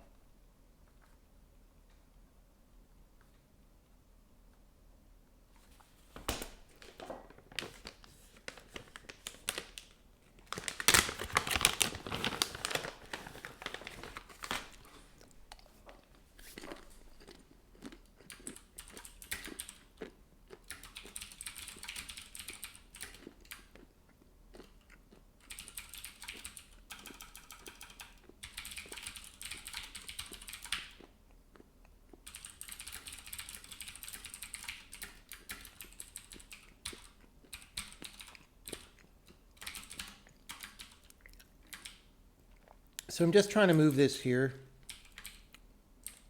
And I apparently had to do the spammy thing.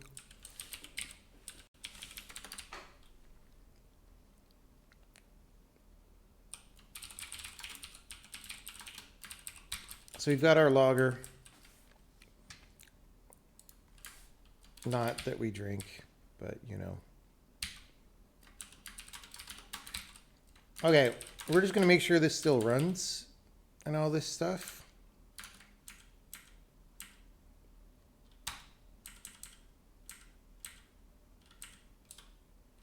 It does. Still scrambled. That's great. Let's make sure it's updated. For everything, we're going to say print hello sailor. Oh, right string. We don't have print at this level of the system. There we go. Hello sailor. So it really is working. Good night, dude. See you later.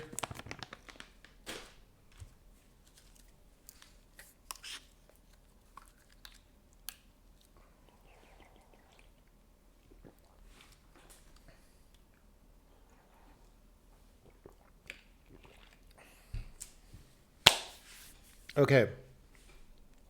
Now,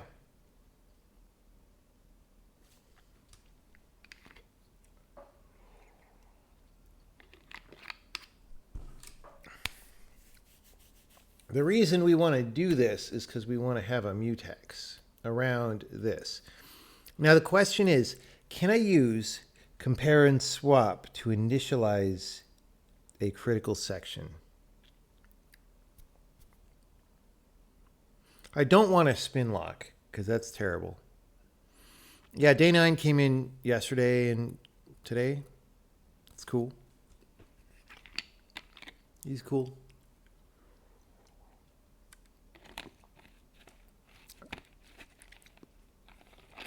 I seem to remember him showing up a long time ago too, like a couple years ago.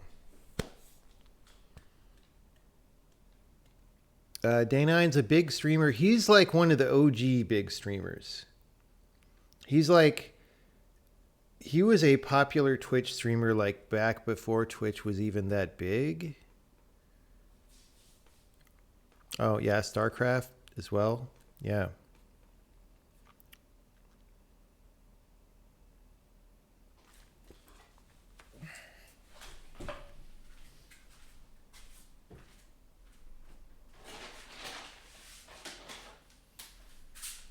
I myself do not know very much about StarCraft, so I can't speak to that, but yeah.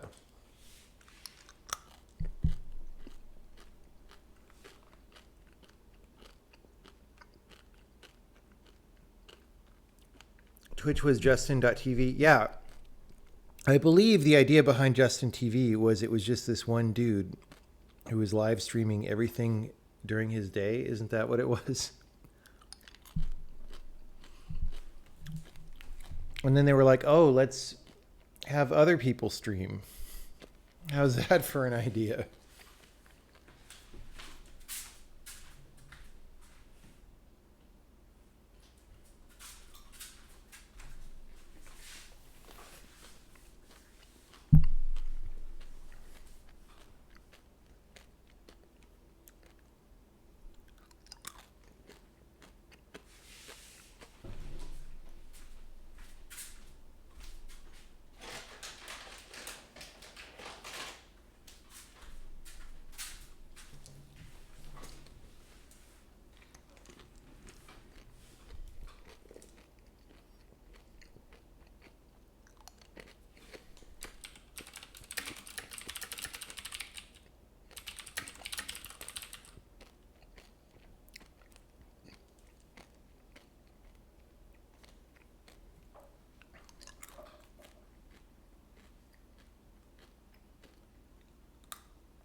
This is going to be really annoying, guys.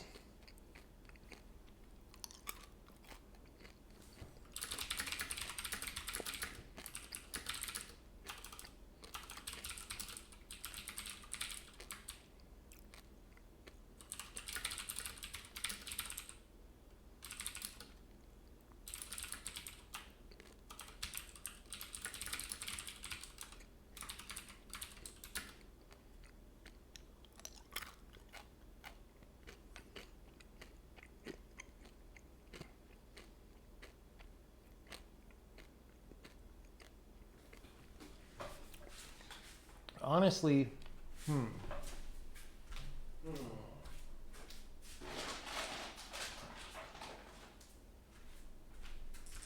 this should be in right string, honestly.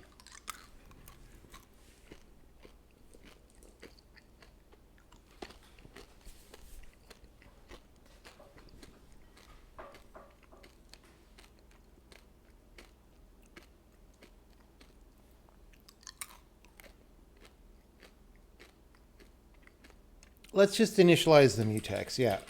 If it's in right string,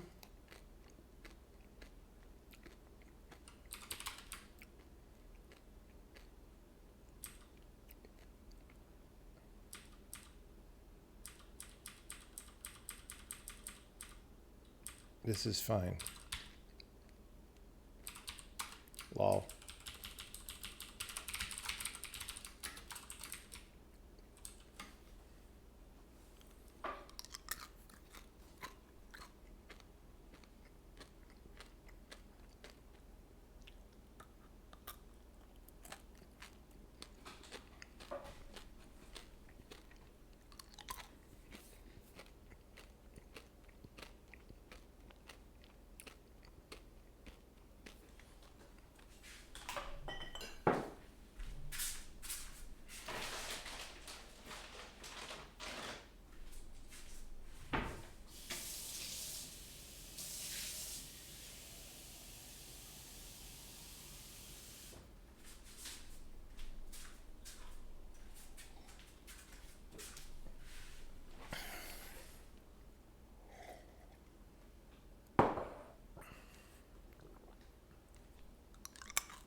Wondering my opinion on game jams. I do not do game jams. I have not done a game jam since I don't even know, like 2003, something like that.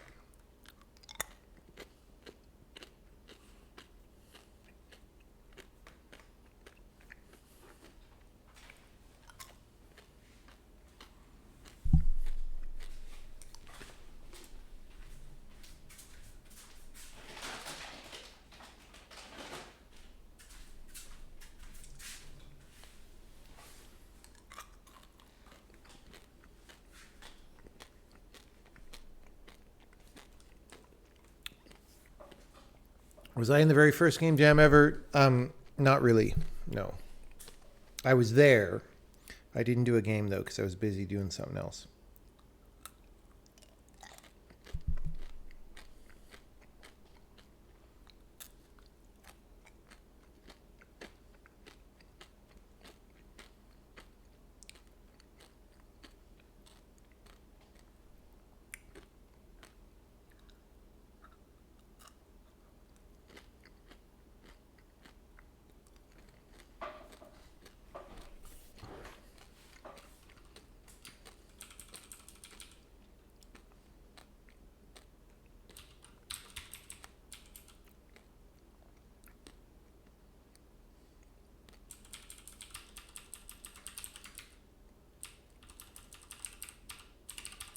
Right string no sync.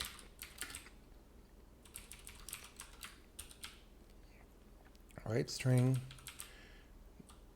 with no synchronization.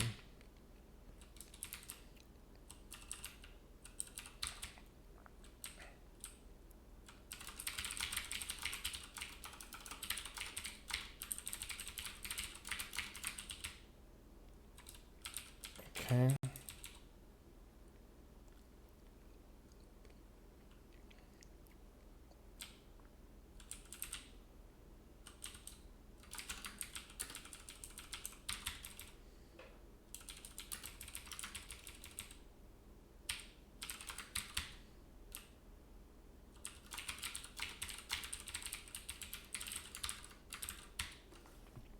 Okay.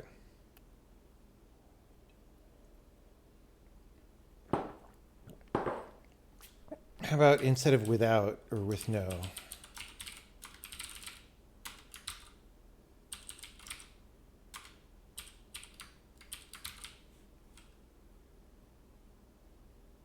How about unsynchronized?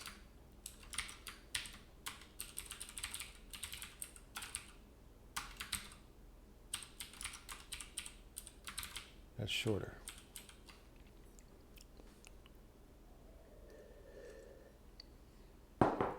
Okay, if the operating system is Windows, we'll go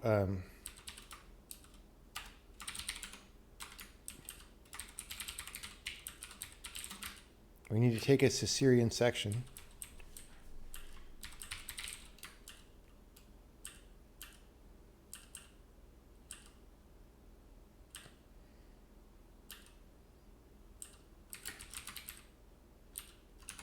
Defer, leave critical section. Right string critical.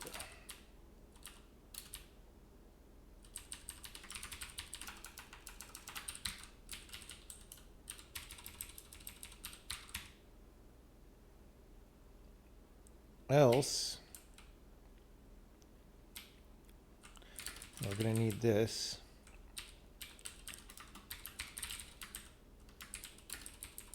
And we're going to need this.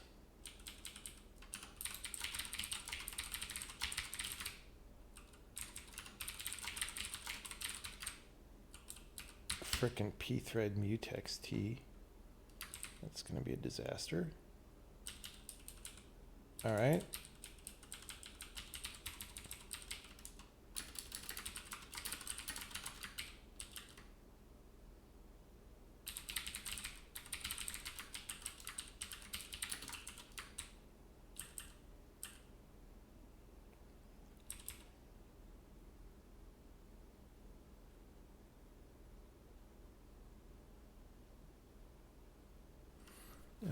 God. What the fuck?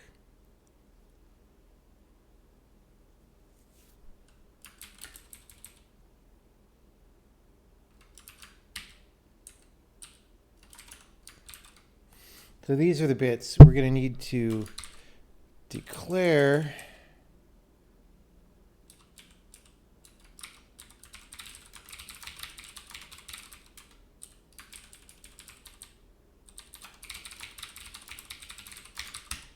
We're going to need to declare these things.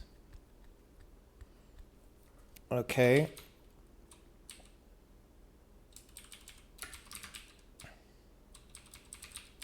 pthread mutex rock write string critical section defer pthread mutex unlock.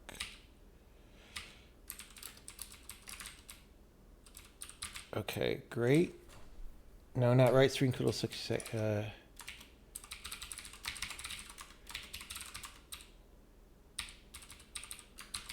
Okay. Great. Now,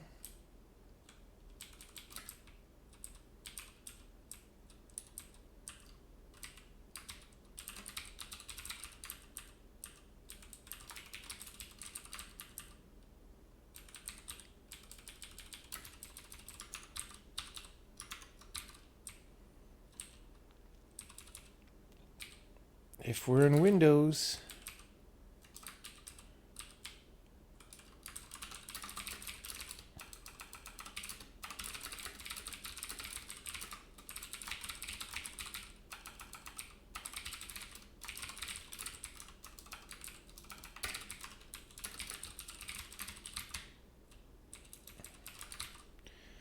okay, now the problem is we need to find these things.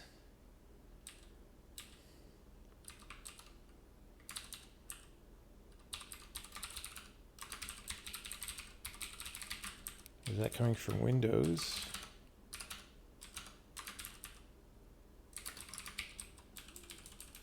We need to define that.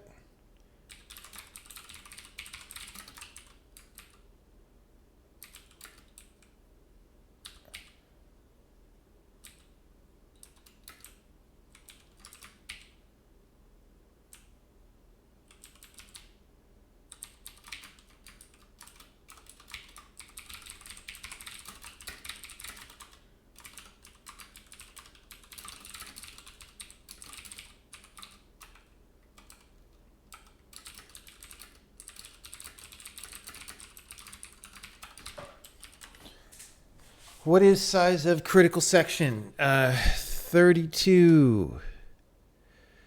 Wait, that's going to be 8, 16. I don't know what a list entry is. 24, 32, 40, 48. Let's see. Size of critical section.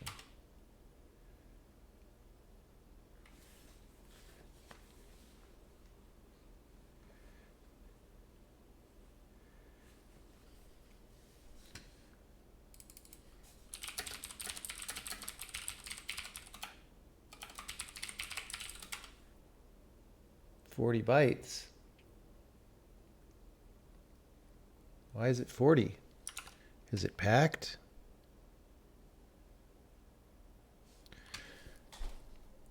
Eight, 16, 24, 32,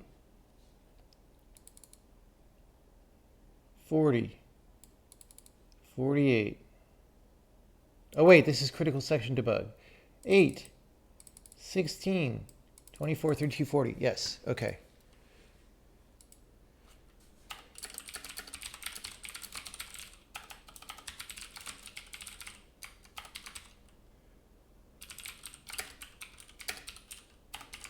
Okay. Write string critical section is this.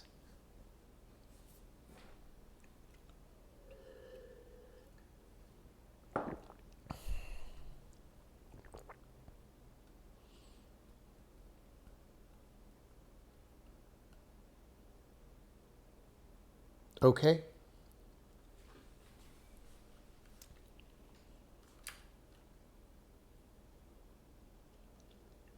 Right string mutex is pthread mutex tree.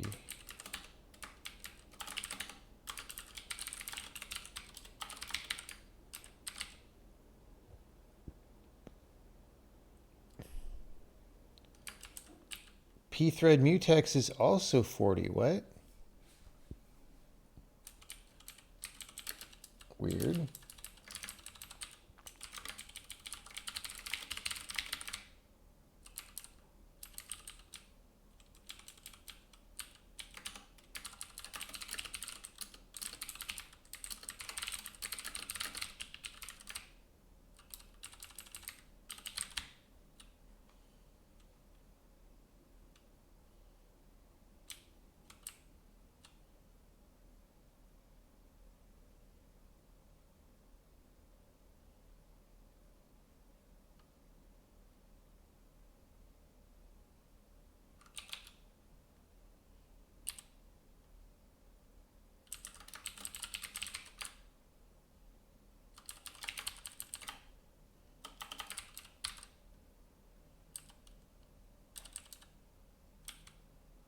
The fuck is a pthread mutex adder T? Do you really need to do that? Okay, whatever.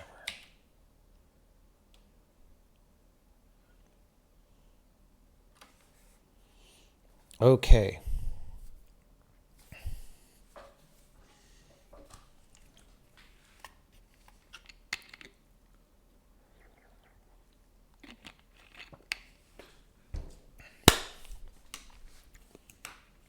Rat string critical section.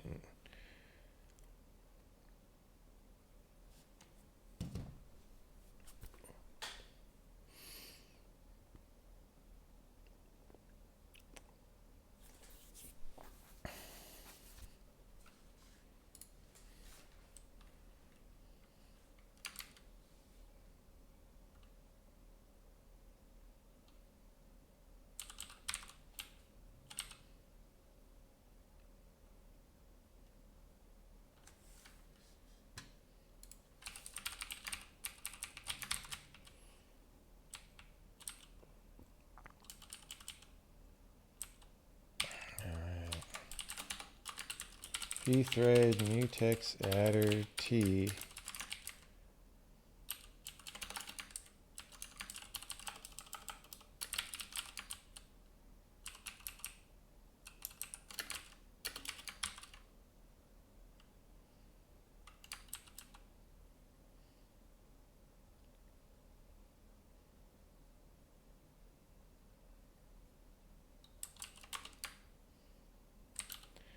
How many?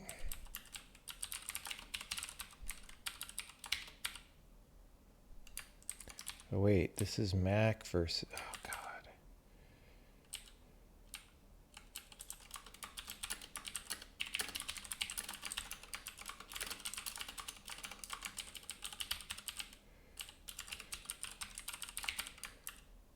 Four 16. Wait, align. We don't put it in anything else though. It's fine. Okay.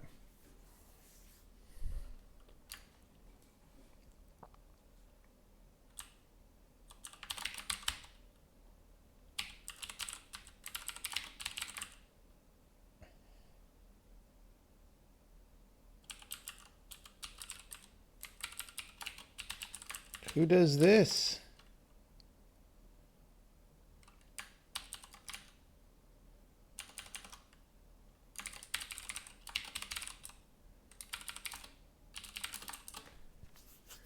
libc bind. That's weird.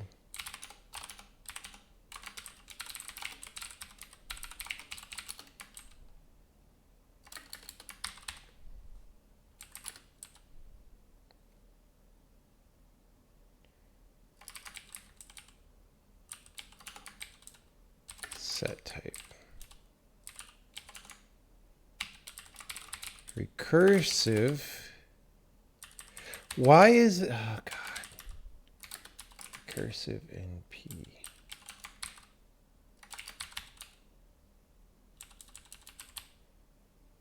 What a giant butt pain.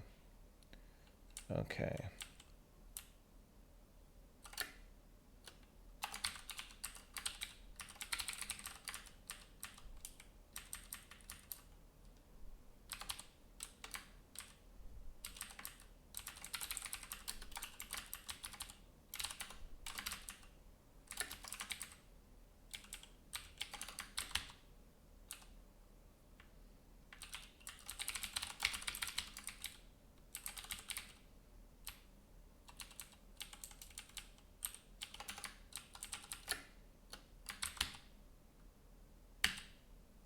Okay.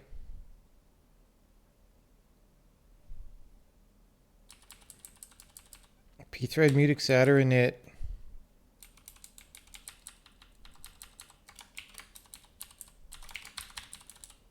Set type.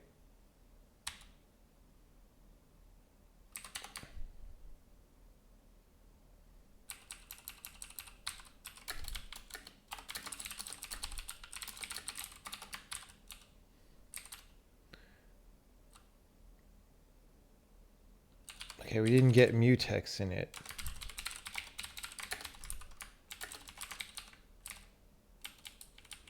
God, why are you gonna make mutexes so complicated?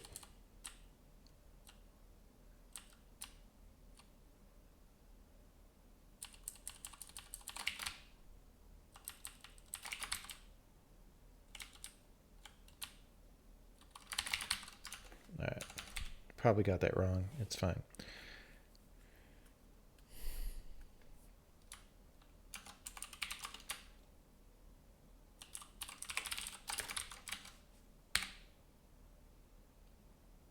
Uh-oh.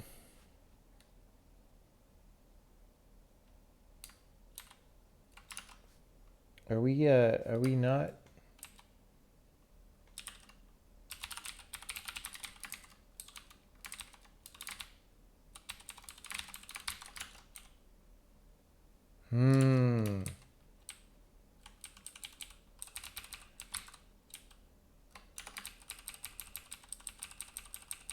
Is that defer going wrong?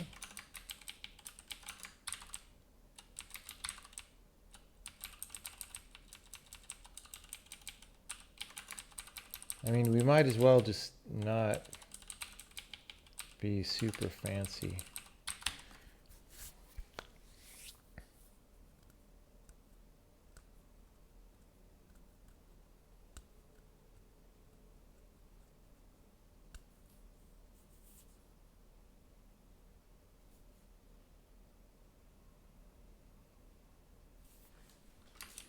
Let's just do this.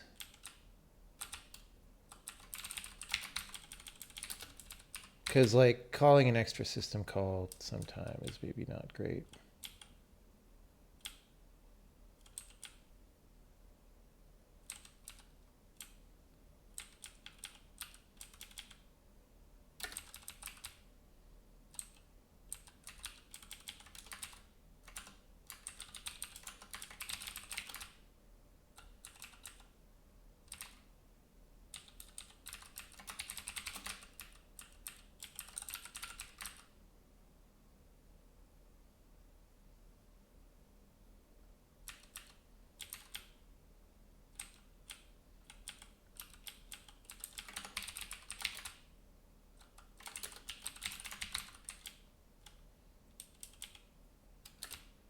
Let's combine these.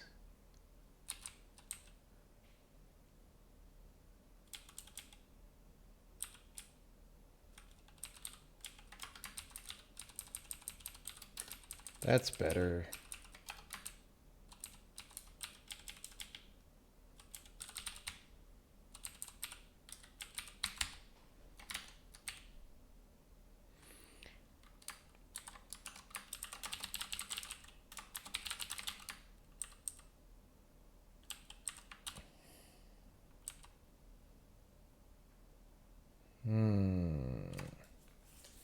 Why would that not work?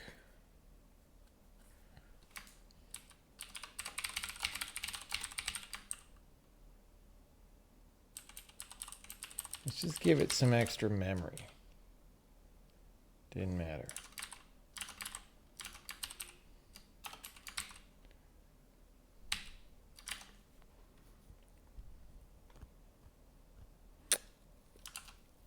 Y is our,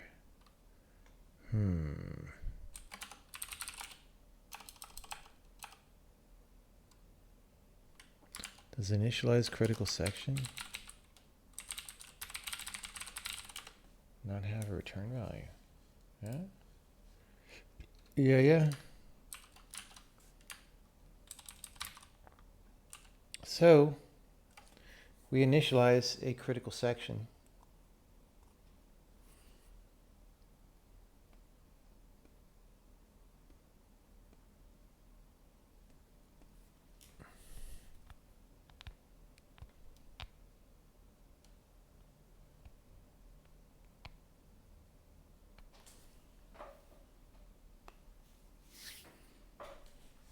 Okay. So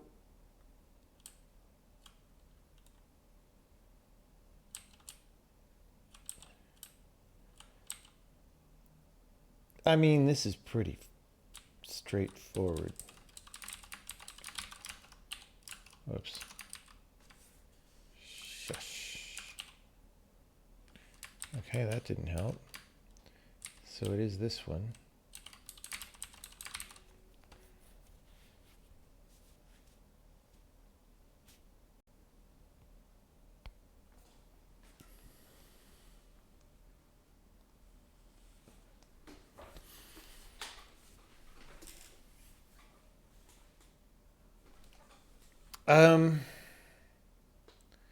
Like what?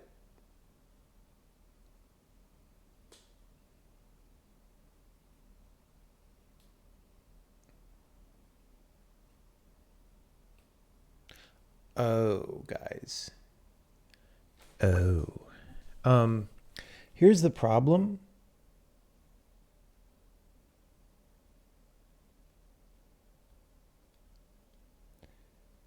Compile time execution does not run this code.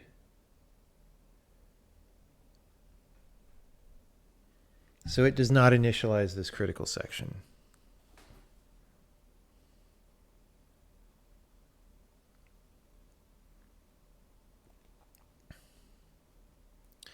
I had not thought of that until now.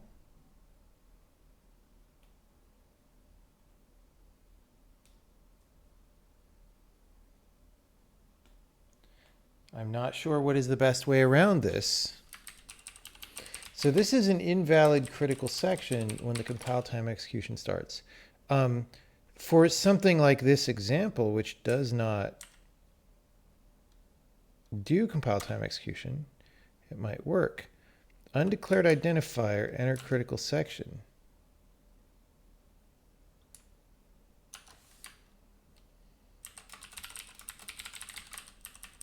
Did I not declare these things? Well, that could also be a problem.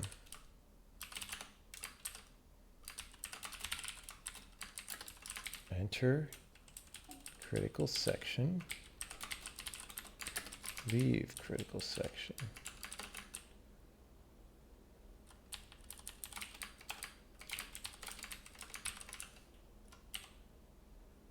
Okay, sorry, wrong one. There we go. Hey, look, it is no longer scrambled. That's great.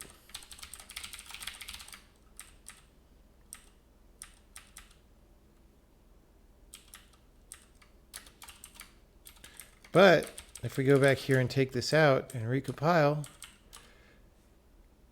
it's still not scrambled. Oh, are we using right strings here? Hold on. We might be. There we go. It is now scrambled. So that proves that we actually did our job here. Actually, wait. No, compile time.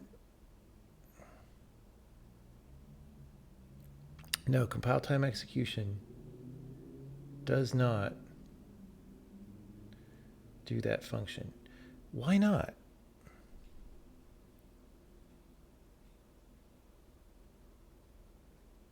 is my question. Why am I having compile time execution do something funny? Because I can't check this in until I fix that, right?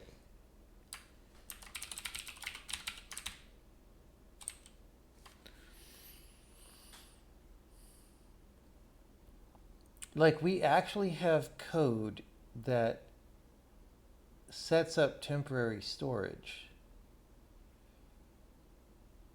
But it's like, it's actually there, though.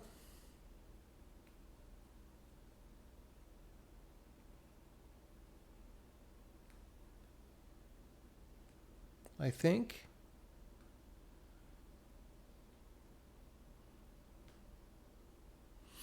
Anyway, though, I'm happy about this. So let's go. We can't actually check this in yet, but we're going to tell people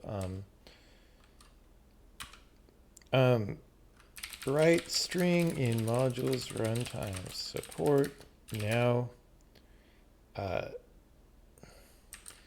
synchronizes output to the terminal. So when you do threaded stuff, output from functions like print and the default logger will not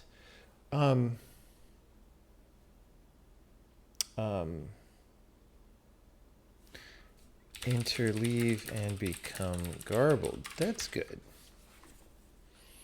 That's good.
This may be where we end the stream. I do want to do that thing where I change, I believe I want to change the bytecode execution engine to use a different entry point.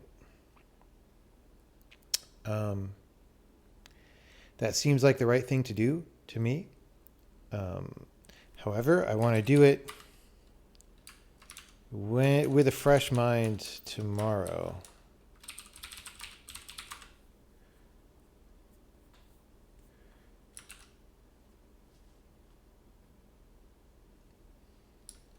Like, wait, seriously? Nobody says runtime init? How is that even possible? Did I spell it wrong? That's a mystery.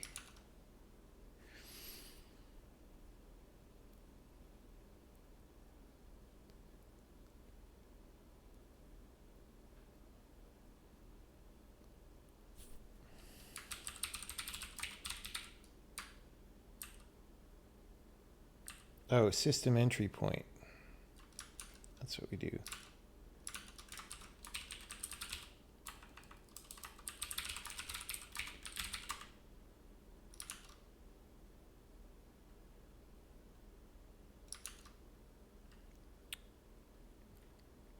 Yeah.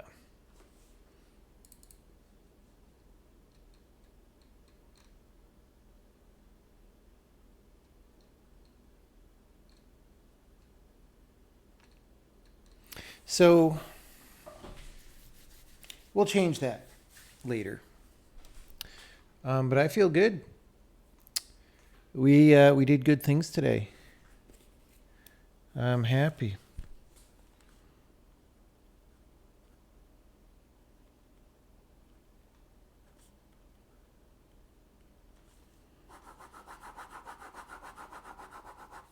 We fix bugs in the game. Yesterday we did our cool texture compression visuals.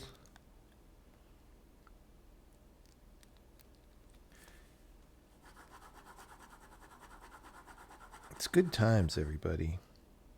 Let's find someone else who's programming where we can send. Take 2-week holidays.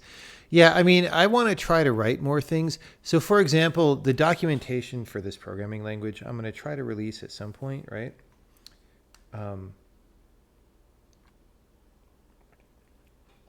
But till then, yeah, the videos are the main thing from me. And yes, it would take a long time to watch these videos and watch the streams. And I don't necessarily think that that's a good idea if you want to get a lot of work done, right? So.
Okay. Twitch, science and technology.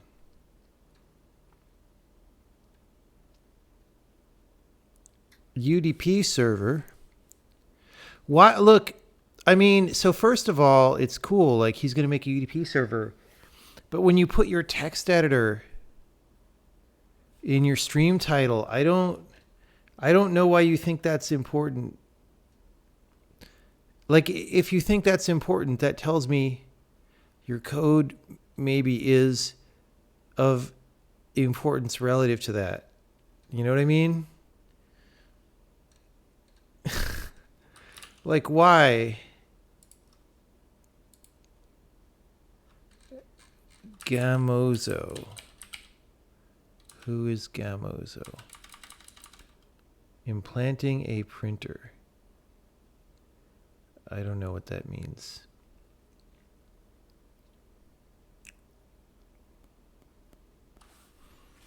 He has had a lot of questions of what's your editor, maybe. This could be. A UDP server made in Vim. Yeah.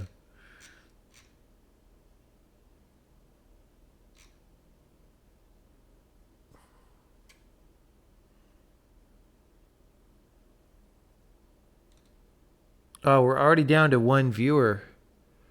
Wow, guys.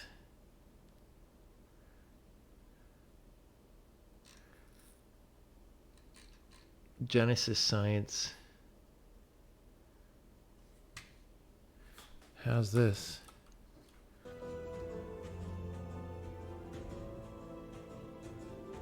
This looks like a Twitch plays. Maybe not.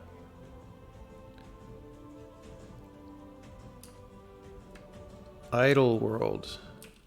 Yeah, no. Vim UDP guy. We could do the Vim UDP guy. That could be... Oh, wait. Space Exploration Base Building. In C#. All right, let's do it. Unity Game Engine. Thanks, everybody, for coming by. And I'll see you later.